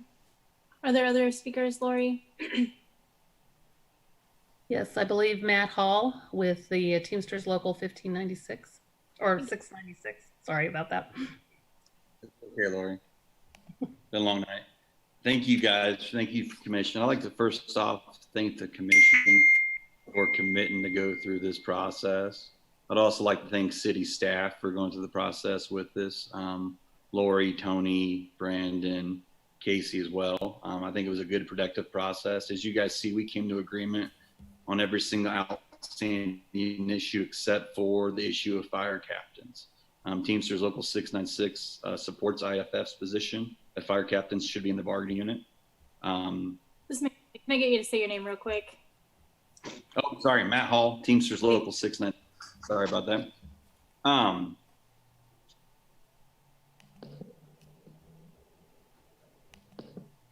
I derailed you. I apologize. I've been talking about this decision. Excuse me? I said I derailed you. I apologize. Oh, that's okay. That's okay. That's okay. That's okay. Since January, we've been talking about this, or December, we've been talking about this process. We've had employees that have been wanting representation for that whole time. We have a super majority in one of the groups that wants to be represented by the Teamsters. They're ready to be represented by the Teamsters representation, and they're looking forward to it.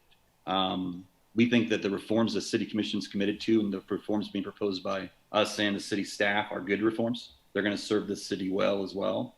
And we ask that you guys make a decision and implement that. We also asked during this process of organizing that the city manager and the City Commission commit to a zero tolerance policy for any harassment or intimidation or retribution that employees might have when they exercise their rights to vote for an employee organization of their choice.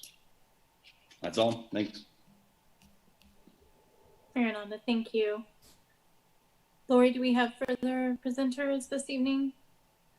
Lori Carnahan, Human Resources Director. Yes, I do have a city talking points regarding fire captains that we believe are supervisors. And then I also would ask Ryan Dink to follow me shortly after that with a few points regarding the same topic. Okay. Okay. I want to thank John for his presentation. I think he did a wonderful job of laying out his position for why he believes that the fire captains are non-supervisory employees.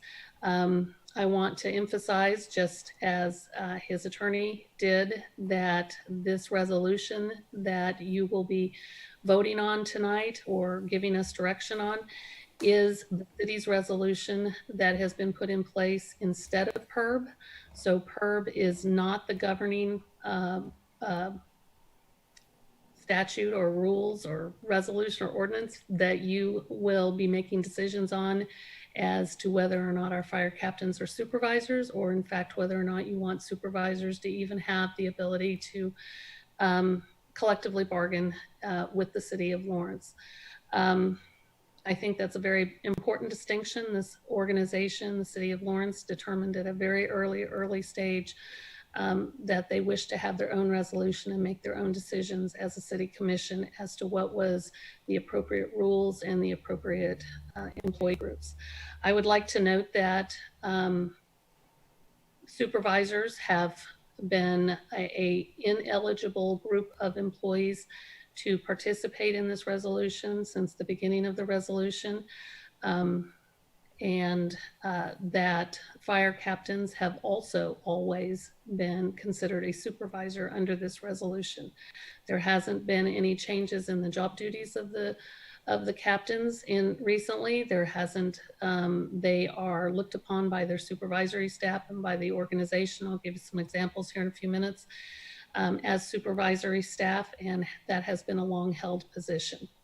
What has changed is the way the FLSA looks at whether or not the job duties of captain fall as a FLSA exempt activity or not. That has changed over the years, and very recently it has been changing. So that's important to remember, that these jobs have been looked at as supervisory positions for quite some time. I would like to draw your attention to a couple of things that are in the job description. The job description specifically states in its definition that it is a management position with the fire department, with the city of Lawrence. It specifically states that it is the supervisor, the direct supervisor for 5 to 8 employees. And that is not a lead position or a training position, but is a direct supervisory position. And to articulate a little bit about how our job descriptions are written, we have as our verbiage in all of our job descriptions a group called lead or functional leads who supervise a thing, an incident, a project, maybe assignments for the day, maybe sending staff out on scene, on site, on scene in a fire, on site in the streets.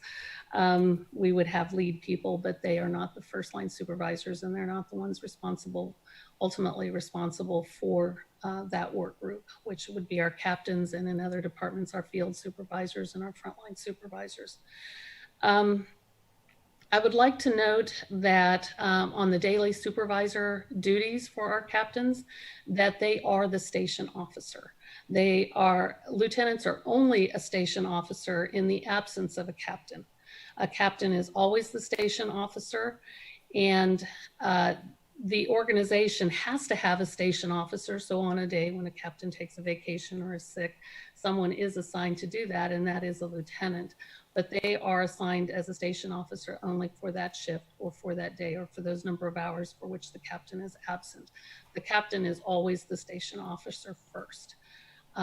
They have a few work duties that are unique to the captain, and that is they never travel to other stations. They are assigned, not to say that no one ever gets transferred in their career, but they are regularly assigned to the station, and as things have to shift in order to be fully staffed for a particular shift based on sick leave or vacation or even call volume, it is not the captain who moves. The captain always stays as the station officer in their assigned station. They also never ride on a medic truck.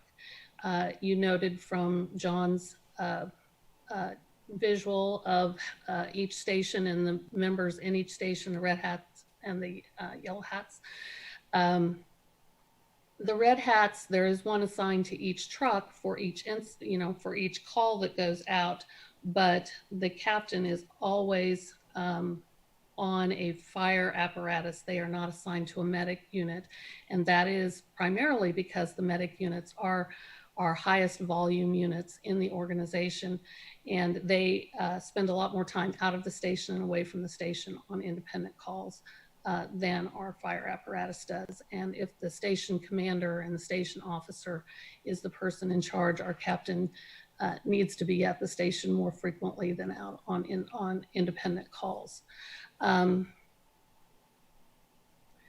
Some of the things that our captains are responsible for are the schedules that their station will have for that day. They determine who gets the trades. They determine who gets leave if it does not involve cross-station reassignments. That is true that it needs to kick on up when it starts changing which stations people report to, because one captain needs to make sure that another station is covered, so that does kick up a little bit.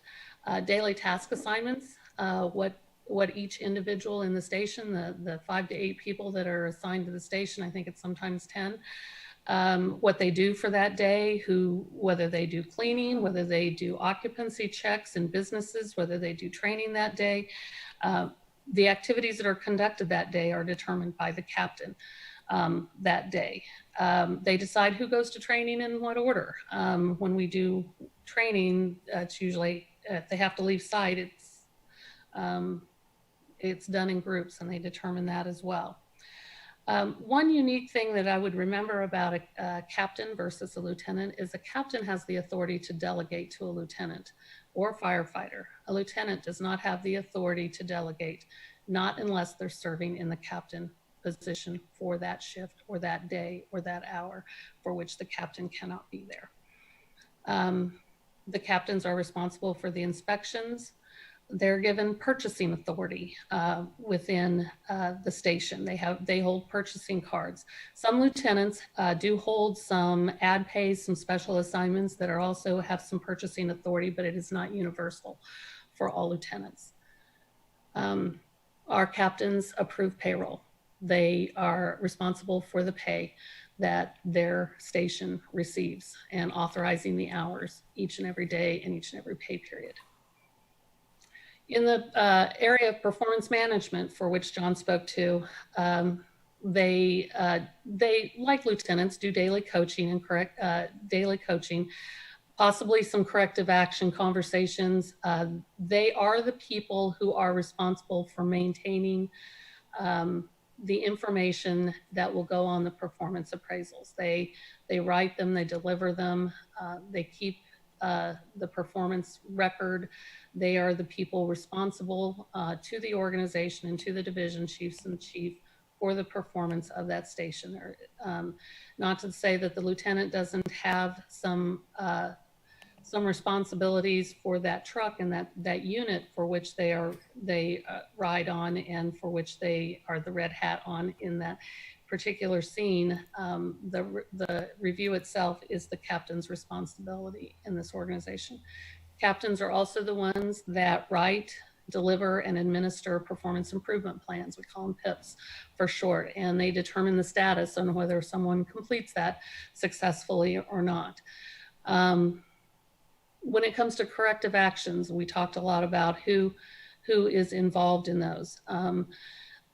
I have to say that there is no one in the organization that separates without talking to Tony. You know, that we good processes in an organization is that all suspensions and terminations, when it reaches a high level of disciplinary action, they're usually talking to me, they're talking to Tony. Those things do not happen in a vacuum with any of our supervisors in the organization. However, I will tell you, all of those conversations always involve a captain. They never involve a lieutenant. They always involve the station captain, frequently the division chief, and the chief, myself, when we have those high level disciplinary actions, when things become very serious. The captains are also responsible for maintaining the supervisory notes and any informal counseling. They are given a lot of input, and the word effective, I guess, we have to determine what effective means for our resolution, but they do give effective input. They are the only ones who know how a particular individual is performing. I'm not in the station every day. Our division chiefs are not in the station every day. Our chief is not in the station every day. So yes, the captain does give effective input for that. They give recommendations, and they're always in consultation when it comes to suspensions and terminations. The chief always considers their positions for those. As I said, they are the ones who know the day-to-day performance issues that are happening. There are some recent examples that I could point to that captains have been the responsible party for delivering the disciplinary actions. Failure to report, excessive absence and tardiness are the types of things they handled unilaterally. We had a violation of law for which a captain was responsible for outlining how we would proceed through that process. We have a policy that guides that, but there is a lot of follow-up on, you know, as someone goes through the legal system between the time of arrest to adjudication, and the captain was responsible for monitoring that person and guiding that person through the process.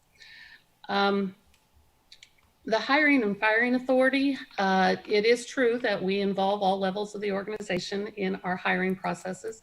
We use boards in order to help address those those hidden biases that we all might have. And so, yes, we do value the input of a variety of people in the organization on hiring boards throughout the organization, throughout the city. That's not unique to the fire department. But I will tell you that our captains are responsible. We have an acting officer ad pay that firefighters and fire engineers are eligible for.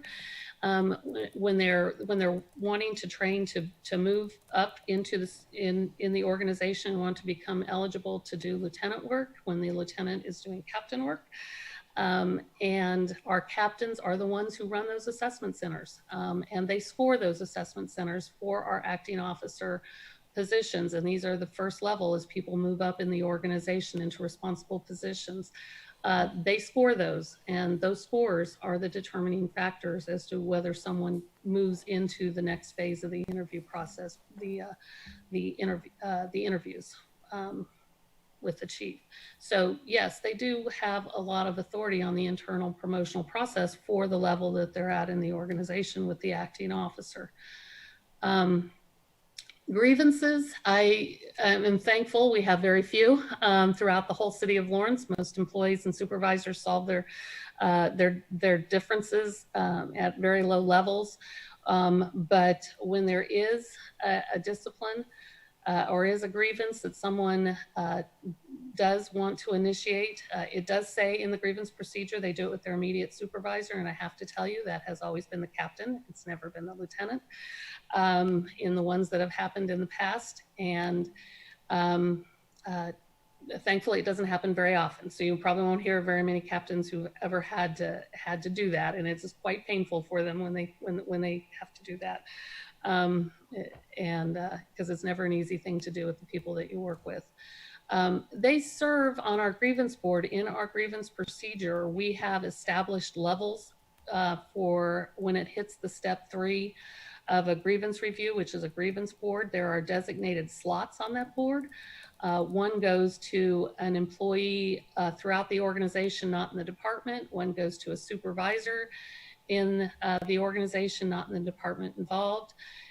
Another is a department director, another is an employee in the department involved, and then the other is the ERC member. But for that supervisor, not in the department involved, the captains are on that list for who is randomly selected as a supervisor. So they clearly are a supervisor in our grievance procedures with that. I want to talk for just a moment on span of control. And again, we can refer back to John's chart if you would like. A station will have 5 to 8, 5 to 10 people assigned to that station for which the captain is responsible for. The next level up, I know his chart showed that it was battalion chief, but it is not. The battalion chiefs do not have all of the stations assigned to them, and the division chiefs none. The battalion chiefs have been added this last year. If you recall, when you did the 2020 budget a year ago, that was an added position. It's designed to support the division chiefs, and not that they're not assigned stations at times. It is not that same org chart as was pictured. They assist the chief. They have some responsibilities on scene, as I understand it, for incident command and safety officer and some of those other sort of things, and of course serve in the division chiefs as division chief in their absence. But the span of control right after the captain goes to the division chief currently in the organization, and there's 41 people on a shift. So the division chief clearly can't be the frontline supervisor for 41 people. There has to be another level of supervision in there. And it is defined by our org charts and by our job descriptions and by our chief as the captains. The battalion chief is coming in there to support the division chief and may one day have some of those responsibilities, but currently does not with that. So it's clearly not even a reasonable span of control for a division chief or anyone of that level with that many employees in any department with the city to be the first level supervisor. It should be noted that the captains can serve as a battalion chief or a division chief in the absence, just like a lieutenant can serve in the absence of a captain for the station. A lieutenant cannot serve as a battalion chief or a division chief in the absence of those. They can serve up to the captain, and the captain serves in those other positions when people take vacation or are on sick leave. It should be noted, if you look at the qualifications for captains and what is required to be a captain, it is closer to the battalion chief than it is the lieutenant. So the definition of what we expect of that position is much closer to battalion chief than it is lieutenant.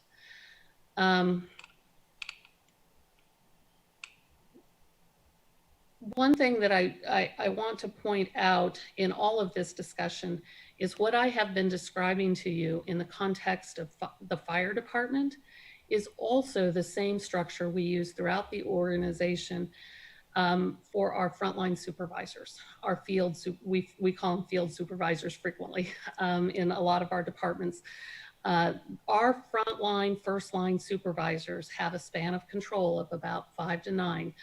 We have one department where it's a little bit greater, but for the most part, it's 5 to 9 people at that frontline supervisory level. They do the reviews, they recommend discipline, they administer the PIPs, they do the schedules, they have to work with the other field supervisors on days off because, if you go to the street department, we've got about the same amount of people on shift during the day.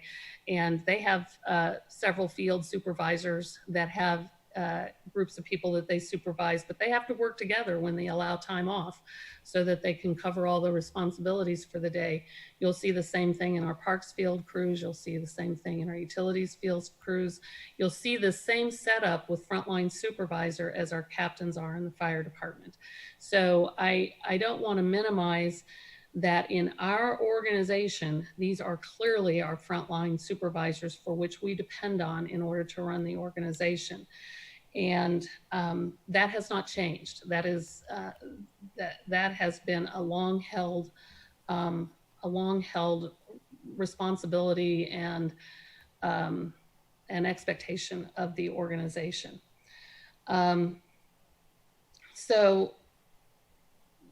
Those are the major points I want to make with regard to supervision. They are clearly and without a doubt in my mind our frontline supervisors in the fire department, and I believe that others in the organization that work in management positions would agree with that they rely on them for those very same things throughout the organization. I would like at this time to turn the floor over to Ryan Dink for a few minutes. He has some discussion regarding supervisors in general under our resolution, and whether or not should you decide that you would like supervisors to have the ability to work, to have the ability to collectively bargain and have discussions in an MOU with the organization, some considerations to have with regard to that. I mean, you certainly can change the resolution and allow supervisors, but I would highly advocate that if our fire captains have this ability to collectively bargain for their working conditions, their wages, and their benefits in the organization, that you extend that to the other 70 or 80 frontline supervisors we have in the organization. It is very important that we don't, when we talk about keeping things equitable throughout the organization, to have one frontline supervisor have that ability and another not would be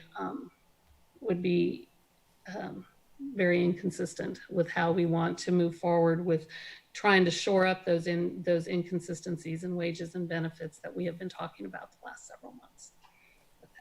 So Ryan, at this time, if you're available, I'll turn the floor over to you for a few minutes. Sure. Thanks, Lori. Yeah, this is Ryan Dink with McNamee, Dinkley, and Phillips.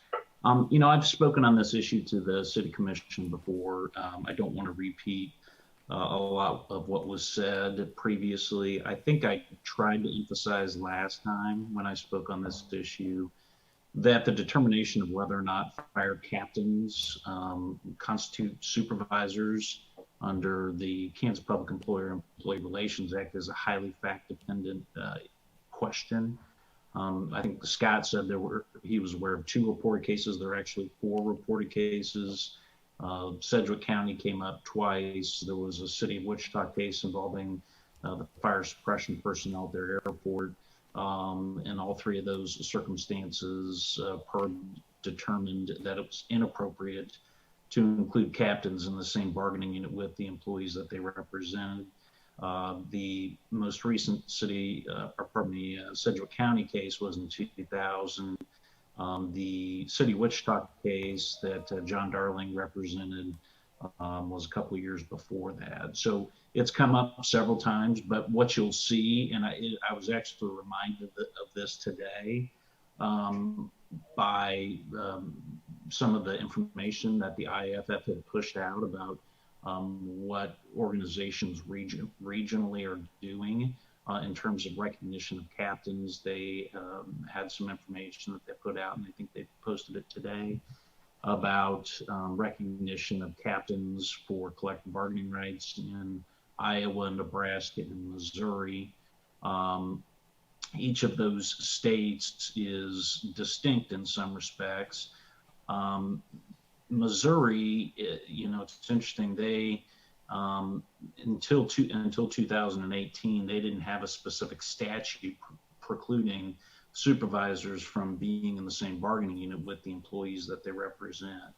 They have a state mediation board that looked at that issue.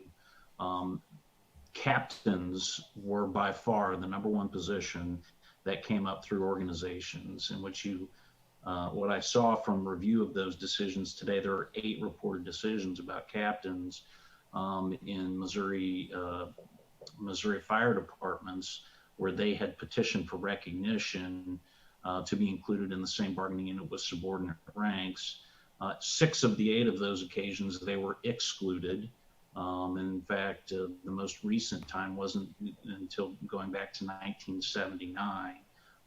That's just by way of example to say but there were 2 instances where they did find it was appropriate. So, I think it's probably doesn't serve anyone as part of this discussion to characterize the inclusion of captains as absolutely a slam dunk as being in the union and with the same rank and file, or absolutely outside of the union. It is a highly fact-dependent question. To me, the question for the City of Lawrence is, I believe John Darling represented that they have had collective bargaining rights with the City of Lawrence since 1983, so 47 years. It's my understanding over those 47 years, captains haven't been represented and have not had collective bargaining rights. It's a little bit different than under PIRA, because under the Lawrence resolution, they specifically define who is included in the bargaining unit. It's not if whether or not captains constitute supervisors or not. They cut it off in that employee group #2 at lieutenants. And so there was a prior specific determination by prior governing bodies over the past 47 years that captains were not appropriate to be included. So the question to me is what has changed now? What is different now than what has occurred over the past 47 years? And what I have heard from the fire union is that, well, they're now being paid hourly. The reasoning for that does not have to do specifically with their supervisory status. The Department of Labor changed the regulations within the past 10 years or so after 9/11, that if your primary job duty was dedicated to emergency response, then you were a non-exempt employee. Prior to that, it did look at primarily supervisory responsibilities and job duties. That is no longer the test. So it is not closely related to the issue of supervisory status. To me, this is to me, that one issue doesn't push this discussion one way or another. And when you look at the city's definition of who constitutes a supervisor, how they're paid, whether it's hourly or on a salary basis, isn't enumerated in any of those factors. So if the only difference that we're talking about is the manner in which they're compensated, I'm not sure that moves the needle. That being said, I think I conceded last time I spoke, there are many fire departments that do grant captains collective bargaining rights. There are many fire departments that grant captains collective bargaining rights in the same unit with the rank and file employees that they do represent.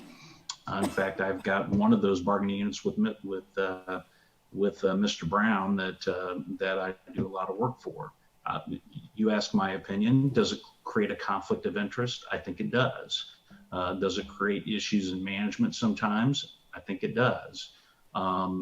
So and that is what PERB recognized in the 3 of the 4 decisions that it ruled upon captains and whether they were appropriate or not in the same bargaining unit with the rank and file that they supervise. Notably, as I was going over those decisions today, the IAFF's presentation really was focused on equating captains to lieutenants. Not one of those decisions that I looked at today said lieutenants are supervisors. Every one of them said lieutenants are not. And, in the Missouri cases, 6 of the 8 of them said captains are, and it's inappropriate to include them in the same bargaining unit. And then I think kind of the last point I wanted to make before I talked about options on supervisors is, to me, the principal concern about captains and their bargaining rights is, and this is with any supervisor, is avoiding conflict of interest situations. When you have a captain who, even if he's just making a recommendation for termination or for suspension or for some other form of discipline, or any form of supervision that they may provide, whether it's writing a PIP as Lori referenced, or writing a performance evaluation, is where is their loyalty? Is it to management or is it to the union? And if they're in the same unit or represented by the same union, there is inherently going to be a conflict of interest. And it's not just me saying that through my past experience, it's recognized in case law. And that's why supervisors are typically excluded from being in the same unit as those they supervise.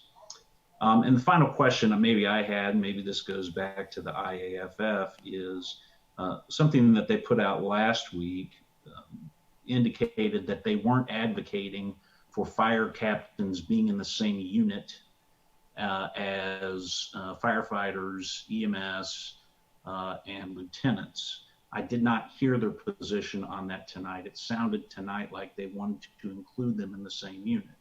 If they're talking about a different unit represented by a different union, my concerns about conflict of interest are greatly diminished.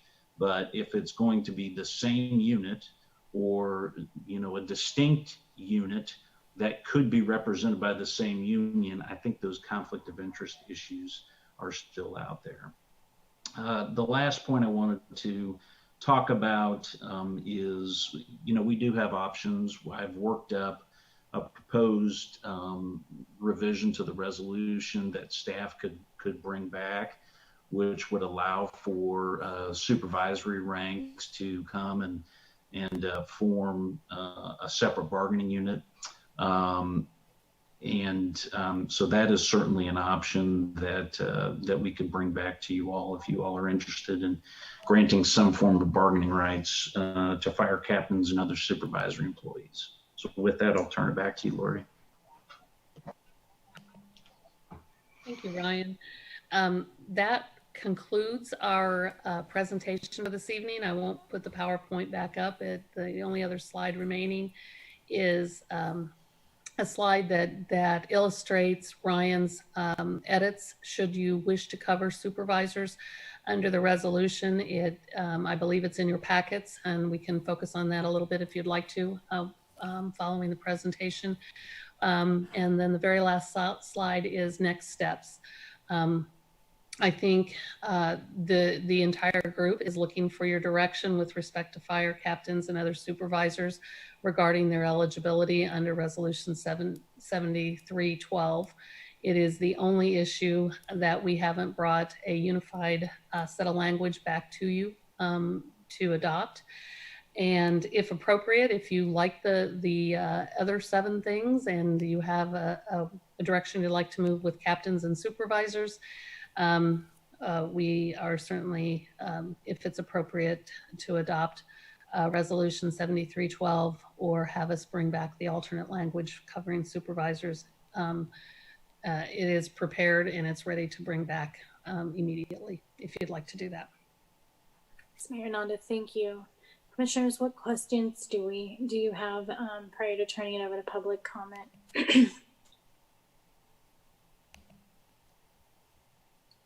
Hearing none, let's go ahead and jump into our public comment. I know we have a lot of folks who've been waiting. Mayor Nanda, yes. Sorry, I mean to interrupt. Not to interrupt. Do you want a response from the question that was raised by Attorney Dank? This is Mayor Nanda. I think if you can quickly address that. Yeah, our primary concern is to make sure that these individuals have bargaining rights. What we don't want to do is have them put into a bargaining unit with every other supervisor from every other department.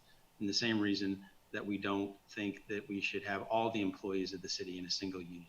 Different jobs have different responsibilities and require different contracts to be negotiated. So what you'd be basically asking is them to write a single contract or MOU that would cover the supervisor in sanitation and solid waste and police and fire, despite the fact that those jobs have vastly different responsibilities.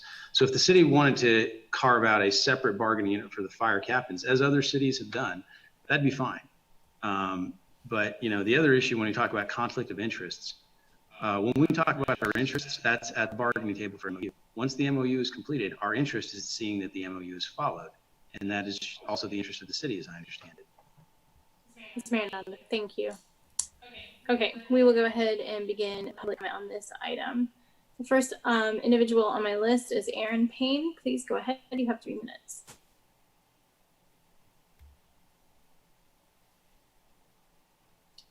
You may be mute. There we go. Good evening, Mayor, Vice Mayor, and Commissioners. My name is Aaron Payne. I joined the fire department in 2004. I'm currently the rank of engineer. I'm speaking in support of granting bargaining rights to fire captains. LDCIP M has a reputation of being a high-performing agency amongst peer departments. One of the reasons this is so is because we have adopted the continuous improvement philosophy to how to make decisions as an organization. The continuous improvement process is essentially examining data, applying it to the mission and organized needs, and using it to make the appropriate changes to our operations. I'm asking that we apply that same process to this decision. If the data clearly provides a picture that bargaining rights are the national and state standard for captains, and if the mission of the city employee relations is to be a progressive employer who ensures our voices are heard, and if the need exists to make extensive changes to the captain's benefits just to get them in line with the coworkers who perform the same duties, then how we move forward is clear. Bargaining rights for fire captains would and should be an improvement for the city and the employees. Thank you. Ms. Mayor Nanda, thank you. Next, we have Andy Booth. Hi, my name is Andy Booth. I have been employed by Lawrence Douglas County Fire and Medical for 25 years. I currently hold the rank of engineer with a 12-year stint as an acting officer. LDCFM fire stations in Lawrence are made up of personnel with specific responsibilities as well as many shared responsibilities. Just as paramedics are responsible for patient care and engineers are responsible for safe driving practices and the proper operation of apparatus, Lawrence fire captains have to make critical decisions when arriving at incident scenes. Captains are in charge of giving unit assignments while performing hands-on tasks that are required for the initial operational plan they put in place. Captains enter structure fires and other dangerous areas right alongside with the firefighters. Lawrence captains live, work, eat, and sleep in fire stations for 24-hour shifts right along with other firefighters. Fire captains miss family birthdays, holidays, and other important family events, again, right along with the other firefighters assigned to that station. Any employee of LDCFM that routinely operates in dangerous conditions, such as fire captains, deserves the right to discuss those working conditions with the city they work for. Lawrence Professional Firefighters IAFF Local 1596 advocates fair treatment, dignity, and commitment to the community we serve. These are the same values Lawrence fire captains uphold every day, on or off duty. Surrounding departments that are considered LDCFM peers recognize that captains have an equal opportunity for bargaining rights. I'm here tonight to express my feelings that all Lawrence fire captains be represented by Local 1596. It makes sense. It's the right thing to do. Thanks for your time. Mayor Nanda, thank you. Next on our list is Ben Dennis.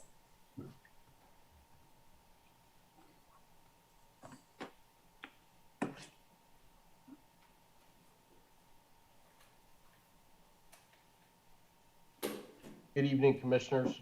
Thank you. My name is Ben Dennis. I've been a member of the Lawrence Douglas County Fire Medical for 20 years.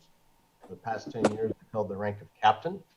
I'm writing to request inclusion into Resolution 7312 under Section 2 for the purpose of attaining bargaining rights. While I understand there has been much discussion pertaining to captains and their ability to have bargaining rights, I wanted to share my experience and perspective regarding this issue. The primary role of captains within the LDCFM structure is that of a coach, mentor, and leader within our fire stations. We function in a lead role and typically through a combination of training, experience, education, and professional credentialing are responsible for our facility, equipment, apparatus, and the safety of the men and women within those stations. In my 10 years of serving as a captain, I have not hired or fired anyone. I have not furloughed or recalled any employees. I have not promoted or demoted anybody. I have not unilaterally assigned, reassigned, or transferred any employees. I have not rewarded or disciplined any of our members. Some may argue that my role in completing performance appraisals is a form of reward or discipline. However, there are two signatures following mine on each and every performance appraisal for the purposes of quality control and accountability. Employment status of our firefighters ultimately rests with the fire chief and is well documented within our policies and procedures. Additionally, there are national standards and professional codes of conduct pertaining to evaluating our firefighters that require the absence of bias or favoritism during the completion of these appraisals. During these past 10 years and close to 100 performance appraisals, I have been a member of Local 1596. I've been a member of the local my entire career in my fire service. I've attended meetings, voiced opinions, given advice, helped to organize fire ops events, and participated in union and charitable events. I and others, both within our organization and organizations elsewhere, have successfully completed these appraisals as union members. I also understand there's been much discussion as to how many bargaining groups the City of Lawrence should allow under this resolution. My preference is I belong to a bargaining group with individuals who are exposed to the same working conditions and considerations as I am. While Lawrence firefighters are no more important than any other city staff, our wages, working conditions, and benefits are different than other city employees. It seems reasonable to me that firefighters and captains bargain together as we work in the same facilities together, respond to the same on the same apparatus together, we wear the same personal protective equipment together, and have the same propensity for injury together. This would afford the most efficiency for city staff, during contract negotiations. Thank you for your time and consideration. Mayor Nanda, thank you. Next on our list is Brendan Crane.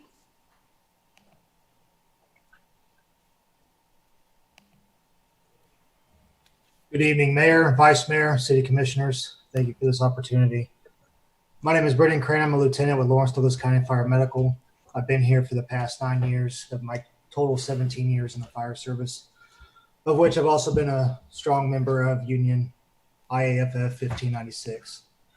I support the captain's right to bargain, and I'm requesting that a decision be made tonight on continuing that process. Thank you. Sayonara, thank you. Next is Dean Garrison.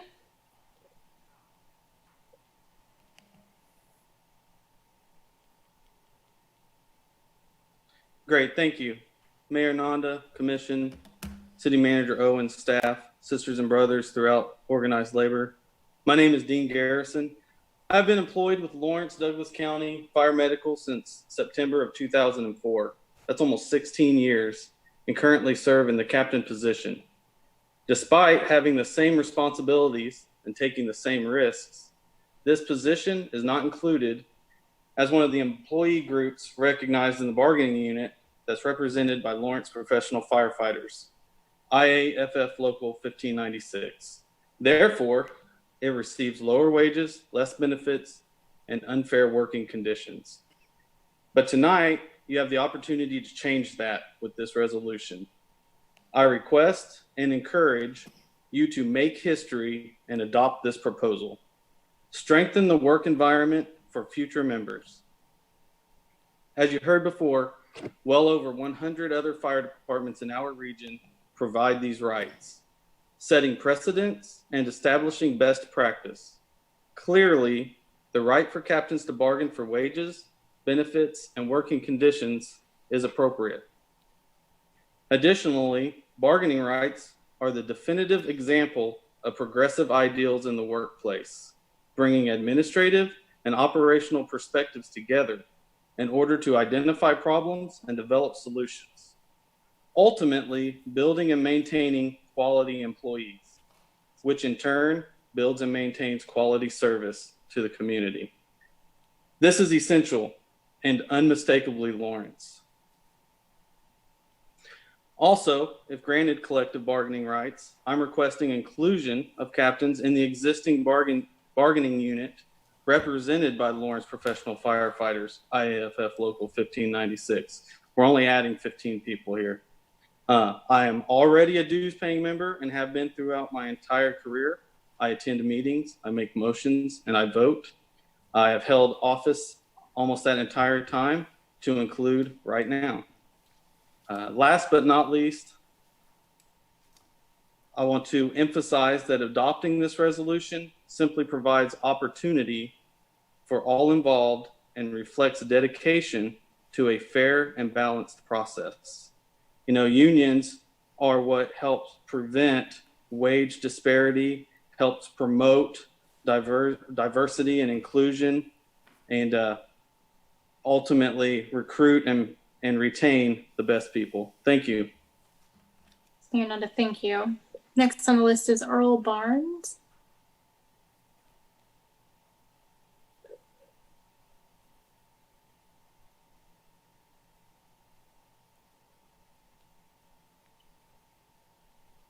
You're muted. Yeah, hi, good evening. Thank you guys for this opportunity. My name is Earl Barnes. I've been on the department for right at 22 years now. I've only been a captain for about 7 months. That's really kind of been a lifelong dream, is to reach the rank of captain. Unfortunately, once you kind of reach that captain, there's a little bit of a honeymoon period, but now you start realizing how really different that captain title really is. My work has not changed. I'm doing the same job I was just 9 months ago, a year ago. I wear the same PPE. I'm on the same rigs with everybody else. As recently as yesterday, we had an opportunity to injure ourselves if we weren't careful, and there I was, right with the rest of the individuals that were on the crew with us. And we kind of realized very quickly that had I get hurt, that puts my family in a pretty significant disadvantage. Not only do we have COVID going on, now we throw an injury on top of that as a captain, that really puts my family at risk, even further than it did so just a year ago. That's really unfortunate, and hopefully we can get above this. It pains me that over 120 departments in the Quad State area have their captains as part of this. Lawrence is such a progressive city in so many ways. It's regarded as a beacon of equality and inclusion within the state and the Midwest as a whole. And we'd like this to be a beacon of fair labor as well. So I ask you guys tonight, please trust labor and include the captains of LDCFM to this resolution so that we can be afforded the same rights already granted to my fellow brothers and sisters in the union. Thank you. Mayor Nanda, thank you. Next on our list is Eric Lynch.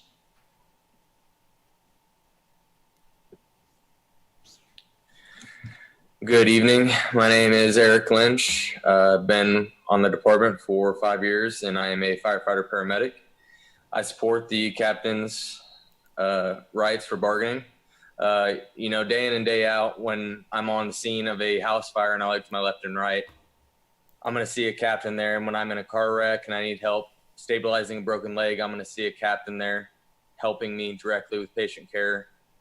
When I'm in the fire station and I'm making dinner, I'm going to look to my left or right and I'm going to see a captain there helping as well.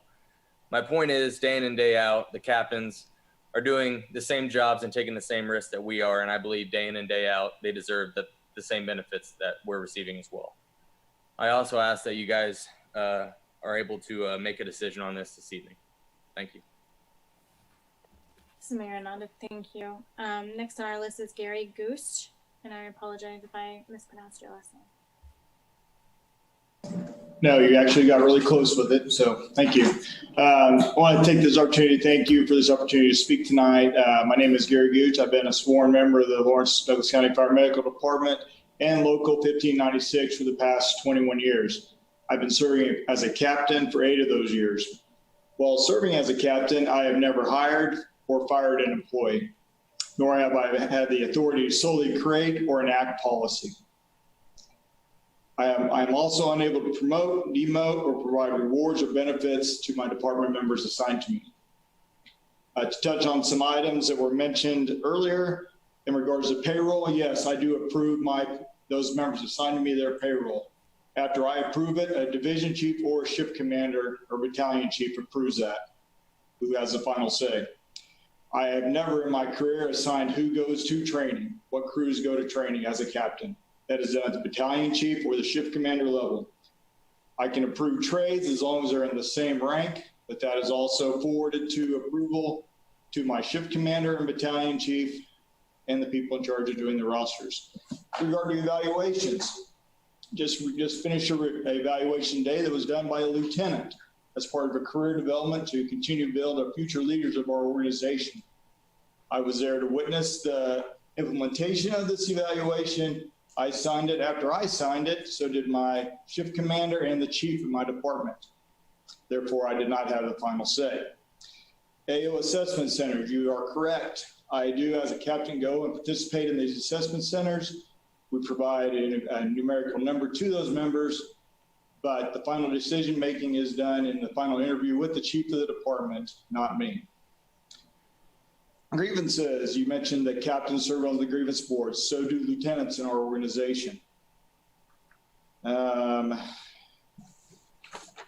I got a little bit off track there. As a sworn member, a sworn non-exempt employee, I would like the rights to bargain for wages, benefits, and working conditions that the city has given to the firefighters that live and work alongside in the station and on emergency incidents. If granted bargaining rights, I would prefer to be included with those members that I currently work alongside and live with in the station, because I feel as those benefits are the ones that most accurately define the jobs that I perform. Again, I want to thank you for this opportunity to speak tonight, and I'm requesting bargaining rights as a captain. Thank you. Mayor Nanda, thank you. Next on our list is John Dolan. Good evening, Madam Mayor, Vice Mayor, Commissioners.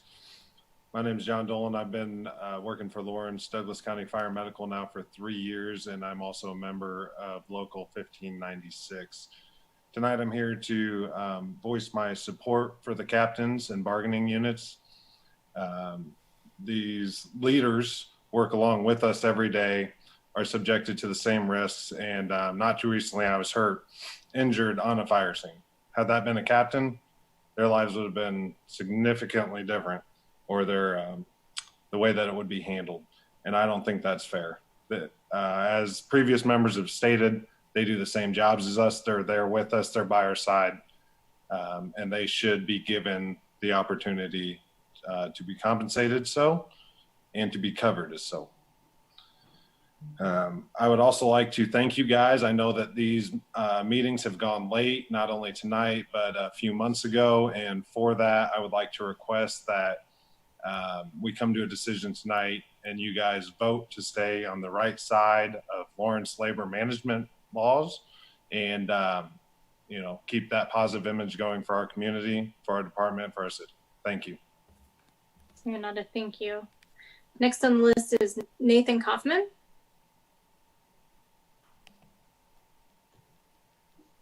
Mayor and Commissioners, I'll keep my comments brief. My name is Nathan Kaufman, and I've been employed by the City of Lawrence for 16 years. I currently hold the rank of Fire Captain for Lawrence Douglas County Fire Medical Department. I'm here tonight because the Commission at a previous meeting stated that they had not heard from fire captains about bargaining rights. I'm here to say that I am a fire captain and I want bargaining rights. I believe that if cities such as Kansas City, Topeka, Manhattan, Wichita, and Junction City have bargaining rights for fire captains, I believe the City of Lawrence can and should make this work. I am asking to have a voice and a process in the discussion of pay, benefits, and working conditions for fire captains. I ask for your vote in approving bargaining rights for fire captains, and I thank you for your time tonight. Mayor Nanda, thank you. Next on the list is Nathan Vale. Good evening. My name is Nathan Vale. I'm a fire captain for LDCFM. I would like to reiterate many of the previous comments by letting you know it's important for captains of our department to have bargaining rights and fair representation. I've been a member of the local 1596 for 16 years, and I continue to pay dues even though I'm not represented in the MOU. The reason I do this is that throughout my early career, it gave me representation for benefits, pay plans, and working conditions that I received. This provided a formal document that held all parties accountable and has been mutually beneficial for decades. Now, as a captain within my own station, I lead a crew of 7 department members. These members are all part of the local 1596, and I'm aware of the benefits, pay plans, and working conditions they have are due to the collaboration between the local and the city. I believe now is your opportunity to alleviate these concerns by voting in favor of fire captains having bargaining rights. Thank you. Ms. Mayor Nanda, thank you. Next on the list is Nick Simon.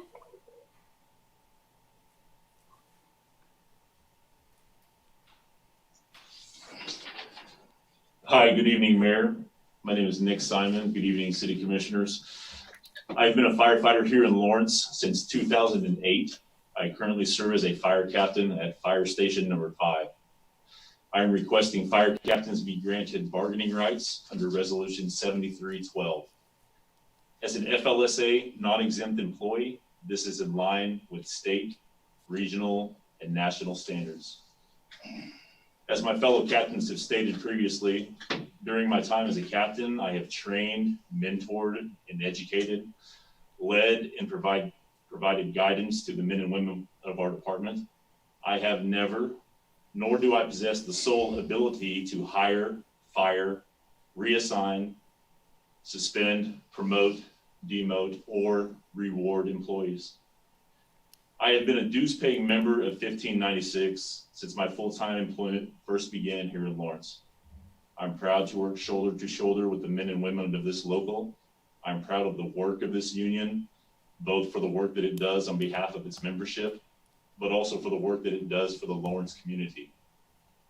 Those of us who hold the rank of fire captain are much more than social members.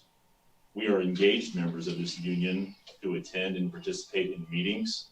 We make motions on the floor, and we participate in charitable work, as well as hold office within this union. The vast majority of fire captains are already dues-paying members of Local 1596. I am concerned that our requests will continue to go unheard and unfulfilled as they have in the past, unless we have a seat at the table. We have heard the term internal equity used frequently in the last year, in reference to city employee compensation and benefits. Other employee groups have been able to maintain a level of discussion and engagement with city leadership to address their concerns while leaving the position of the fire captain lost in the shuffle. Please consider granting bargaining rights to fire captains under Resolution 7312. I look forward to hearing your decision tonight. Thank you. Mr. Mayor, thank you. Next on our list is Richard Bull.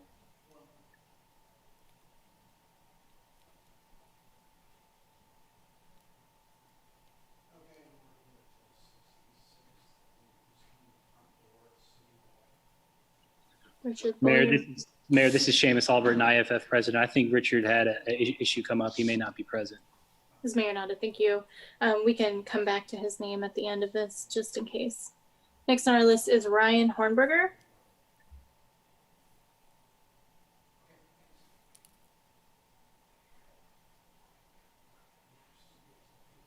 You may be muted. Good evening, Mayor, Vice Mayor, and Commissioners. My name is Ryan Hornberger. I've been employed with the fire department for 13 years and currently hold the rank of captain. Currently, and for the past 13 years, I've been a dues-paying member of Local 1596. I'm here tonight to request inclusion into Resolution 7312 for the purpose of obtaining bargaining rights. This would afford me the same opportunities already granted to my coworkers.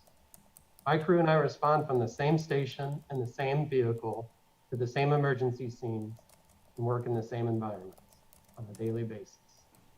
Although we perform similar work in similar conditions, we receive dissimilar treatment in our ability to collectively bargain for wages, benefits, and working conditions. This disparity has manifested itself in the benefit and wage issues as highlighted in the IFF presentation. In order to rectify this disparity, I'm requesting equal treatment for equal work and urge you to vote tonight to add captains to Resolution 7312. Thank you for considering my request. This is Mayor Ananda. Thank you. Next on our list was Stephen Watts, but I received notification that he's no longer present in the meeting. I just want to double check that that's correct. Okay. We will move on to Stephen Weaver.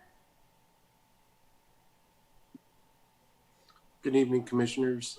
Thank you for the opportunity. I will defer most of my time with the statement that I am in full support of my fellow captains and union members in this resolution being passed tonight. Thank you. Mayor Nanda, thank you. Next on our list is TJ Everett. Good evening. Thank you for your time. I just wanted to express my support for captains and their request for bargaining rights with Local 1596. I have been a member of the fire department for 3 years, and I just wanted to share my perspective as a relatively new person. I see a captain as a leader, not so much as my direct supervisor, because I as others have cited, all of the disciplinary stuff, all of the shift moving, all of that comes from a chief. So I don't view captains in that way. I really appreciated John Darling's presentation. I felt like his comparison to what the role of captains do to the 15 outlined items in that language that he provided was very helpful in demonstrating that, the captains are not, a supervisor by that definition. By contrast, Lori Carnahan just kind of threw out a lot of examples that if you're a lay person, you might say, oh yeah, that sounds like a supervisory role. But when you really look into it, you can tell that it's no different than a lieutenant. In addition to working for the fire department, I have also lived in Lawrence for 24 years. So I wanted to offer my perspective as a Lawrence citizen. And I hope to continue living here for the rest of my life. This is definitely a pro-labor movement city. And if, we were shown examples that this has gone through and this has not gone through in other communities. And if we have the option of making this work for captains to be represented by 1596, I think our community would want the city commission to vote in favor of that. So Thank you for your time. This is Mayor Nanda. Thank you. Next on our list is Tobias Groen.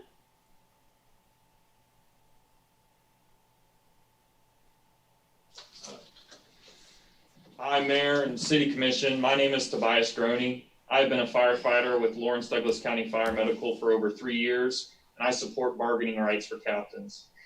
I have lived my entire life in Lawrence, meaning I've had the privilege to not only work with the captains of Lawrence, but to also be served by them as a citizen.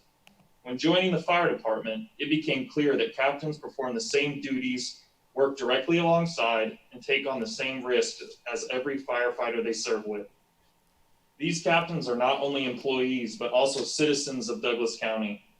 They are leaders in the community that put their lives on the line. They deserve the same opportunity to bargain. As previously stated, over 120 departments in the IAFF 2nd District include fire captains in the same bargaining unit as firefighters. Fire captains in Lawrence are not asking for something groundbreaking or unheard of. They want the same opportunities as every other local captain and firefighter. The evidence is clear. The employees and citizens are asking, and the time is now. Allow bargaining rights for captains. Thank you, Mr. Groen.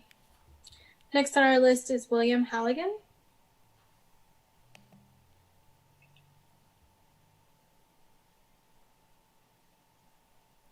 Mayor, this is Aaron Payne. Will Halligan had to go to a call and he's unable to speak.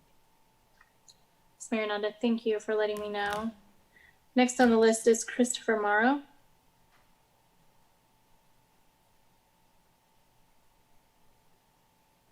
Good evening, Mayor and Commissioners. My name is Chris Morrow. I've been a firefighter, acting officer, lieutenant, and now a fire captain for the past 24 years and a captain as the past 7 years.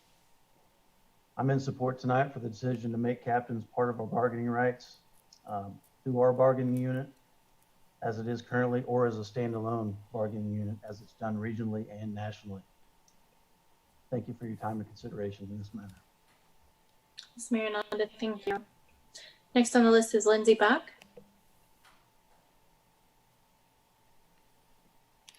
Good evening, Mayor Nanda, Vice Mayor Finkeldei, and Commissioners Shipley, Boley, and Larson.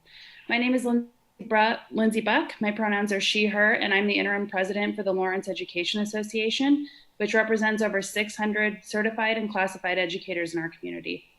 The Lawrence Education Association is in solidarity with the Lawrence professional firefighters as they seek bargaining rights for our community's fire captains. As members of LEA and our parent affiliates at the National Education Association and the Kansas NEA, we believe that all workers have the right to unionize and negotiate for fair pay and working conditions. One of our core values is collective action. We believe that individuals are strengthened when they work together for the common good. As education professionals, we improve both our professional status and the quality of public education when we unite and advocate collectively. The same is true for our local firefighters and fire captains. You, commissioners, have the power to improve the professional status and quality of our community's fire service when firefighters and captains can unite and advocate collectively. Equal opportunity is another core value we hold. Give our fire captains the equal opportunity to have a say in their conditions as workers on the front line of safety in our community and for our community. I'll say it again. The Lawrence Education Association is in solidarity with the Lawrence Professional Firefighters, IAFF Local 1596, as they seek bargaining rights for our community's fire captains. I urge you to vote tonight in favor of organized labor, worker justice, and bargaining rights by supporting our fire captains. Thank you. Ms. Mayor Nanda, thank you. Next on our list is Clayton Seals.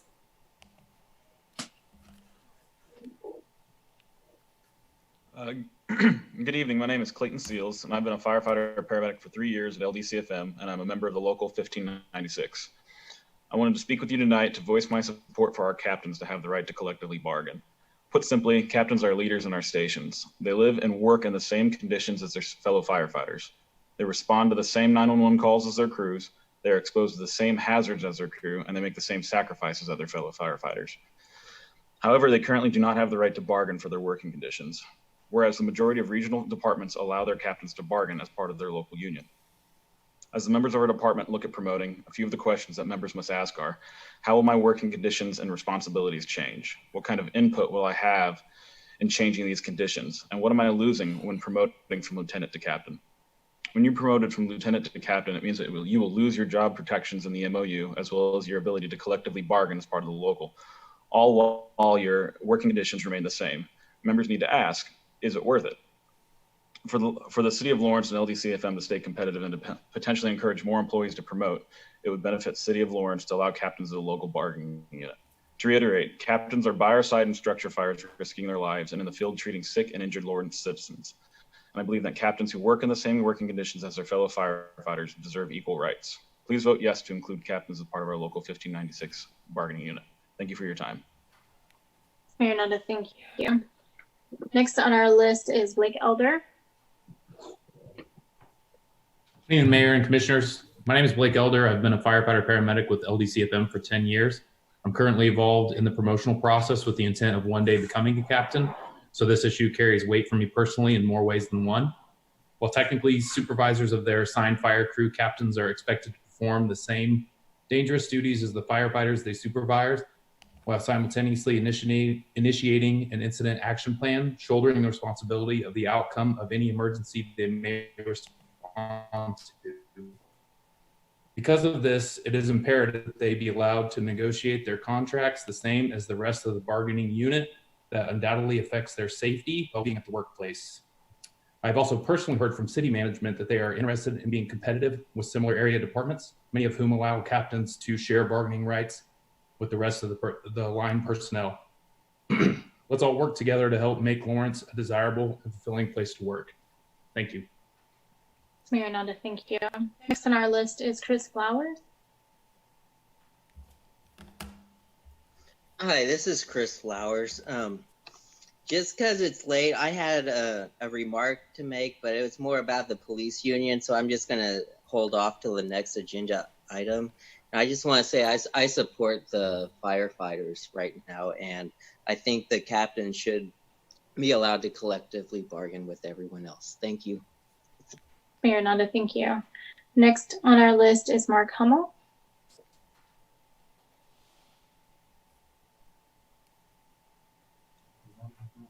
Good evening, and thank you for the opportunity to speak tonight. My name is Mark Hummel. I'm a captain of the fire department, and I'm requesting collective bargaining rights for captains. I'm the senior member of this group of captains. I've served here for over 26 years, 13 years as a captain. More than that, I've been a resident of Lawrence since 1988. I have a wife and 3 kids that we have raised and sent to school in this community. My children have been involved in sports, theater, and church in this community. In short, I'm a Lawrencean, just like you. For most of my adult life, I have worked serving this community as a firefighter. Because of the job, I work weekends and holidays. I've missed ball games, performances, birthday parties, and anniversaries. I still run into burning buildings, I do CPR, and I pick people up when they fall down. I was here when Hoke Auditorium and Sunflower Bite Shop burned. I have pulled lifeless bodies out of wrecked vehicles and resuscitated a man who had a heart attack while eating breakfast. My family understands that this is part of the job and part of my duty to this community. I continue to serve because I love my job, I love the people I work with, and I love this community. I've been around for a long time. I was a firefighter before we had ambulances in the stations. I remember when we ran 2,000 calls a year as a department. Currently, we run over 13,000 calls a year. I mentioned earlier that I made captain 13 years ago. At that time, I was a new recruit academy instructor. In fact, I taught 2 of the captains that are part of this group tonight. That means that I was a captain when they were starting their careers here. Now they have the same job as I have. 13 years in the same position, and I am in the lower half of the captain's pay. It's not anybody's fault. It's just part of a broken system and one issue that has been a problem for years. Collective bargaining would allow captains to have a seat at the table, to stand together and address important issues like equal pay and equal benefits. Commissioners, when you vote, I hope that you vote with your heart and with your heads. I hope that when you vote to make Lawrence a better place to be a firefighter, a city employee, and a citizen. I hope that you can see that collective bargaining rights is a positive move for the city of Lawrence. Collective bargaining keeps and maintains quality personnel with a long history of service to mentor and grow our younger talent. In short, collective bargaining will help ensure that when you call 911, that our response is the very best it can be, that you or your family member gets the knowledge, experience, and service that it deserves. Thank you for your time. This is Mayor Nanda. Thank you. Next on our list is Patricia Sinclair.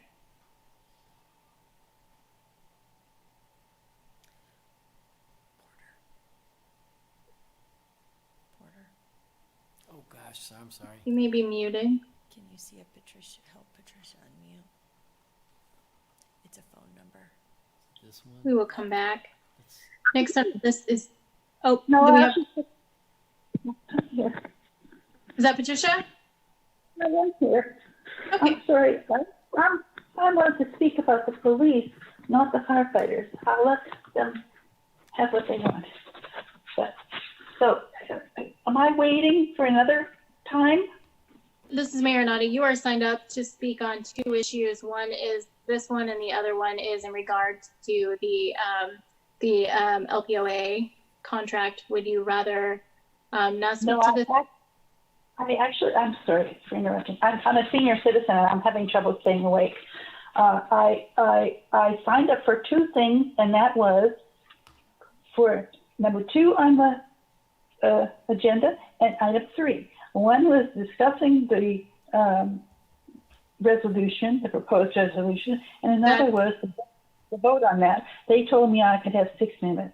That's what I'm trying to. So you have 3 minutes for each item. We are talking about the ordinance regarding union organization now. So this is your 3 minutes for that. I did not sign up for that. So I will then come back for the other because I support the fire department. Give those poor captains, their bargaining rights. Thank you, Patricia. Mm-hmm. Next on our list is Grady Fitzpatrick.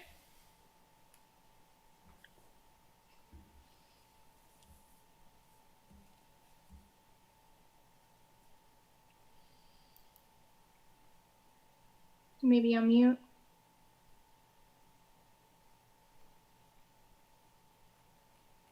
Okay, that is another name we'll come back to. Melissa Clissold. Good evening, commissioners. I'm Melissa Clissold again, and I am a member of the PAL CWA. I'm the secretary. I'm also a community member.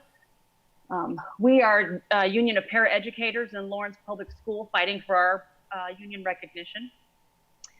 And PAL CWA stands with our undocumented community, our city workers, our firefighters, as we organize as well.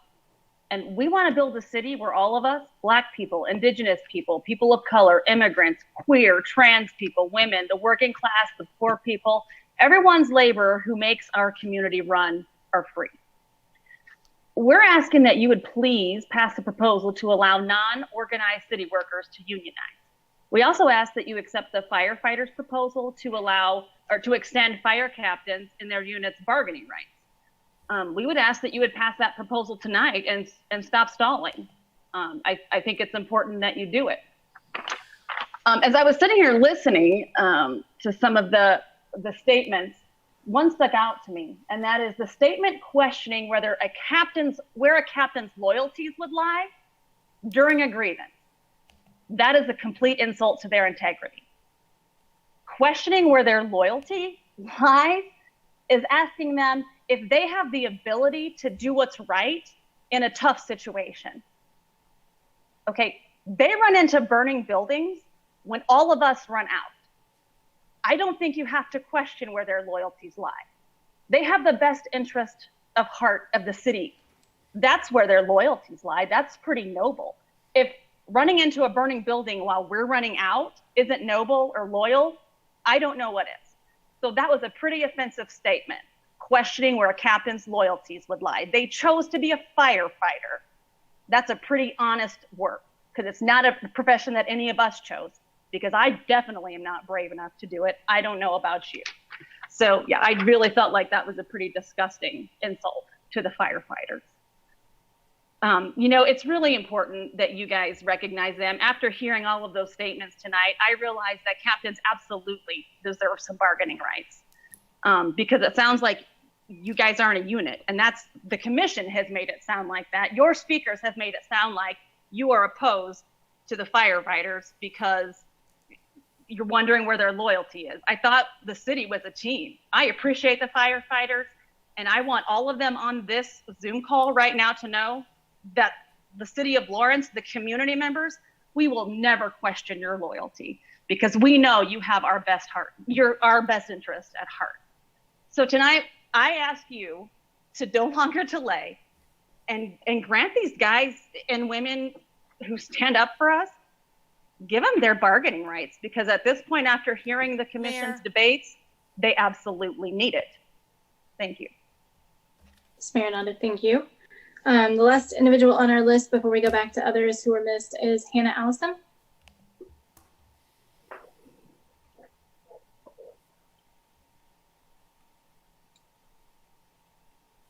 You may be muted.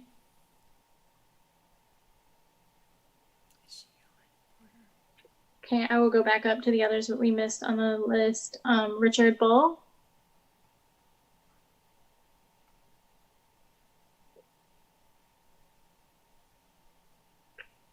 Richard won't be making it, I'm sorry. Okay, I just wanted to double check. Grady Fitzpatrick. Hey. Here.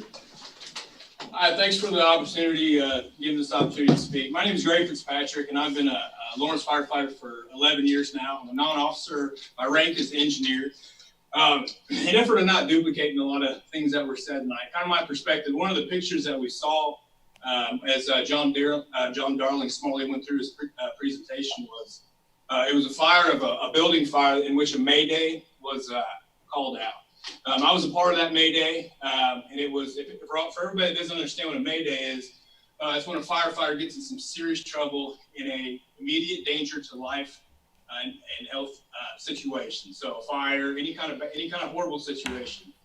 And a captain fell through a floor. So the fire burnt through the floor and he fell through. So me and another firefighter, non-officer, had to call Mayday, and it was a big deal, right? And that was one of the pictures that you guys seen. So that's an example of, yeah, we don't fight fires every day, but when we do, the captains are right next to us, right? So I'm absolutely in favor of giving them the bargaining rights as they deserve.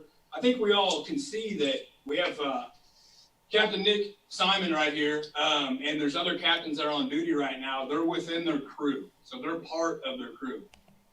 Now, yes, there's a hierarchy of a chain of command, but don't you guys want that, right? You want someone with the most experience and the most leadership skills to delegate it down to guys. For the engineer, I have a particular job. The nozzleman has a particular job. The plugman does. And if we don't do our jobs, all of our jobs, collectively, then the jobs don't get done. So yeah, we do need a leader. And as a leader, they are delegated roles from your supervisory position. Sure, they do some of they get delegated, just as they delegate down to the lieutenants, evals, and stuff like that. But they're us. I mean, that's all there's to it. Boots on the ground, we're operations. They fall through floors. So yeah, of course they deserve the equal rights that we all have. It's super clear. Thank you. Ms. Mayor Nanda, thank you. Last on the list is Hannah Ellison one more time.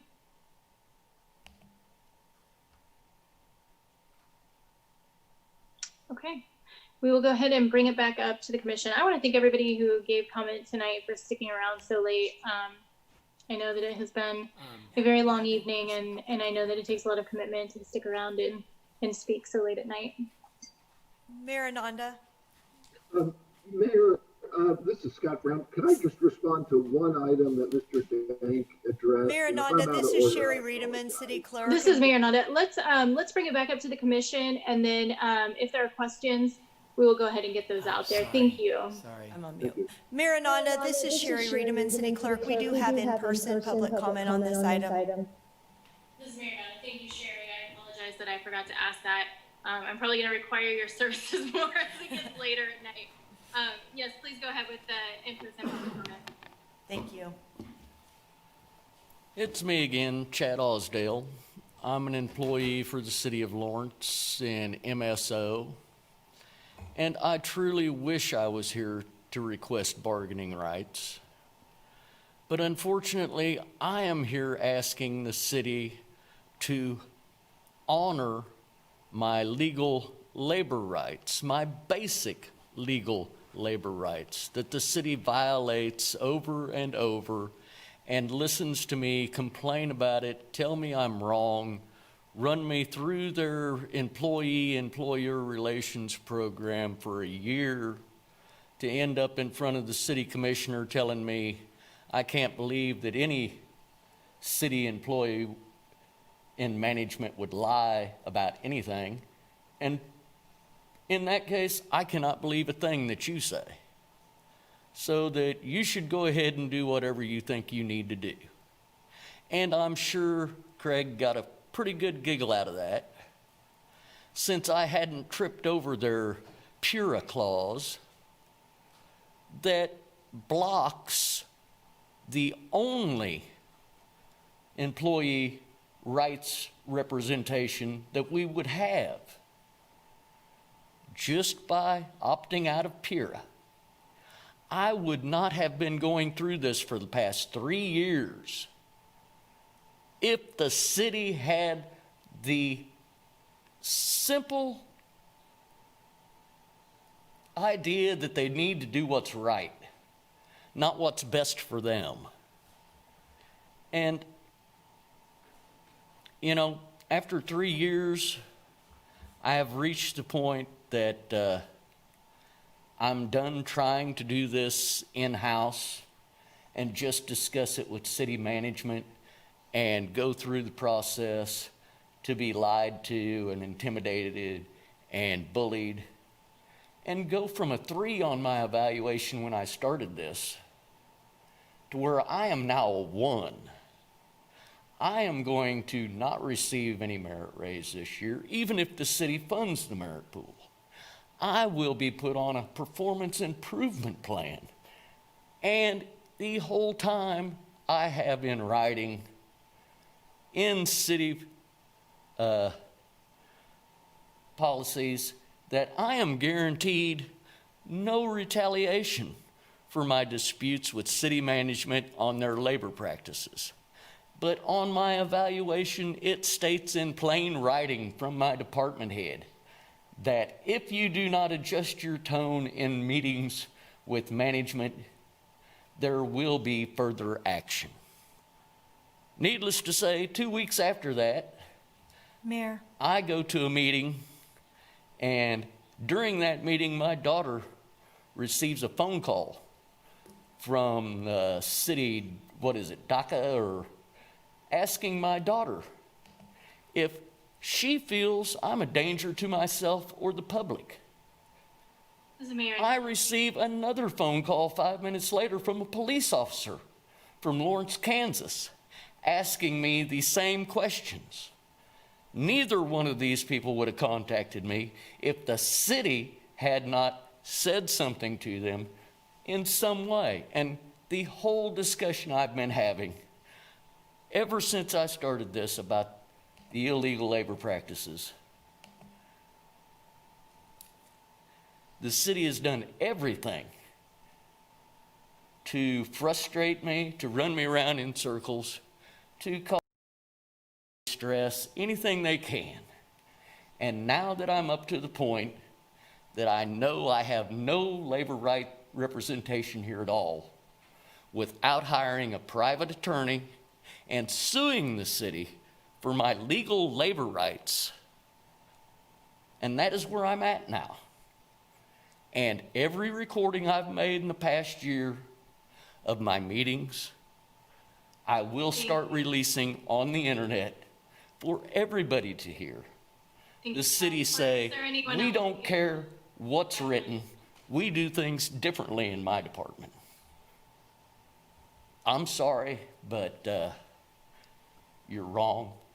And you could solve the problem very easily, simply by opting in to PIRA and giving the employees any Order, is there anyone- kind of legal representation for their labor rights. Okay, I'm thank sorry you. I get upset We'll bring about it these back to the things, commission. but Thank it's you. personal to me. Thank you for your time.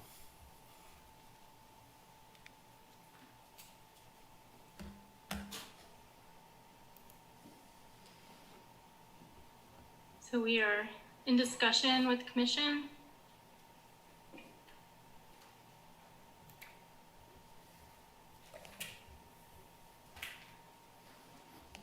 Don't get any response.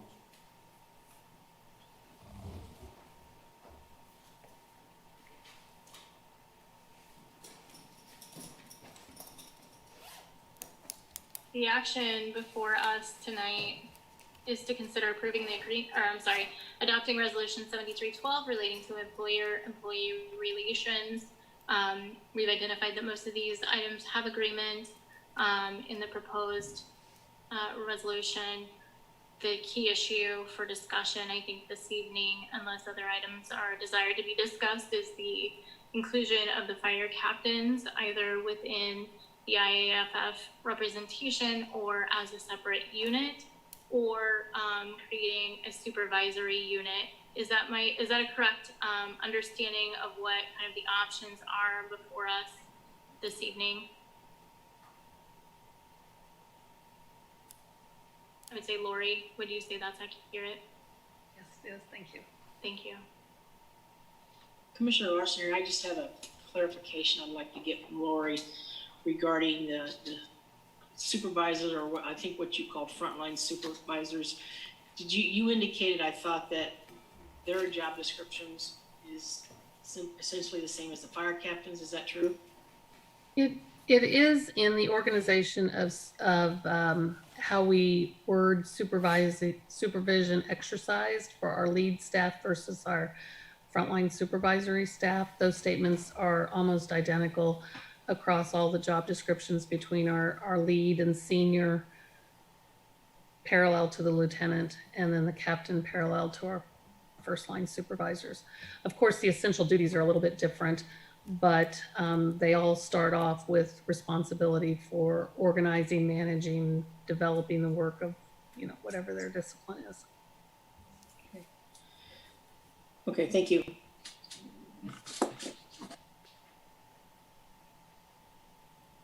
This is Commissioner Boley.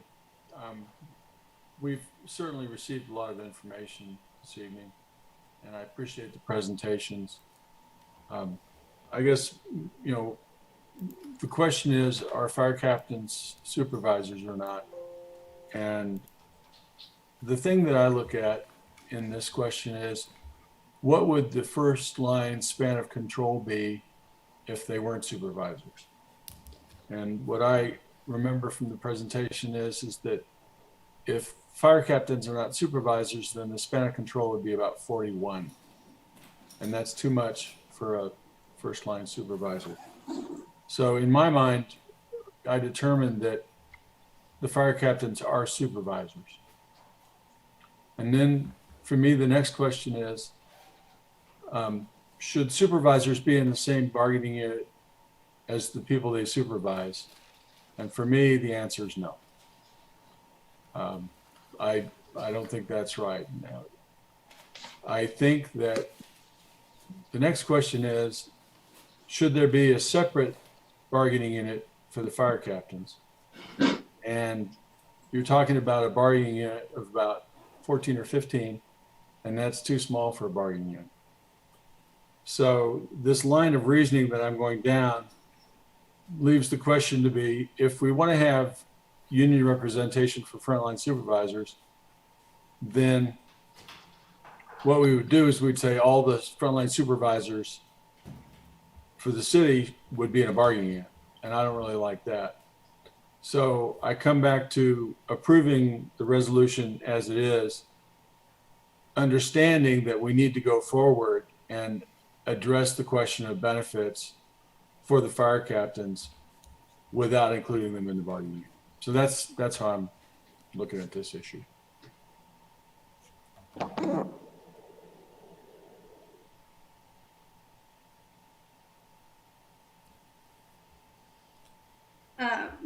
Commissioner Shipley. I didn't have a problem with the captains being in the bargaining unit in the first place. Anyone wants to go back and they will remember that. I'm even more convinced that that's acceptable now. I was looking at the idea of having a separate bargaining unit. That's fine with me too. Adding one bargaining unit really isn't quite the big deal that I think it's being made out to be. And I agree with Commissioner Boley that having all the supervisors in one unit doesn't make any sense.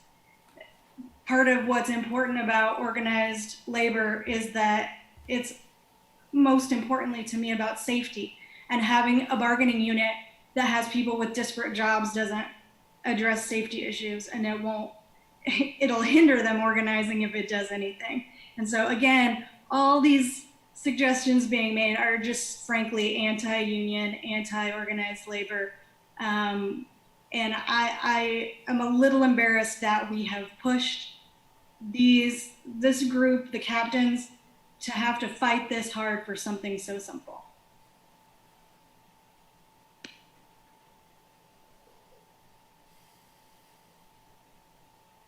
This is Mayor Nanda. I will say, as we were talking through, and throughout, how long has it been?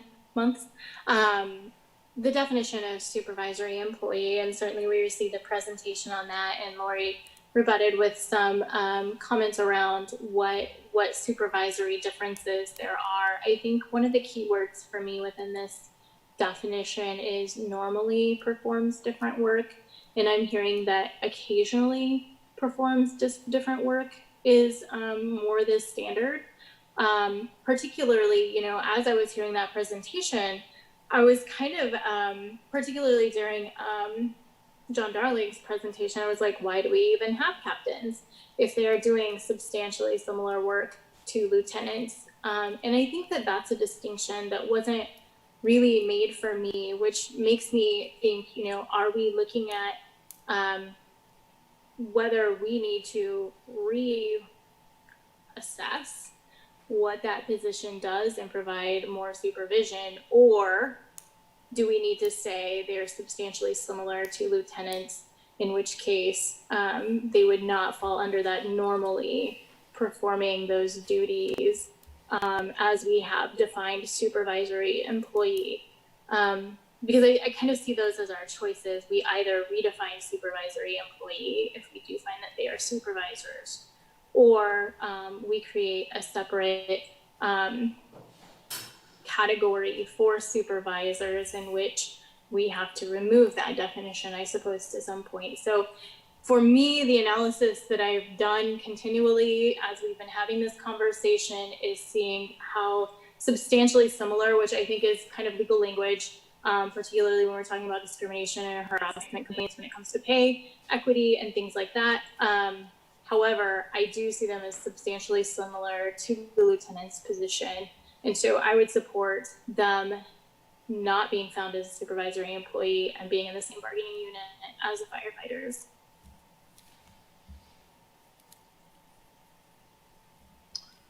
This is Vice Mayor Finkeldei. A couple things. First, I'll start with by saying if you would have told me in February or March that the only issue we'd be discussing tonight was whether or not the fire captains would be in or out, I would be shocked. And the fact that Matt Hall only spoke for like 2 minutes would have been another shocking surprise to me. So I do want to take a minute to thank everyone who worked hard on getting to us where we're at today. The fact that we're all in agreement about adding several new units, the fact finding, all the things, no reason to talk about it this late hour, but all the agreements we reached was pretty impressive. And I appreciate all the hard work from all of the groups. And I do think our city is going to be better for it. And there was a lot of talk last time in February and March of people coming in, talking about us being a progressive city and whether or not we should have bargaining units and whether or not we should add all these. And I think we're doing that. So I think that's a big step and something everyone, I think, can get behind.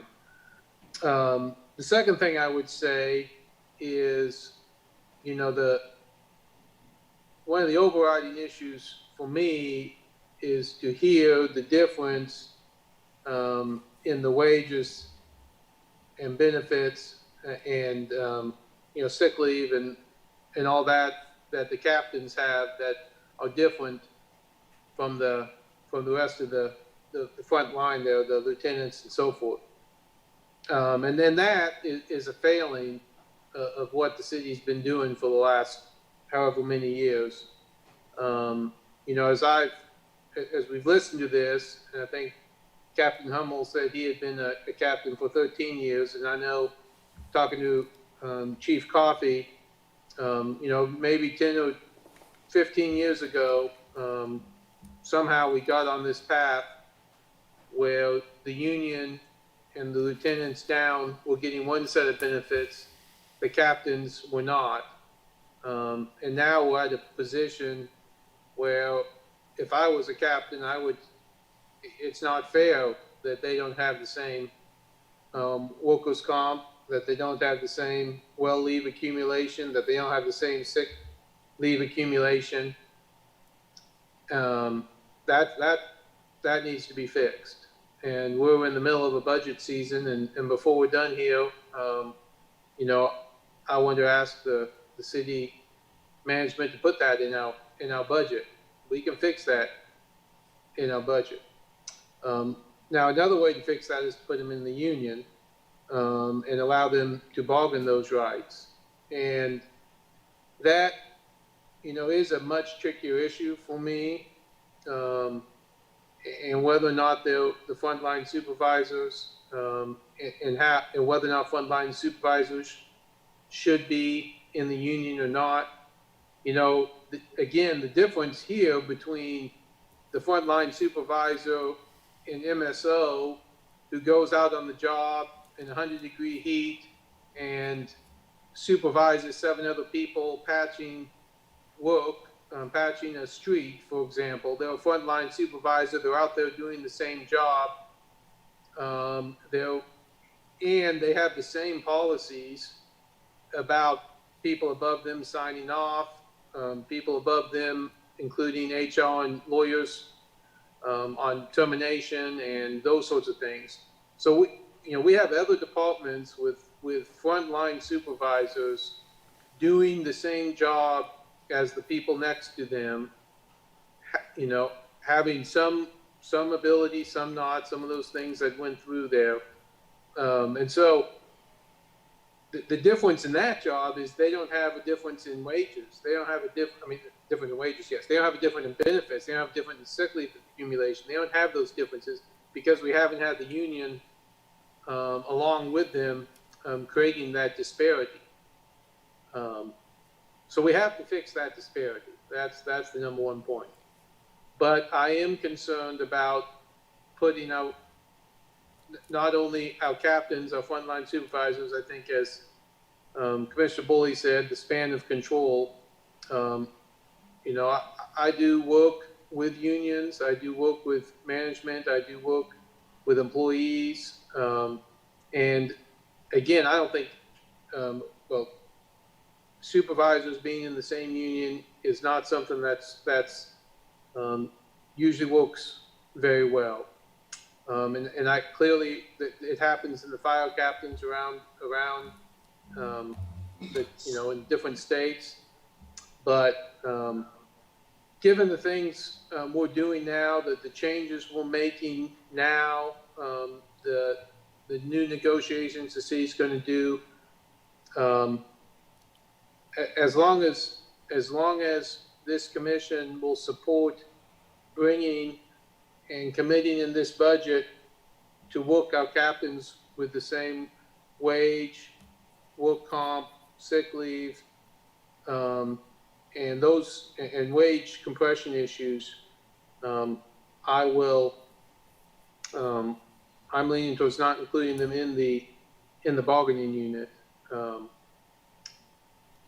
But if we don't think we can commit to that, then I definitely want to reconsider.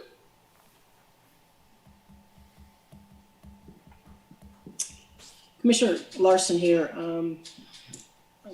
I was wondering if Craig could address that request made by the vice mayor. How that would impact our budget. City Manager Craig Owens. I don't know the exact impacts. I think more broadly than just equalizing between the captains and the other fire personnel that are not included in the union and their coworkers. I think it's a bigger thing than that. It stretches throughout the organization. I do think we should be committed to trying to get equity across the organization, and that's something that I've noticed in looking at some of the history that hasn't always been in place. So we are committed to looking at those things, and we have some time before the budget is adopted. But I have made the point that there's going to have to be some flexibility, and certainly we should undertake a review of equity and delivery of benefits, the way that they flow across the organization. In this particular case, taking a very precise look at the inequity of the fire personnel that are represented and non-represented is something we could do relatively quickly. And I don't think that the usually benefit equalization like this, I don't have a sense that it's a very large number put against our entire budget. Thank you. Commissioner Larson here. So, I have found it really troubling to hear the disparity between the captains and the benefits that the captains get versus the firefighters. That kind of surprised me a little bit. And so I would be interested in Vice Mayor's proposal to work to get fire captains to more of an equitable situation with their other workers. Along the line, though, of the supervisory aspect of this, I do think they are supervisors. And I agree with Commissioner Boley's stance that, when you get 41 firefighters between the division captain or division chief and the actual firefighters, you've got to have a layer of management in there. And I've never been involved with an organization that any employee has the singular right to fire, hire, demote, promote. It always goes through a chain of command. I mean, that's just the basic fact of any organizational structure, unless you're the owner of the business, maybe.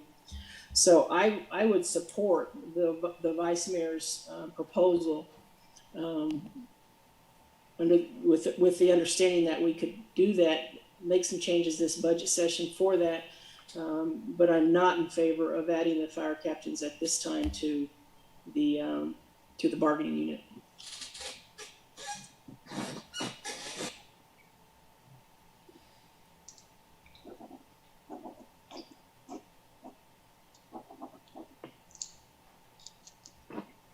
This is Mayor Ananda. So I will just put out there, is anyone interested in cracking open our definition of supervisory employee that maybe would impact the ability for fire captains or potentially other field supervisors to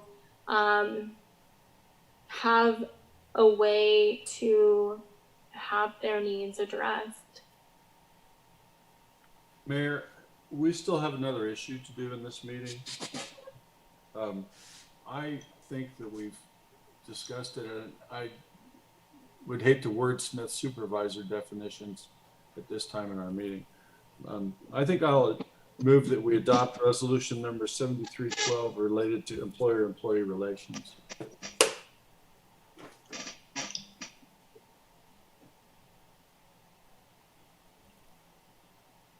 I'll second. This is Mayor Ananda. There is a motion from Commissioner Boley, a second from Vice Mayor Finkeldei. Commissioner Boley? Aye. Vice Mayor Finkeldei? Aye. Commissioner Larson? Aye. Commissioner Shipley? Aye. Mayor Nanda, nay. So this passes 4-1 with the mayor voting against.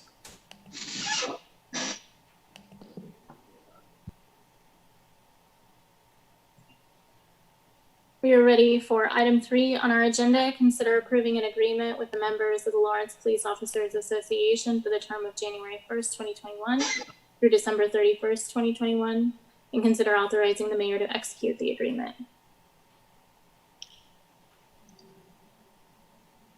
Mayor, hey Porter, I'm about to run out of juice in my iPad. I'm going to switch and join from my computer, so let me in. I will.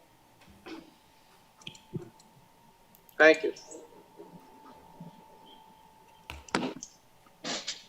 Ms. Mayor Nanda, who do we have presenting on this item?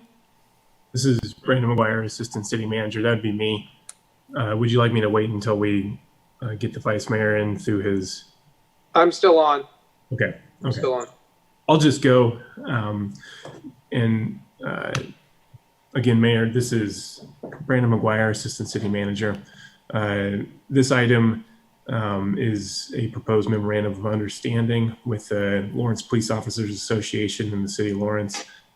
LPOA is a bargaining group of city employees in the positions of police officer and detective. Current agreement expires at the end of this year, and if approved, the new MOU would take effect January 1 of 2021 and expire December 31st of 2021.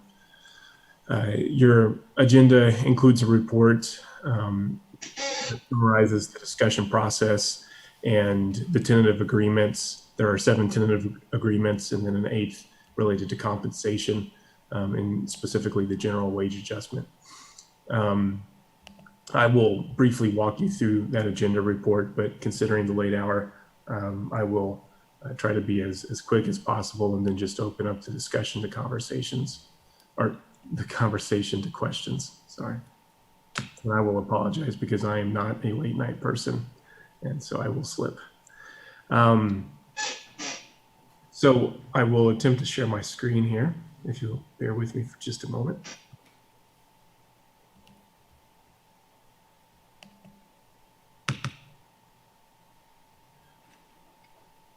Okay, and my plan is to simply walk through the memorandum that summarizes the tentative agreements and give you a little bit of background on each of those. So I will scroll through on my screen. Please let me know if you have any trouble following along. LPOA approached us with 7 items that they wanted to discuss, and we've reached agreement on each of those. The first was an item related to due process regarding internal affairs investigations and administrative investigations within the department.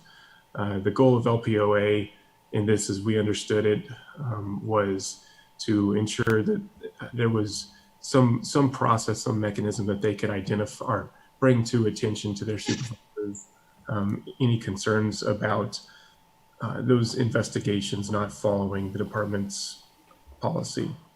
And that was the personnel complaints policy within the department's package of policies. So we worked with LPOA Exec Board on a complaint process, and it's a pretty simple complaint process, but it allows individual members filing a complaint as an individual member to notify their supervisors if they feel that the department has not followed the policy. And then in that same section, we also acknowledge that any member may avail themselves of the city's grievance process, which is a process that is available to any city employee. This is not a separate or extrajudicial sort of process. This is the way that we handle our grievances for virtually all city employees. The second discussion item related to additional benefits, and we were actually just talking about additional benefits to the IAFF membership, which is spelled out in their agreement, but LPOA similarly has additional benefits whenever a member suffers an injury within the scope and course of their work that is listed in this section. And so LPOA's request was to add occupational disease. And actually it was a different term that they wanted to add, but we landed on occupational disease in order to be consistent with the regulations and statute related to workers' compensation. In addition to that, we also added that the chief of police or the chief's designee may recommend certain injuries or occupational diseases that would be that would qualify a member to receive these additional benefits. Discussion item number 3 relates to open range compensation and potential workers' compensation issues. And so LPOA really approached us with a concern about the fact that there are some members on occasion who go to open range, and this is the shooting range where they train and qualify for their service weapons. And so there was a concern that some members go to open range out of necessity while they're off duty. And so when this was brought to our attention, we looked at it, and it was actually the management team that came to the conclusion that any member who is engaged in training and qualifying on their service weapon really is acting within the scope, of course, their work, and they should be compensated for those hours, which means they would also be eligible if they suffered a qualifying workers' compensation injury. So that's where this tentative agreement came from. It was more limited when LPOA approached us, and it was really the management team that came back with the language included in this TA. Discussion item number 4 further clarifies the scope of employment in the indemnification section. And so this was a simple amendment or addition to the MOU in this section, where we added an acknowledgement that in an event where the city is obligated by statute to defend a member who has acted within the scope, of course, their work, the city would also cite relevant case law in that defense, and that would be in addition to statute. We felt that this was a perfectly reasonable addition to the MOU, because in any legal defense, our attorneys would all obviously look at case law and review case law, and where it's appropriate to do so would cite that in the defense of a city employee. Discussion item number 5 relates to the shift bid process, and this is a scheduling process for how assignments are determined. I won't get into the details of this, but essentially what we did with this TA was we added an attachment. And so we had originally attachment 3, which spelled out the shift bid process. We added attachment 3A. So this is the alternative shift bid process. This is a process for shift scheduling that is, or shift selection and assignment that is already in place and has been utilized for some time now. We were just trying to clarify and formalize that through the amendment. Discussion item number 6 relates to clarification regarding furloughs. And then there is a separate item here related to inclusion of recruits. I will say, as it relates to recruits, that was a discussion that we had. Really, I think LPOA's concern was that they wanted to make sure recruits had access to some of the benefits that LPOA members receive. And those are benefits that they procure on their own as a bargaining group, as I understand it. And we encouraged the e-board to go back and really review those packages, and they determined that the recruits are able to access those without becoming part of the bargaining group that would be subject to the negotiations in the MOU. So we actually removed that item, that consideration for recruits, out of this discussion, and we focused on the issue of furloughs. And so the tentative agreement that we reached on this item relates to, or it provides some definitions about furloughs, layoffs, and reductions in force, and then it provides some criteria that would be used in decision making in the event of any sort of layoff or a reduction in force. This is within the boundaries of appropriate issues to negotiate on and include in an MOU. And if we look at some previous iterations of this MOU with LPOA, there was similar language included in those. And so it was something that the management team was comfortable recommending for your approval. Item number 7 is actually not addressed in the MOU. This has to do with allowing lateral hires to utilize vacation time. Lateral hires are employees that we've hired to come into our department from departments in other jurisdictions. And we've had some success doing that to help mitigate some of the turnover in our department. And we've been able to bring in individuals who have skill and experience and training, and they can get to work a lot quicker than they would if they had to go through our academy, and also at a much lower cost to our organization. And so this was a pretty simple yes for us as the management team. And we want to be an attractive employer. We want to be able to recruit and retain employees and make sure that they're satisfied coming to work for us. So we were happy to recommend your approval that these lateral hire employees are able to access and utilize their vacation time benefits after 6 months on the job with us.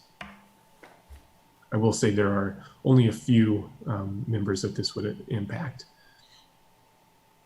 And then finally, the last item was the compensation item, and we did not negotiate compensation. So essentially similar to the same as the IAFF agreement, which was approved several months ago now.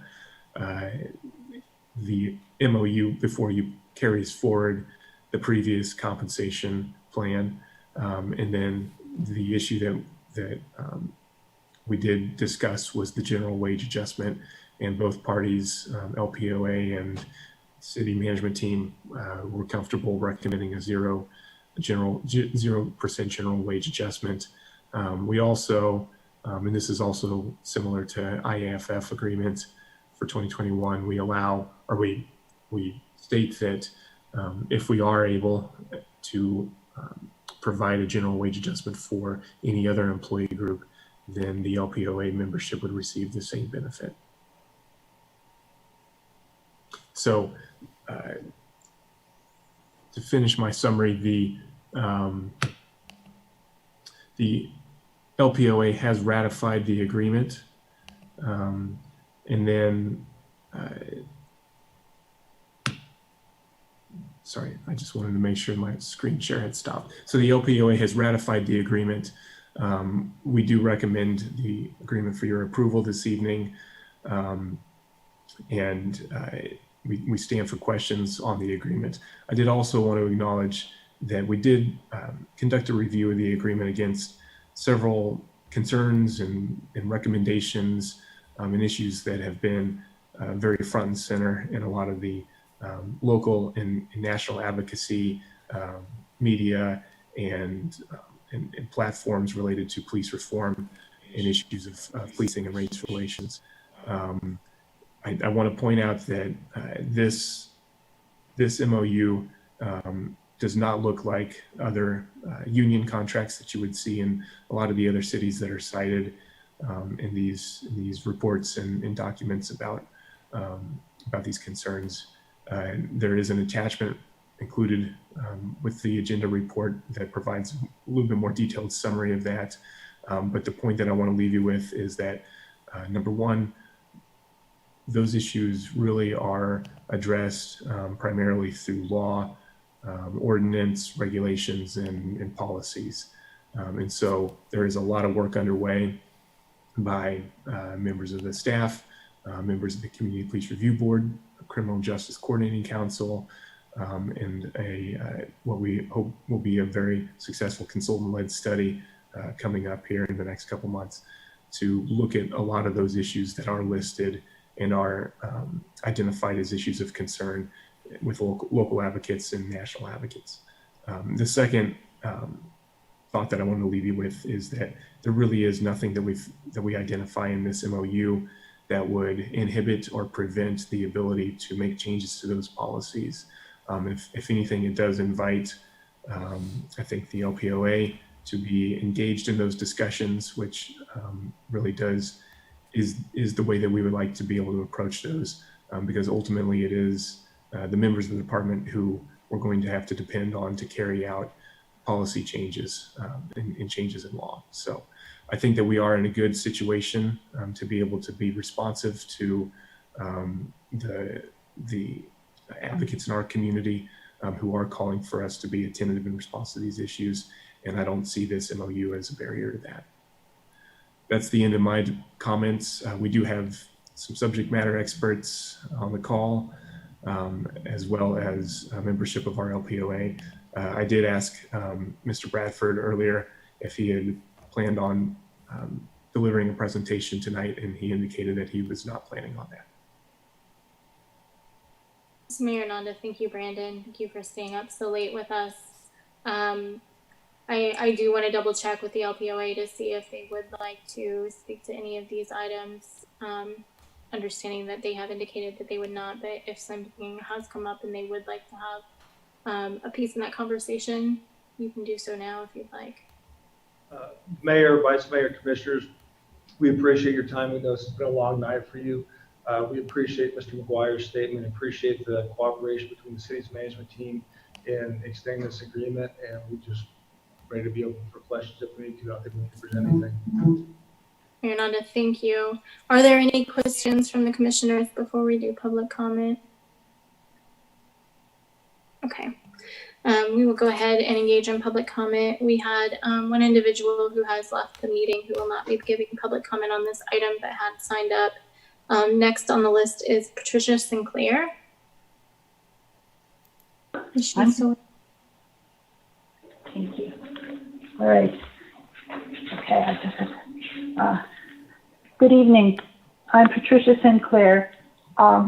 Mayor, and now I'm just asking if I can have a little extended more time than the 3 minutes, because first, it's so late I can hardly think. I'm a senior citizen. I had to do all my work and reading from a little tiny cell phone, and I did not understand the separations. I anticipated 6 minutes. I do not understand the two. I beg your pardon? This is Mayor Nanda. Every item, as I explained in the last item, has 3 minutes for public comment. So if you can try to consolidate your comments to get them within that time frame. I know the hour is late. I have been trying, but I can't. Don't have a computer to work with that types things faster. I'm sorry I sound so grumpy. I'm just trying to keep awake, and I'm certainly not thinking very clearly right now. Thank you. I'll do my best. Okay, let me push this for a timer for me. Okay. All right. All right. I'm asking that you do not approve this agreement with the LPOA tonight. And if you do, you will be signing away the possibility of reform. Okay. Collective bargaining issues can the city address that will ensure the transparency and accountability within the Lawrence Police Department? Why were the meetings held in secret when the city indicates they could be public? Here are some facts. First fact, we have been unable to get information on complaints and their resolution on officers under the present contract. So that's the present. The new and proposed contract with the LPOA does not contain changes requested by the city. In other words, the city did not request any. 3, the LPOA requested and apparently got the changes they requested, including due process. Okay? So given the lack of changes requested by the city, how can we expect a better outcome in transparency and accountability in the complaint process? we want and need access to input into the police complaint system, use of force, and other policies. I don't know if that's clear. I'm just saying we haven't made any changes ourselves. The police made some changes, and under the old contract, the existing contract, we could not get what we wanted from the complaint process. Now, we haven't asked for any different changes. Why do we expect it's going to be any better? Okay?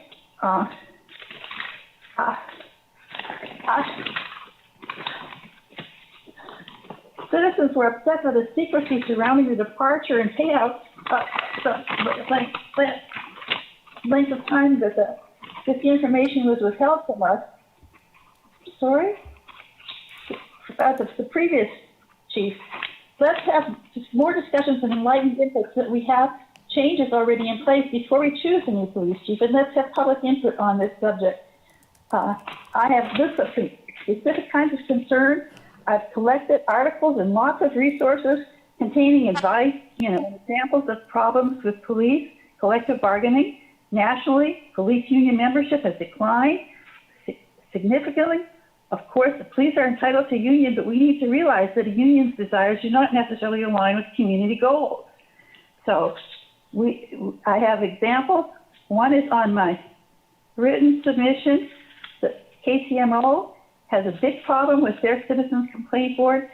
I can't really go on with this, but some of the specific items that Brandon indicated, some of those specific items are the very type of things that typically, like due process is one, the very specific things that are areas that are of concern to people who watch this process nationally. Okay, in terms. Sorry. Thank you.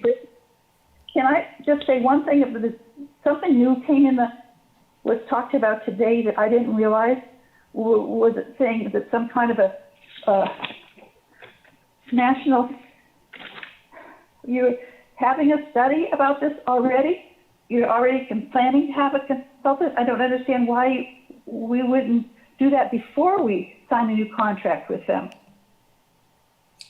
Thank you, Patricia. I just asked for a question about that. Is that true? I don't know if you understand how frustrating it is to stay up till 1 a.m. and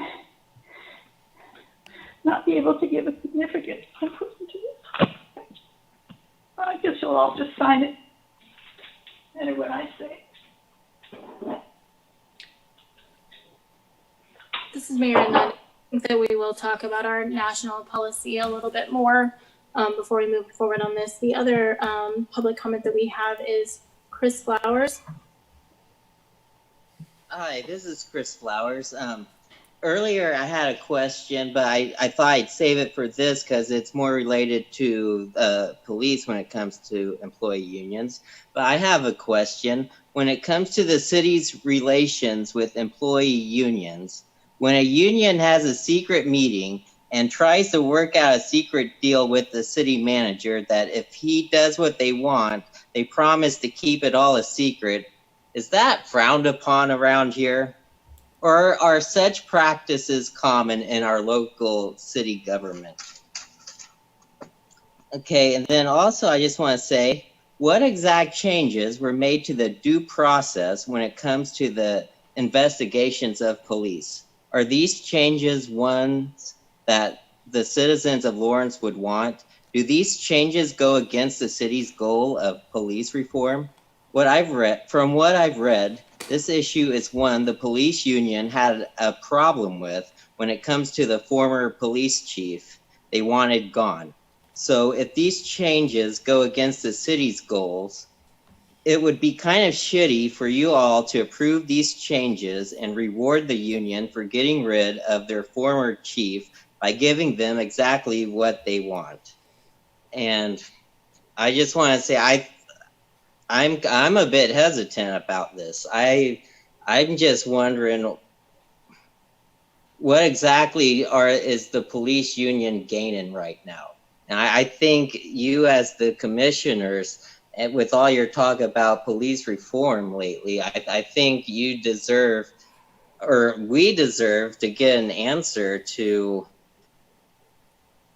I guess, the due process and what exactly is going on with our police union right now. Thank you. This is Mayor Ananda. Thank you, Chris. We will bring it back. Oh, Porter, is there anyone present in the room to give public comment on this? No, Mayor. No, Mayor. Thank you. This is Mayor Ananda again. We will bring it back up to the commission for discussion. I did hope that Brandon could speak a little bit more about the addition of language around the due process piece. Yes, this is Brandon McGuire, Assistant City Manager. I'm happy to do that. It is really a pretty simple amendment. I won't read the red line draft, but it is available on the agenda to see the specific language change. The department in its department policies maintains a personnel complaints policy, and I won't get into the details of that. It's a multi-page policy that spells out how these internal investigations and administrative investigations will be conducted. And so this due process item provides the members, the LPOA members, with a complaint process in the event that they feel like the department's investigation was conducted inconsistently with the department's policy. This doesn't change the policy. It doesn't change the way that these investigations are conducted.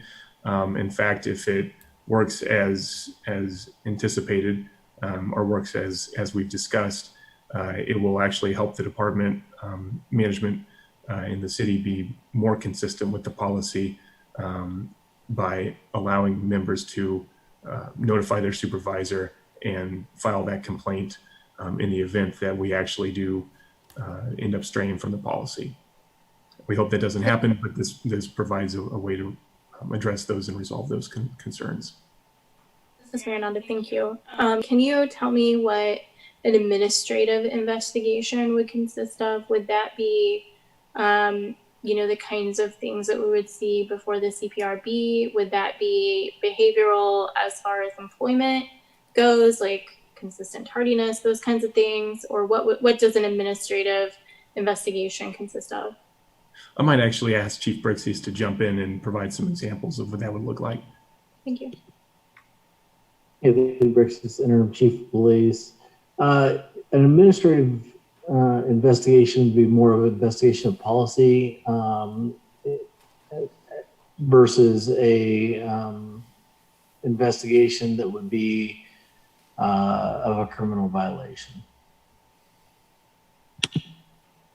This is Mayor Ananda. So it would be more procedural. So for example, if would it be based on a citizen complaint or would it be an internal complaint? Interim Chief Anthony Brixies, it could actually be either, but a criminal investigation is usually handled by an outside entity. We usually request somebody outside our department, law enforcement agency, to do that investigation. But if it's just an investigation of policy, that would be handled internally. Mayor Ananda, thank you. The other thing that I wanted to talk about in some more detail, because, we have as a commission been talking a lot about police reform, and, we have a lot of items before us in the coming months to discuss, particularly the criminal legal system and the city's potential impact on how that's done. And one of the things that we have is Campaign Zero. In Campaign Zero, they have specific contract-based concerns, and I know Brandon talked about that a little bit, that a lot of the contracts that address issues like the ones that are listed here are those that are in larger cities that are significantly larger than Lawrence. And so these aren't issues that have been historically included in these contracts. Those are remove barriers to effective misconduct investigations and civilian oversight, keep officers' disciplinary history accessible to police departments and the public, and ensure financial accountability for officers and police departments that kill or seriously injure civilians. And there are several points underneath all of those that are about removing contract provisions that are specifically relegated to that. And those are all available on the Campaign Zero website and available for review and comparison. And that's something that I did as I was looking through this. And I agree with staff's assessment that this doesn't preclude us from continuing this good work that we've begun. And the issues that are raised on the Campaign Zero contract specific language are not addressed within this contract. And that was very important for me as we brought this forward and took this up as a conversation with the commission. This is Commissioner Boley. I also appreciate that comparison and the sensitivity to that. In addition, I'd like to address Patricia Sinclair's question about why we're pursuing this agreement now when we have just started the process of bringing in a consultant on these issues. And I'll just offer the explanation that appears evident to me, which is that our contracts are based on a calendar, and we have these obligations to complete them in time. And I think we've actually kind of lagged a little bit on this one, but everybody's been very agreeable, and I appreciate that, both on staff and the LPOA. And we just have recently are in the process of making that decision with regard to the consultant. So the consultant is coming later than the agreement because the agreement has been in process and has calendar requirements. I'd also note that this is a one-year extension, so we'll be back at the bargaining table again next year. If there are things that we decide that we do need to bring from city proposals, we'll have an opportunity soon.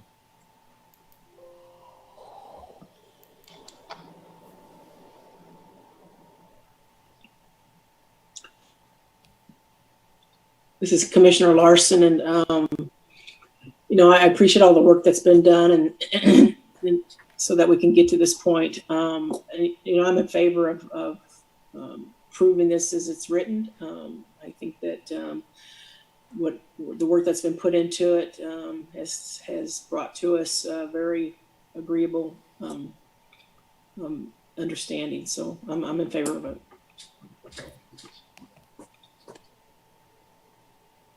Vice Mayor Finkeldei, I would echo that. I'm certainly glad that we were able to reach an agreement quickly and move forward with some of these. And I'm also appreciative that we were able to make some changes that the LPOA thought were important to them and protect their rights as employees. We just had this long conversation about, the collective bargaining positions and trying to create a great place to work, and that's what this process is about. They brought forth some issues, we worked through them, and we have an agreement going forward. So I certainly support pushing it ahead.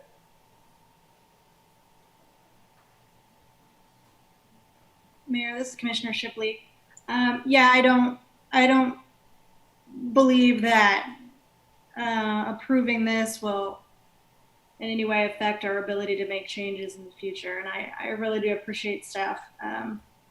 Actually, they have the Campaign Zero here in our packet. So that was, if somebody in the public wants to look at that, I think that's important information. I have no objections to this. Mayor Nanda, do we have a motion? This is Vice Mayor Finkeldei. I move to approve the agreement with the members of the LPOA for the term of January 2021 through December 31, 2021, and authorize the mayor to execute the agreement. Commissioner Larson, second. Mayor Nanda, we have a motion from Vice Mayor Finkeldei, a second from Commissioner Larson. Vice Mayor Finkeldei? Aye. Commissioner Larson? Aye. Commissioner Boley? Aye. Commissioner Shipley? Aye. Mayor Nanda, aye. That passes unanimously. We are ready to move on to commission items. Are there future items for commissioners to add? Future work session items to add? Any other items to add? Mayor, Commissioner Shipley, is it Commissioner Boley's birthday now? It is. Happy birthday, Commissioner Boley. Thank you, Commissioner Shipley. Thank you, Mayor. You jinxed it. I knew we'd keep you around until your birthday. Then I guess we are, barring other items, we are ready to move on to the city manager's report. Thanks, Mayor. City Manager Craig Owens. At the late hour, we have some really great material in here, and hopefully you gain a lot out of the prepared reports. But with late hour, I don't want to belabor them. If we can answer any questions on those, certainly we'd be willing to do it. And if there's a desire to bring some of these back on a future meeting to present again, we're happy to do that as well. This is Mayor Ananda. I'd love to have some discussion at some point on items 4 and 5 here. I think that might be valuable. Vice Mayor Finkeldei, I agree, although I was hoping Craig would go line by line through the utility billing report. It just occurred to me that I hope Christie is not did not hang out on this. Yes, Commissioner Larson, I'd be interested in that also, Mayor. Do you want to? Please go ahead. Sorry. City Manager Craig Owens, do you want to run through those real quick right now, or do you want to reschedule? This is Mayor Ananda. I would love to Reschedule. reschedule. Okay, I was hoping you'd say that. As was Casey, I'm sure, but we would be happy to do it, and we are excited about the work that we're undertaking there. That's all I Anything have. else? Okay, thank you. Anything else on the city manager's report? Okay, we are ready for the calendar. We have strategic planning retreat this Saturday, and then we also have the meeting next Tuesday as well, which are changes from our norm. So I wanted to point those out. Any other items? Commissioner Larson here, that the strategic plan on Saturday, is that open to the public meeting? How does the public get access to that? City Manager Craig Owens, and perhaps Porter can help a little bit, but it's kind of the same way as these meetings are taking place, and we've advertised and on how to participate. Right, Commissioner Larson, this is Porter Arneill. We're going to broadcast the meeting the same way we do the city commission meeting, so people can watch the proceedings that way. Thank you. Fernanda, anything else on the calendar? Somebody please make a motion to adjourn. Commissioner Larson, I move to adjourn. Commissioner Boley, second. It's Mayor Nando. We have a motion from Commissioner Larson, a second from Commissioner Boley. Commissioner Larson? Aye. Commissioner Boley? Aye. Vice Mayor Finkeldei? Aye. Commissioner Shipley? Mayor Nando, aye. That passes unanimously. Thank you and good night. Happy birthday, Stuart. Thank you. Good night, everybody. Oh my gosh.